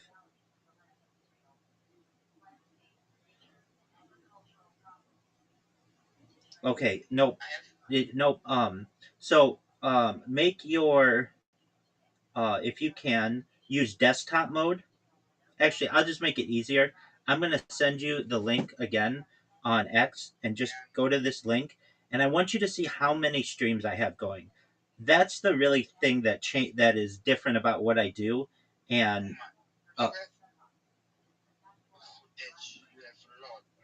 yes, that's what changed. That's what makes me really unique. So if you can, I just sent you the link in X, and in the meantime, And so I want you to see the different angles that I have. And it's really exciting because most streamers, as you know, you can watch them from one angle, which is fine. But with mine, you can watch me from any angle. And that's really exciting too. There, and especially for AI. So I know you said I don't want to talk about AI, but I'd like to talk a little bit about AI because I have a major role in it. Okay, cool. You can. Okay, excellent. So I'm downloading Riverside right now, and I already have an account. So I have. Okay, I'm gonna say something about me. I'm starting to do Twitch. oh, okay, Twitch stream. absolutely. But it's hard. It is. It is. So like, if you can help me sometimes. 100%. I'm here to be your friend. I'm here to be your friend. So my first question to you is this: do you multi-stream, or do you know what multi-streaming is? Okay, so you can use one platform to simultaneously stream on YouTube, Twitch, Rumble, and Kick. And I recommend that you do that because you get 4 times as much engagement. Does that make sense? Yes, but on YouTube I have only for my podcast. So I need to do like Just another, and it's not a lot of. just create a new YouTube account, and that will be for live streaming, and then you have your podcast one. And You are interesting. yes, I You am. are fucking interesting. Yes, I am. I am. I'm the most interesting person in the world. I really am, in my own way, and I'll prove it in this discussion. Just for a moment, as you can see, it's installing. But yeah, so what you want to do, and everything that I do is free, Antonin. So it won't cost you anything. The best software that I find to be able to multi-stream is Rumble.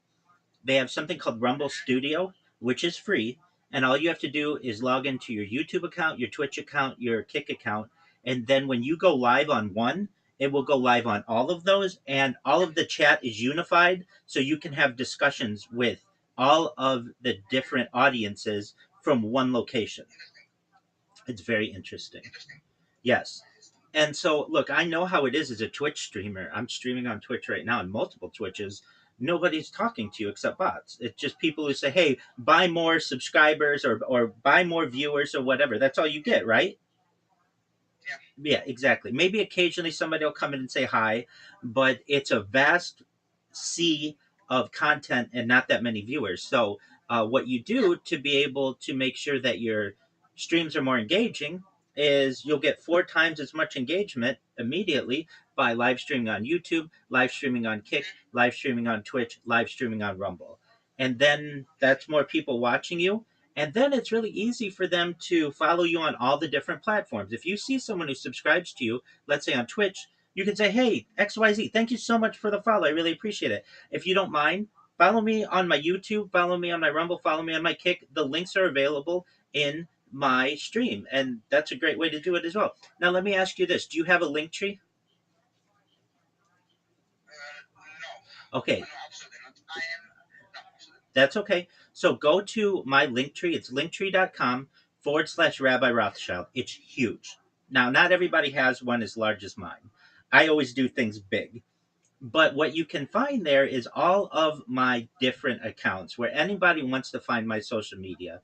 They can go to linktree.com/Rabbi Rothschild, and you can see many of my YouTubes there. You can see press releases about me. You can see my X account. You can see just everything, including my Rumble channels, my Instagram, my YouTube, my Twitch. I have 50,000 followers on Twitch. I have 10,000 followers on Instagram. 50,000? Yeah. 50,000. 50,000. Oh, Jesus. Yeah. So like on some platforms I'm pretty popular.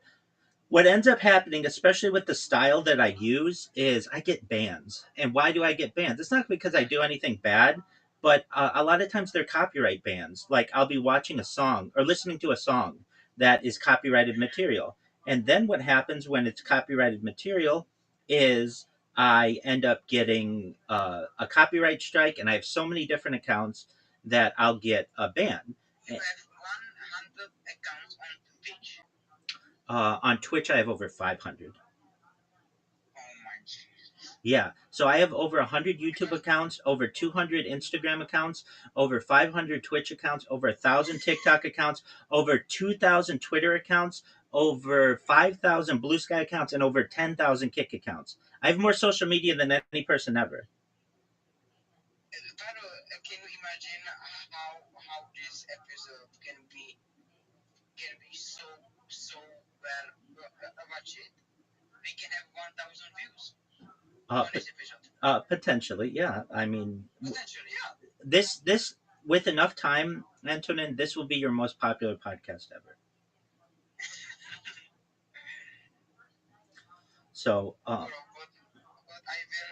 definitely do Twitch with you. Definitely, because I need some starting. absolutely. Definitely Twitch. So you need a link tree because you need to be able to tell people, even at the end of every one of your podcasts, hey, everybody, check out my link tree. It's linktree.com/Anton and whatever your username is. You can check out the podcast there. You can check out all my social media. Feel free to be able to connect with me there. It's much easier to say that than, hey, everybody, follow me on Twitch, I'm at whatever. Follow me on TikTok, I'm at whatever. You have to say them all, and it takes a long time, and it's just not efficient. So you want all of your information in one place so that it's available to everybody, and then people can follow you on everything. Once you get someone to go to that link tree, you're going to get them to follow you on a lot of different platforms, which is really important. Okay, so I have it installed. I have Riverside installed. So I might have to end this because I have to go to that one. Okay, just one moment. Let me find my headphones, and then we'll test that. Yeah. Wow. And why are you choose my podcast? Great question. You sent me a message. Yeah. You sent me a message. So I'm looking to get more news about myself. Um, I want more people to find out about what I do. I feel it's very important. At the heart of the matter, I stream my life for world peace. I've dedicated my life to world peace. So because of that, I want more and more people to know about me. Okay, I'm gonna switch over to the other. So, and if anything goes wrong, I'll just message you in Twitter. Okay. Yeah. Okay. Excellent, my friend.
Can you hear me?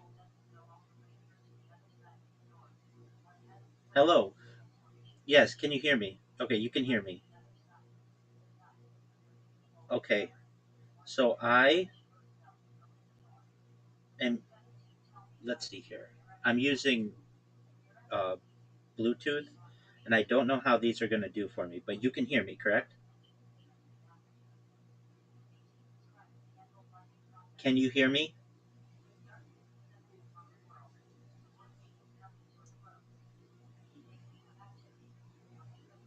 Uh, okay, is the microphone bad?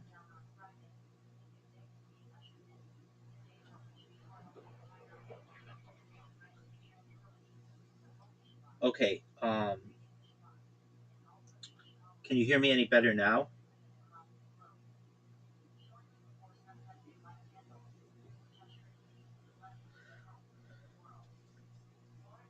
So I was trying on Android and I kept getting a crash.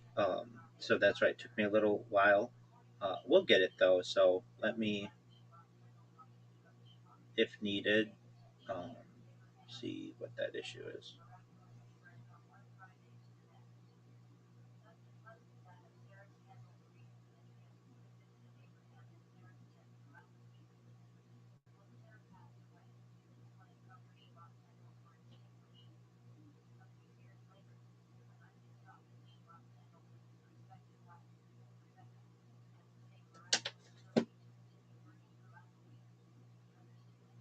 Okay, great. Can you hear me?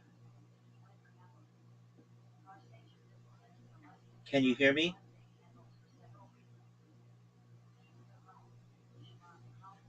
I heard you say I'm back.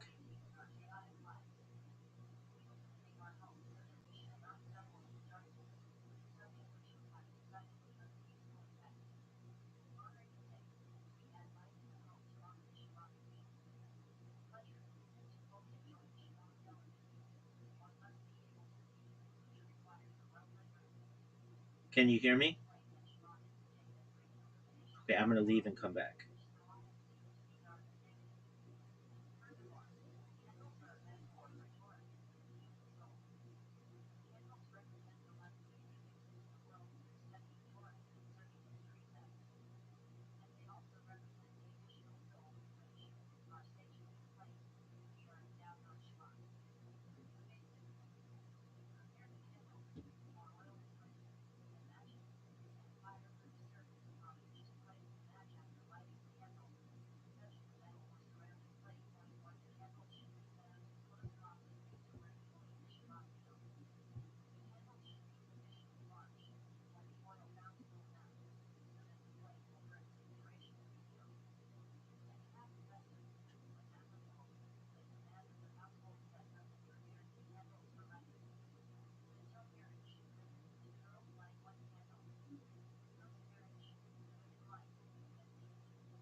Are you there?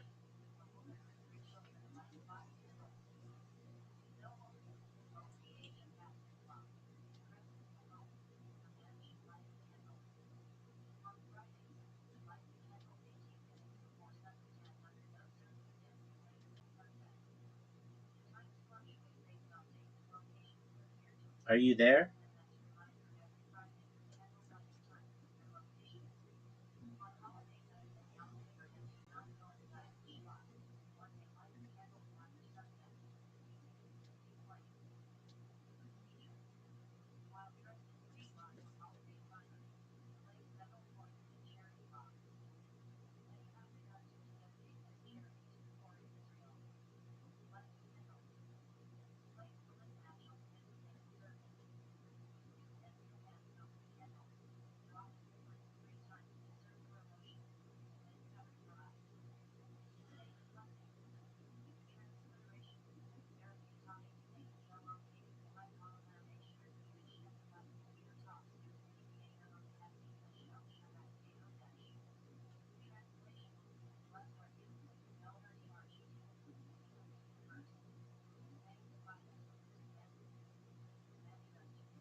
I can hear you now.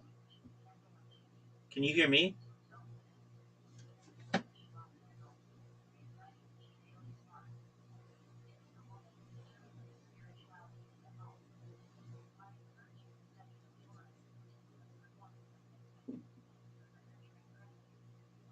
I can hear you.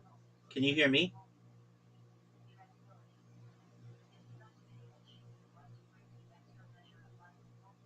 Let's see.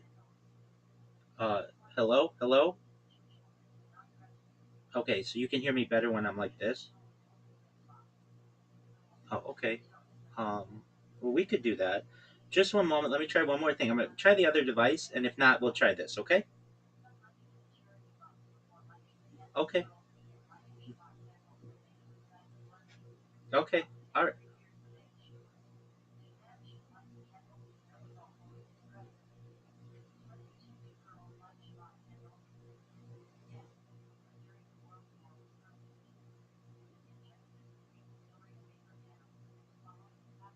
I'm still here. This is the one that you sent me.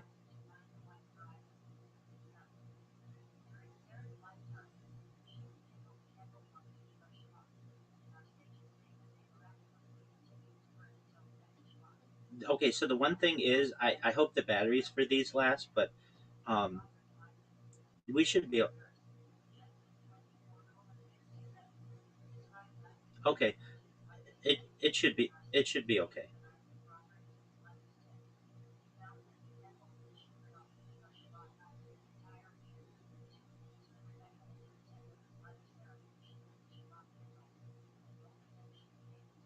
Thank you.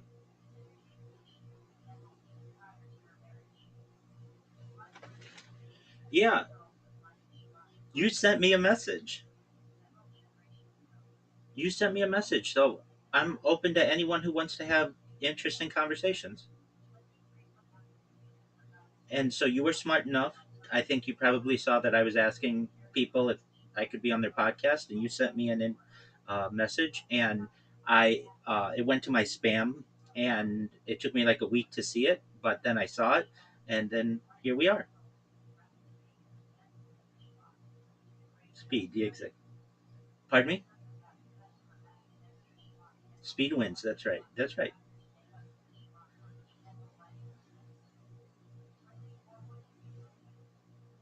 I'm 40. I'm 40 years old. I see. I know.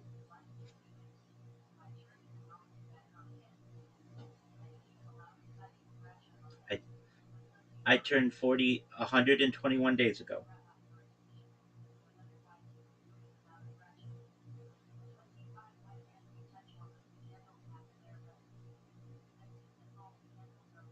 That's okay. That's what people tell me. Actually, let's do it.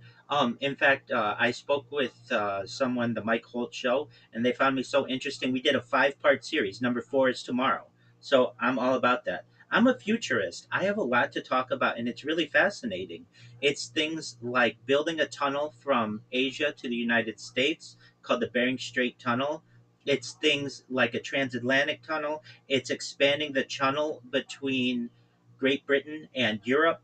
It's things like perhaps antimatter, anti gravity, things like building a Gibraltar tunnel or Gibraltar bridge connecting connecting Europe to Africa, clearing the Darien Gap, which is about a 90-mile stretch between Panama and Colombia, so that we can drive from North America to South America. Like these are things that I like to talk about, and people find it very interesting.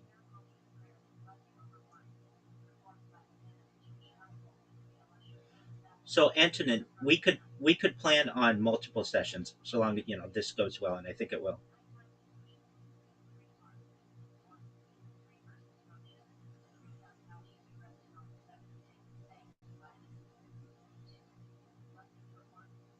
Oh wait, you can't see my face?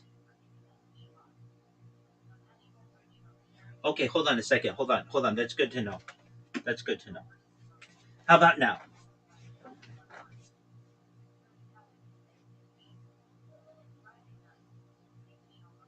Okay, good.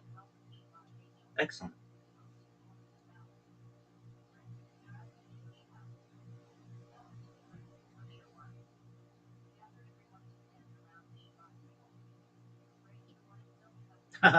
Oh, no, I'm a certified project management professional, so I've successfully launched apps on the App Store and Google Play, which has allowed me to have some financial independence. I'm very technical, so I have thousands or millions of downloads of apps that I've launched, and then I've also had major contracts with Fortune 100 companies all throughout the world, places like Asia, Oceania, Middle East, Africa, Europe, North and South America, United States, and Canada. I am like James Bond. Yeah, in my own way.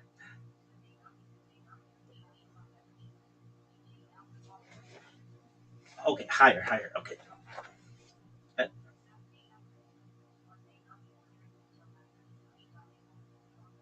okay, let's see here. Um,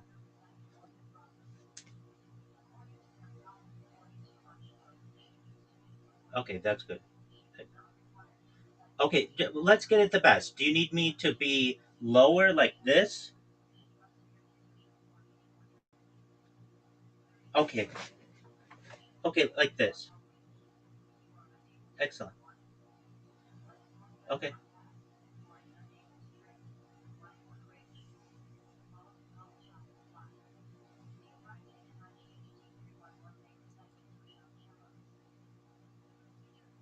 okay.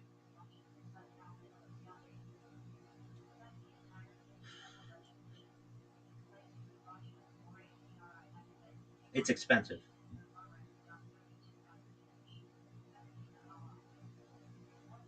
Absolutely.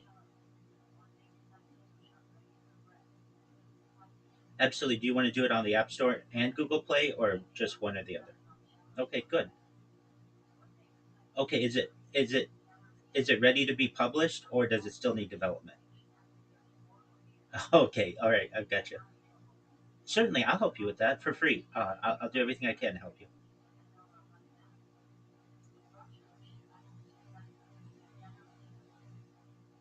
Absolutely. Absolutely. I have all the time in the world for you, Antonin. I'm here to be your friend and help you with whatever it is for you to be successful.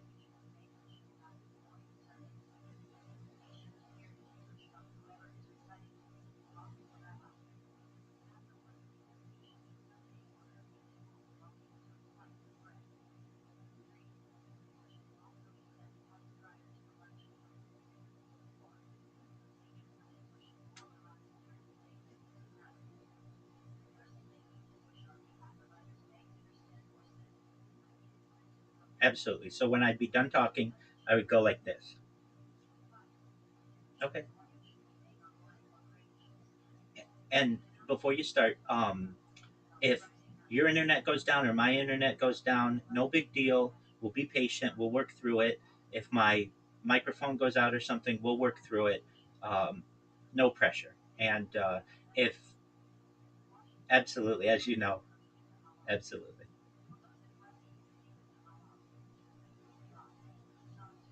Oh wow, good for you. I know. I know. Good for you. You got it out. You got it done. That shows dedication.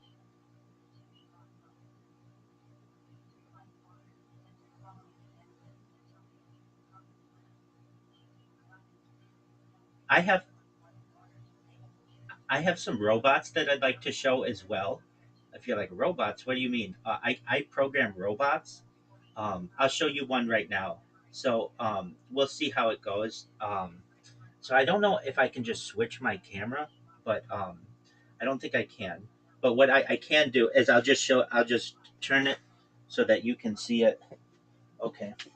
So you should see my computer here, and you should see the computer screen is moving automatically. And what this is doing, I have a blog.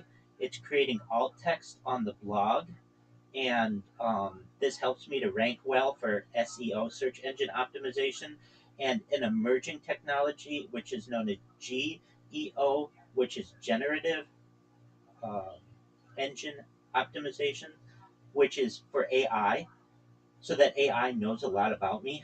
And so I use alt text to do that. And then let me show you as well. I know we haven't started yet, but look at all these cameras that I have going 24 hours a day. And then over here on TikTok, I've got bots that are going.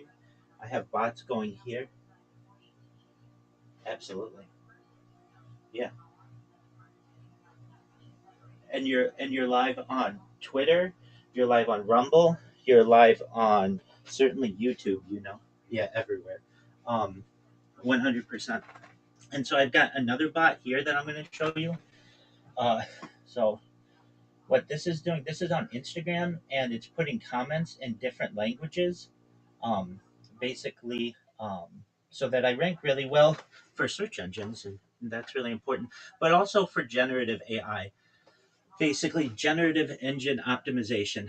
We're at the forefront of AI, where we're able to mold its understanding of who we are as people by giving it good content. And so, for anyone who will be watching us, we want to make sure that they're aware that they should be publishing accurate information about themselves and making sure that Google can crawl it, but also AI engines can crawl it, because then it will provide information to people who look you up or want more information on you, and it does it very quickly. I find it takes about 72 hours for me to publish a press release and for it to be absorbed into just about every search engine, every AI model, including Claude, Gemini, Perplexity, Copilot, ChatGPT, everything. Grok. Yeah, so within about 72 hours of you making a change or having anything published, it will be crawled by all of these different AI models. So I don't know Trump. No, no, no, no, no, 100% no, no.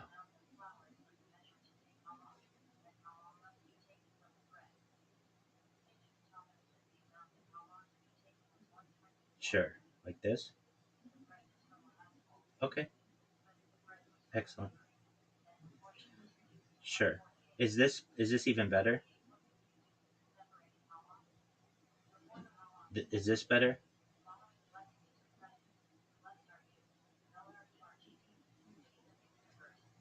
Okay. So I'm gonna do it from a different way. Test, test, test, test, test, test, test, test, test, test. Okay, that's the best.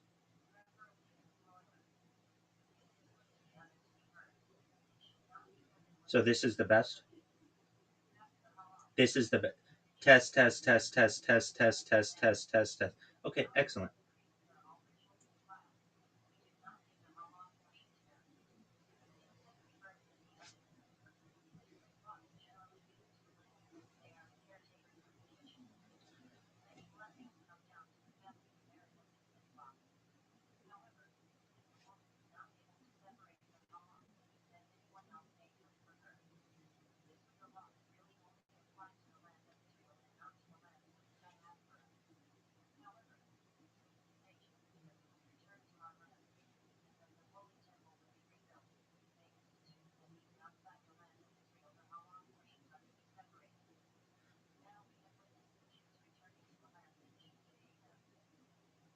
Thank you so much for the opportunity to be here. If I may just clarify, I am in discussions with that formalization of the world record. But yes, I have been live streaming my life 24 hours a day, 7 days a week, 365 days a year for more than 4 years. And no one has done that. Not only that, I'm not live on one YouTube stream. I'm not live on two YouTube streams. I'm live on over 20 simultaneous YouTube streams, 24 hours a day. You can view my life in 360 degrees. I even have a ceiling camera.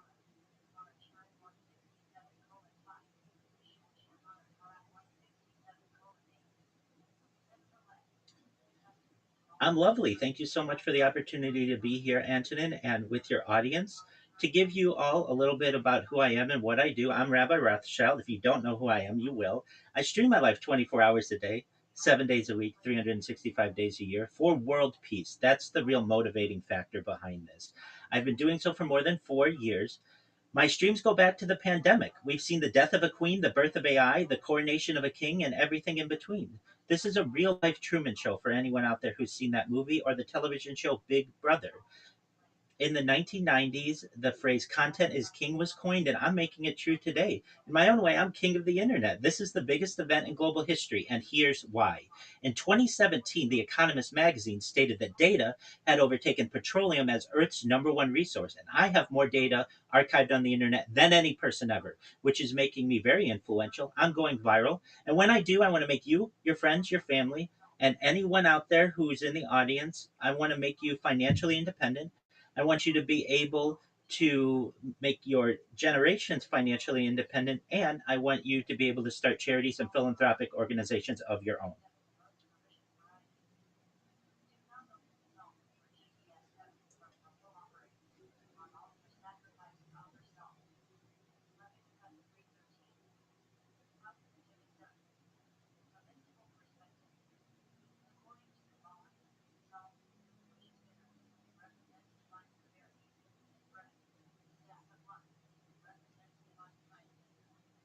Absolutely.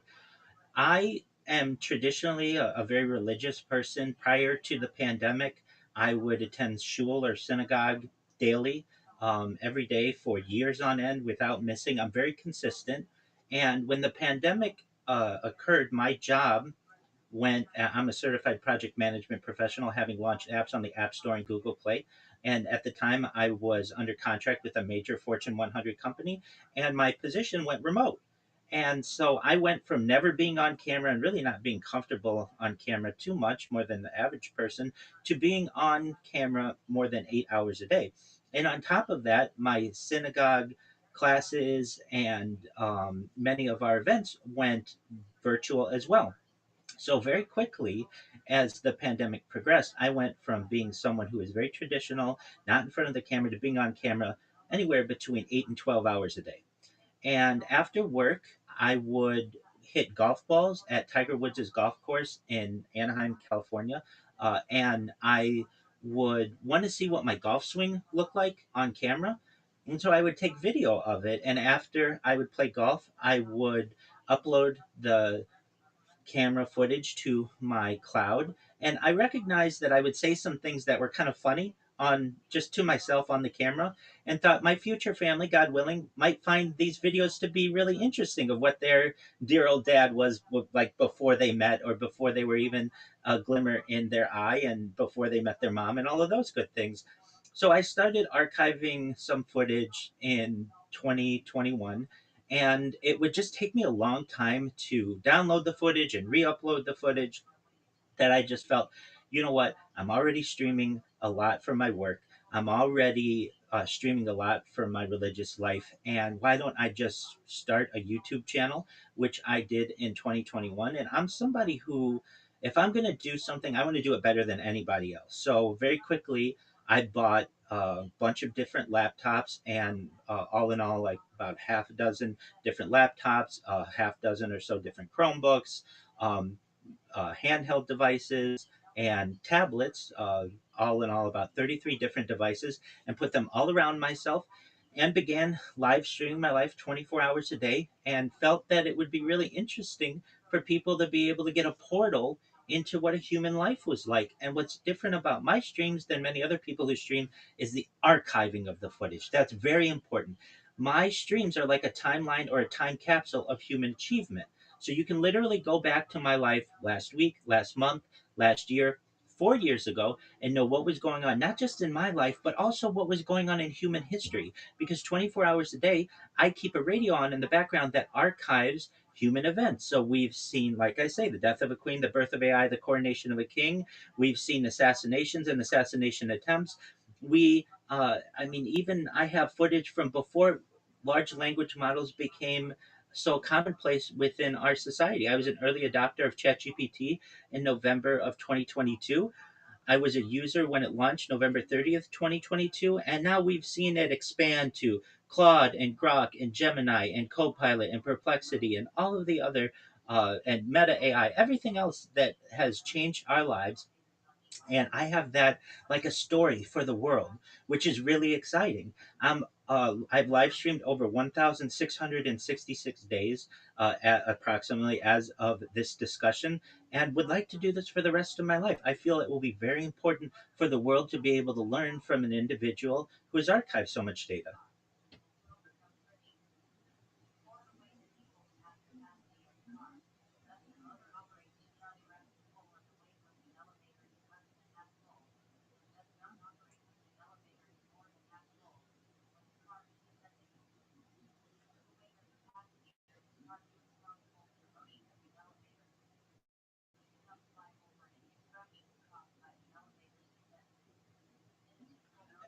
Absolutely. Well, as I've said, that world record is difficult to verify at this point because we need someone to watch 4 years of content to be able to make sure that it's verified. But when we're able to crowdsource it, I know I will formally hold that title and many other titles on this stream as well in terms of data archived and simultaneous streams and those things. But how am I able to do it?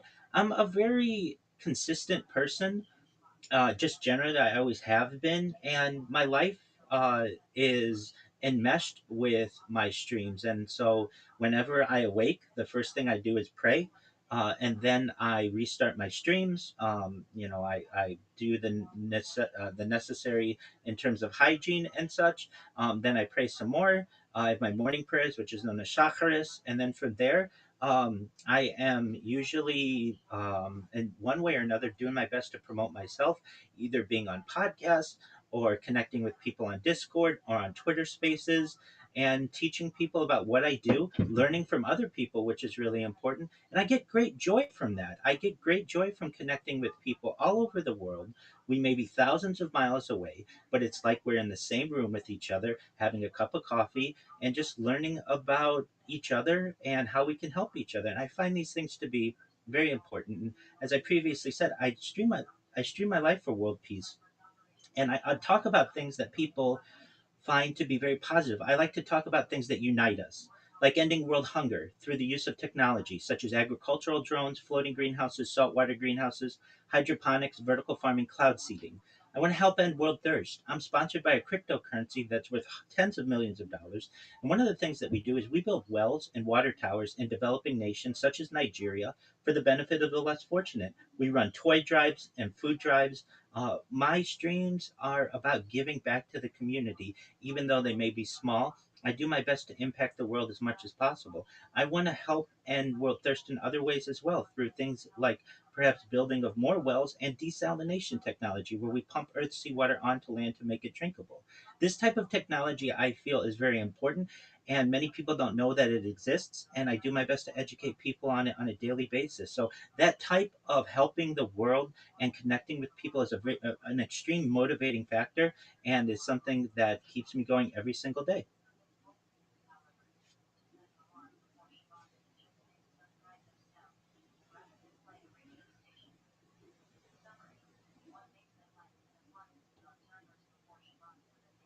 That's right. Like, subscribe, make sure to comment, everybody.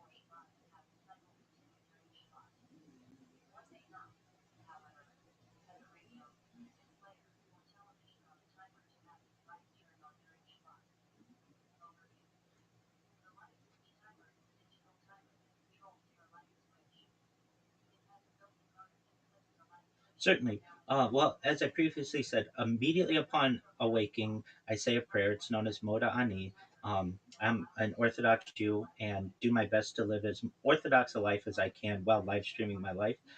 From there, I take care of some of the necessity of hygiene. A lot of people have the question, do you live stream yourself in the shower or go into the bathroom?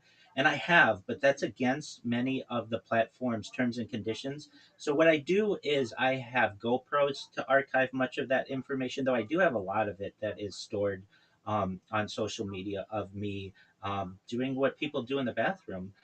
From there, I say my morning prayers, which is chakras and Don Tefillin. And then I teach a class every day and have for uh, uh, going back to more than 120 days on Kabbalah, which is Jewish mysticism. So that class lasts anywhere between 1 and 3 hours a day, and I take questions from people. We watch other people's classes to learn, and I do have some people who join it. And then once that class is over, my day is pretty open to be able to connect with friends that I have. I'm really big into playing games, so I play games with my community. I have over 2,900 people in my Discord community. Anyone who wants to join, discord.me/rabbi. What's really unique about my stream is you can connect with me whenever you want. You come to my Discord and we'll talk about anything that you have. If you something good happened in your life, bad happened in your life, you want to talk about futurism or time travel or whatever it is you want to discuss, I'm open to it. And not every streamer is like that. In fact, most of them are not. But you can connect with me 24 hours a day. Um, and it just depends. I do IRL streaming. I've streamed as far north as Santa Barbara, as far south as San Diego, as far east as the desert and mountains, as far west as the Pacific Ocean. I've streamed in Beverly Hills, in Los Angeles, at Disneyland. I streamed outside as recently as yesterday. It's difficult though because most of my cameras and such are, desktops and things. So it's easier for me to have desktop streams, and it's easiest for me to be able to connect with my community. But for those of you who wonder, do you stream outside? I have more outside streaming than most people have ever streamed in their life. I have a lot of content out there. So then from there, I like to in the evenings watch documentaries. So I watch documentaries with my community, and any kind of topic. We'll watch things on energy, advanced propulsion. We'll watch things on just like even like retro or nostalgic contests that happened maybe 20 or 30 years ago. Somebody made a documentary. If it's a documentary, I'm pretty open to watching it. I love to learn. And then from there, I have people from throughout the world, including as far away as Australia and Canada and Europe, Asia, Africa, certainly, who come into my Discord at any given moment, and they like to play games with me. So we'll play games, anything from chess to checkers to poker to just like mini games that we like to play, nothing too pressure filled. And then I have some traditions that I have with some individuals who we play games before we go to bed at night. And then generally, I like to watch podcasts as well, which are really great. I'm always open to learning, and depending on the day, many times my hours will get reversed, but I'll go to bed and then do the same thing the next day.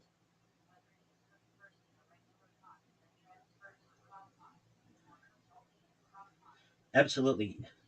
Fortunately, yeah, and you know what, Anton? Fortunately, I haven't been sick in the last 4 years, so even just like flu or anything like that, I've been able to avoid all of that. So yeah, I stream when I'm sleeping, and I stream when I'm awake, when I'm sick. I have thrown up on stream, and if you're like, I thought you weren't sick. One time I ate too much of a certain food, and it made me sick, and I threw up on stream, and other things can happen like that. But I do my best to archive these things for people because I know they'll be interesting to people. Very few people are comfortable enough vomiting while they are streaming, but I am.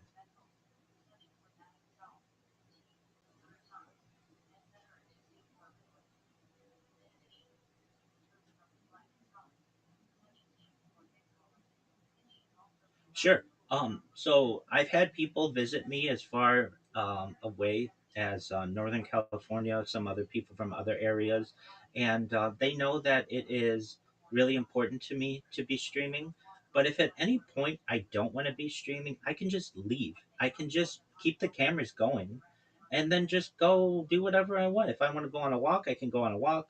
Um, but it's important to me to keep the streams going, and so I do my best to avoid not being on camera. But if for any reason somebody doesn't want to be on camera for whatever, maybe I'm having a discussion with someone and they know that I'm streaming, I respect their privacy, and then I'll just do whatever I need to do.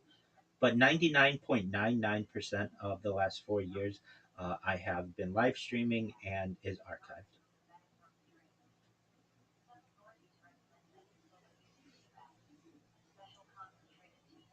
Can you hear me any better? Absolutely.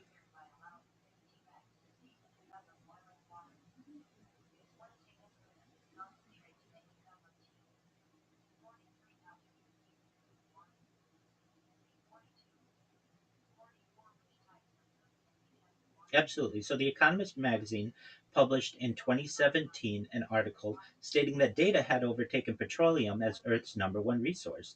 And this was wild to me, to think that the most valuable thing that we have on our planet is no longer a traditional resource like gold or silver or petroleum, but is data, is something that we make ourselves. And I found this to be very interesting. As a certified project management professional, this was of particular interest to me because I was creating apps and data was really important to them. And so the way that my YouTube works is I archive my streams every 12 hours or so. So for anyone out there who thinks I have the longest stream in global history, no, and I don't want that. That's a lot of stress. I have the most amount of data in global history, which is more important to me. And the reason why it's important to me is many long period streamers, people who just keep their streams going 24 hours a day, do not have the ability to go back and watch that. Usually it's only archived for something like 14 days, or perhaps it's not even archived. The important part of my stream and what makes me different than most any other streamer is you will find that you can go back like a timeline or a time capsule and view my life. And so I'm always live on YouTube. If you want to check me out, anyone out there, type in Rabbi Rothschild, Rabbi space Rothschild in YouTube or any social media if you want, and filter by live. That's the key point. Anybody can just have one YouTube stream going. I have 20 live streams going at any given time. You can watch my life in 360 degrees. And I mean that. There are some people who like to watch my life from straight on, face to face. Some people who enjoy watching my life from the side. Some people who like to watch me from above. Whatever you are, however you're comfortable, I want you to be I want to be able to adjust to whatever the audience wants. And this, I feel, from a data perspective, is really important because it gives data and AI a 360-degree model of what my life is. It's no longer just one dimension. I'm give AI the ability to watch my entire life. And from a Discord perspective, anyone who wants to join the Discord, the easiest way to do it is to go to discord.me/rabbi. You can also just type in Rabbi Discord and it'll show up as the first result, generally in Google, and join. And you can see I'm a real person. A lot of people think I'm a robot. A lot of people think I'm AI. I am not. I am a real person. I laugh, I cry, I sleep, I eat, I do all the things that humans do. And you can connect with me. And I have people who literally live in my Discord alongside me 24 hours a day and are very positive to the project. I get people who just want to sleep with me. They like to know that they're not alone in the world. And so they will literally just sleep with me. Whatever it is and however you want to consume my content, I'm absolutely fine with it. What's interesting about me, or one of the many things, is with any other influencer that you have, you eventually run out of their content. Not mine. It would take you a century or more to digest all of my content. And as I previously spoke with Antonin about, I have more social media than any person ever. I have over 100 YouTube accounts, over 200 Instagram accounts, all with content. I have over 500 Twitch accounts, over 1,000 TikTok accounts, over 2,000 Twitter accounts, over 5,000 Blue Sky accounts, and over 10,000 Kick accounts. I'm the most archived individual in history. And when people find out about what I'm doing, this is going to be a treasure hunt for the world. And it's going to be very exciting.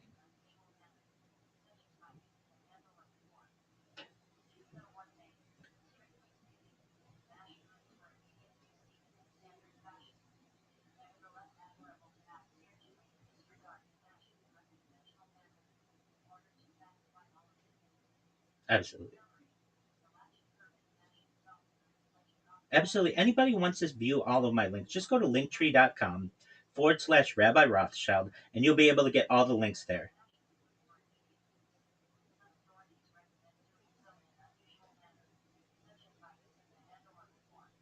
Absolutely.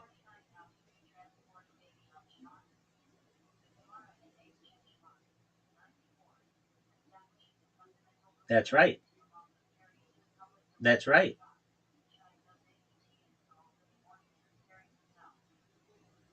Excellent question, and it's a big task. So, as I've said, and as you know, data is Earth's number one resource, and I have more data archived on the internet than any person ever, which is making me a very influential person. What I want to do is make you all financially independent. If you're not already, I want to make your friends and family financially independent, and I want you to be able to start charities and philanthropic organizations of your own. So, for anyone out there who's like, okay, Rabbi, how are you going to do that? Well, essentially, right now, the data is in such a raw version that it's not monetized. We're going to be able to monetize that, number one. So that's 4 years plus of data from many different angles that will be extremely important to the world, not just from a historic standpoint, but for people to study from an academic level in the future at universities and higher education, even just education of all types, for people to learn not just about a human, but about the world. Additionally, the second way we're going to be able to do that is the social media. Generally, it is not monetized either. I may make a little money off of some of my content, but it's nothing nothing impressive. However, when people find out that I'm a phenomenon, this is going to be a global revolution of all of the data. The third way is from cryptocurrency. Many people don't realize it, but I am one of the biggest promoters of some cryptocurrencies out there. I'm sponsored by a cryptocurrency. That's what my shirt is. That's what all my merchandise is. And it's known as Harry Potter Obama Sonic 10 Inu. The ticker's Bitcoin. It's very long. But basically, I'm in cryptocurrency discussions all of the time. I'm a major advocate of decentralization. And with that type of investment, we're going to be able to make people extremely wealthy. And finally, and perhaps maybe the most lucrative, is endorsements that I'm going to be able to do. So, unlike any other influencer out there, if you've ever seen like an F1 jersey or like a soccer jersey, I'm going to wear brands 24 hours a day. And unlike any other celebrity out there, who will wear other things. I will wear your brand all of the time. So it is a constant advertisement that we're going to be able to utilize. We're going to take all the money from the endorsements and the cryptocurrency and the monetization of social media and monetization of all of the data. We're going to put that in a 501c3, which in the United States is basically a not for profit trust.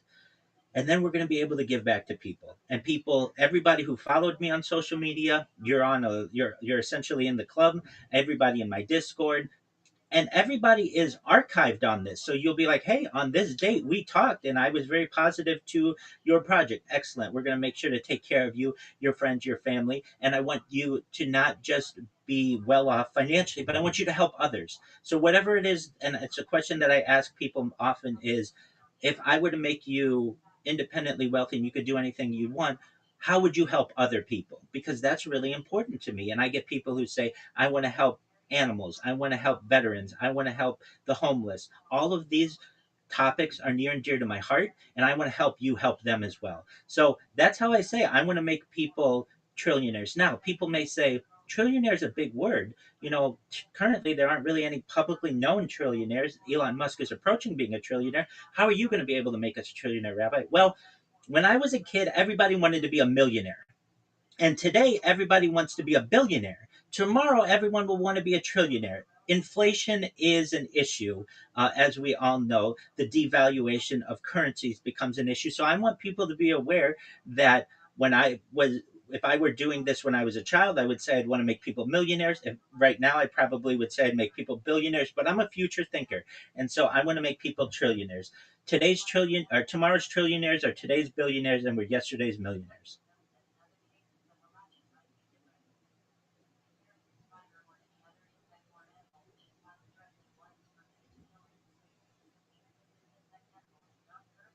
There you go. Absolutely.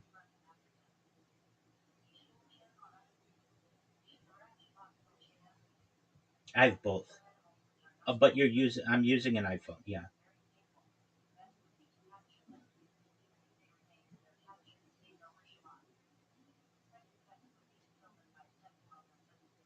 that's correct.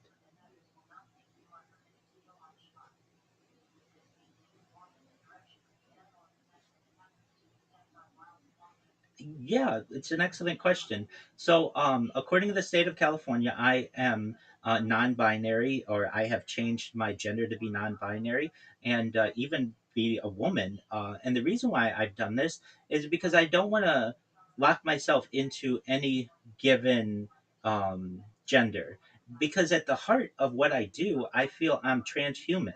So one of the things that I talk about is life extension technology. So if I may, I want to say that as a human, I was born a man, but I may be able to live longer than most people really anticipated. We're moving from a world of humanism into transhumanism. And I don't want to limit myself. I may live 100,000 years as a man, and then I eventually want to live as a woman. And I don't feel that I should have to be limited by that. If I get bored of being a man, then I might want to be a woman in a million years or some crazy amount of time, or I might want to be a dog, or I might want to be a robot or whatever. What I talk about with people is life extension technology. It's very important.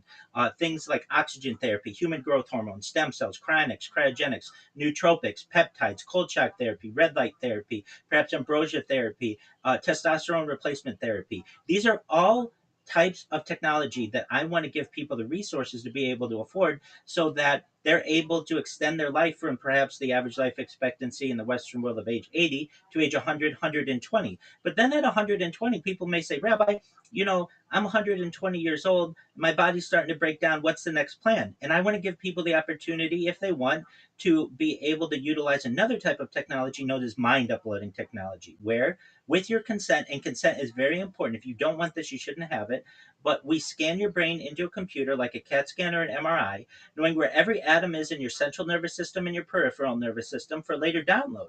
As an android, an avatar, a cyborg, a cybernetic being, a clone of yourself, a robot, an ethereal being, whatever you want to be. But what I'm saying to you, and I'm saying to your audience, is there may be a day in the future, and perhaps not the not so distant future, where people may be able to have a life of digital immortality. And if that's the case, I don't want to limit myself to having to be a man for the rest of my life. And that's why, according to the state of California, I've changed my gender, and I can be whatever I want. And from an LGBTQ plus perspective, I consider myself to be the plus, because I don't know what that is, but I consider that to be like transhumanism. But in terms of what I'm attracted to, I love women. I love beautiful women. I love smart women. And frankly, I love experienced women. That's something that's very attractive to me. Women who have wisdom, women who have beauty. I can find beauty in 90-year-old women. I can find beauty in 30-year-old women.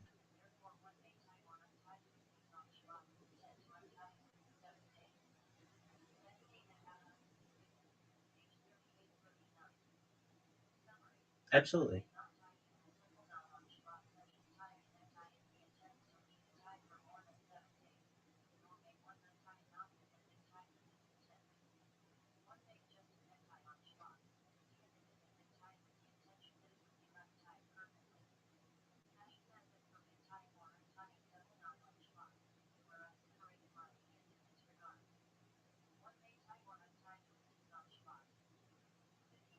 God willing. Thank you. Peace.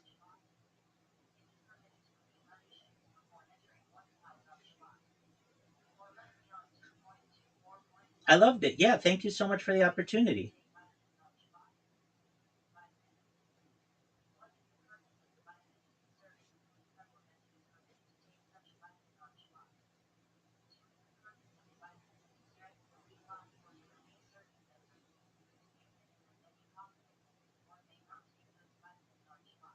That's okay. Let's that's okay. Let's do more. Let's do more. So, what are you doing next Sunday? Same time. Let's do the same thing, because I'd like to talk. I'd like to answer the rest of your questions, but really, I'd love to talk about AI with your audience. I am the leading trailblazer of something known as CHDI, Continuous Human Data Infrastructure, and also CHAD, CHAD, Continuous Human Activity Data. And things like micro behaviors and micro movements are going to be really important to how AI observes humanity. And I'd love to get into that. And then I'd also love to get into the futurism topics, like we discussed, a Bering Sea tunnel, things like a Darien, bridging the Darien Gap.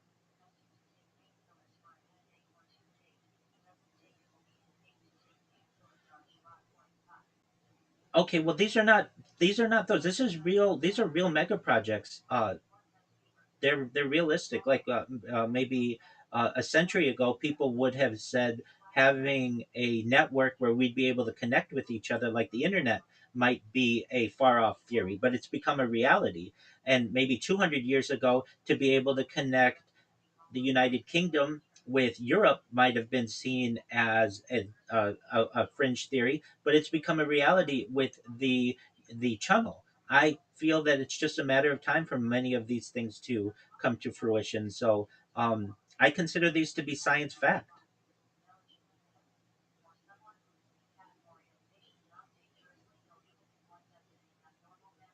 Oh, it's great. Absolutely. And thank you so much for your patience with the technical issues that we experienced at the beginning. And I'll make sure to have Oh, absolutely. I'll make sure to have my microphones charged and everything. And let's plan on next Sunday. We can message each other, but same time, if you need to make another change, no big deal. And we can talk about futurism and then whatever else it may be. So thank you so much for the opportunity, Antonin. Is there anything else you'd like to discuss?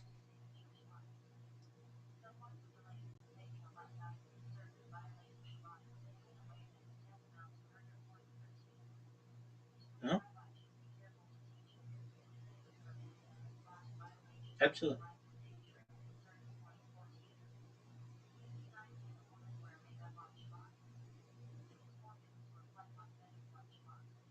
absolutely. And is this going to be on YouTube as well? Excellent, excellent.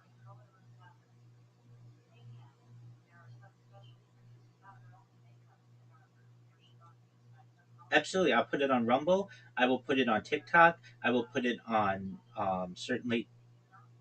No, no, you just part one and part two. So I think you can, and like Instagram, you can have 20 minutes. So I'll just break it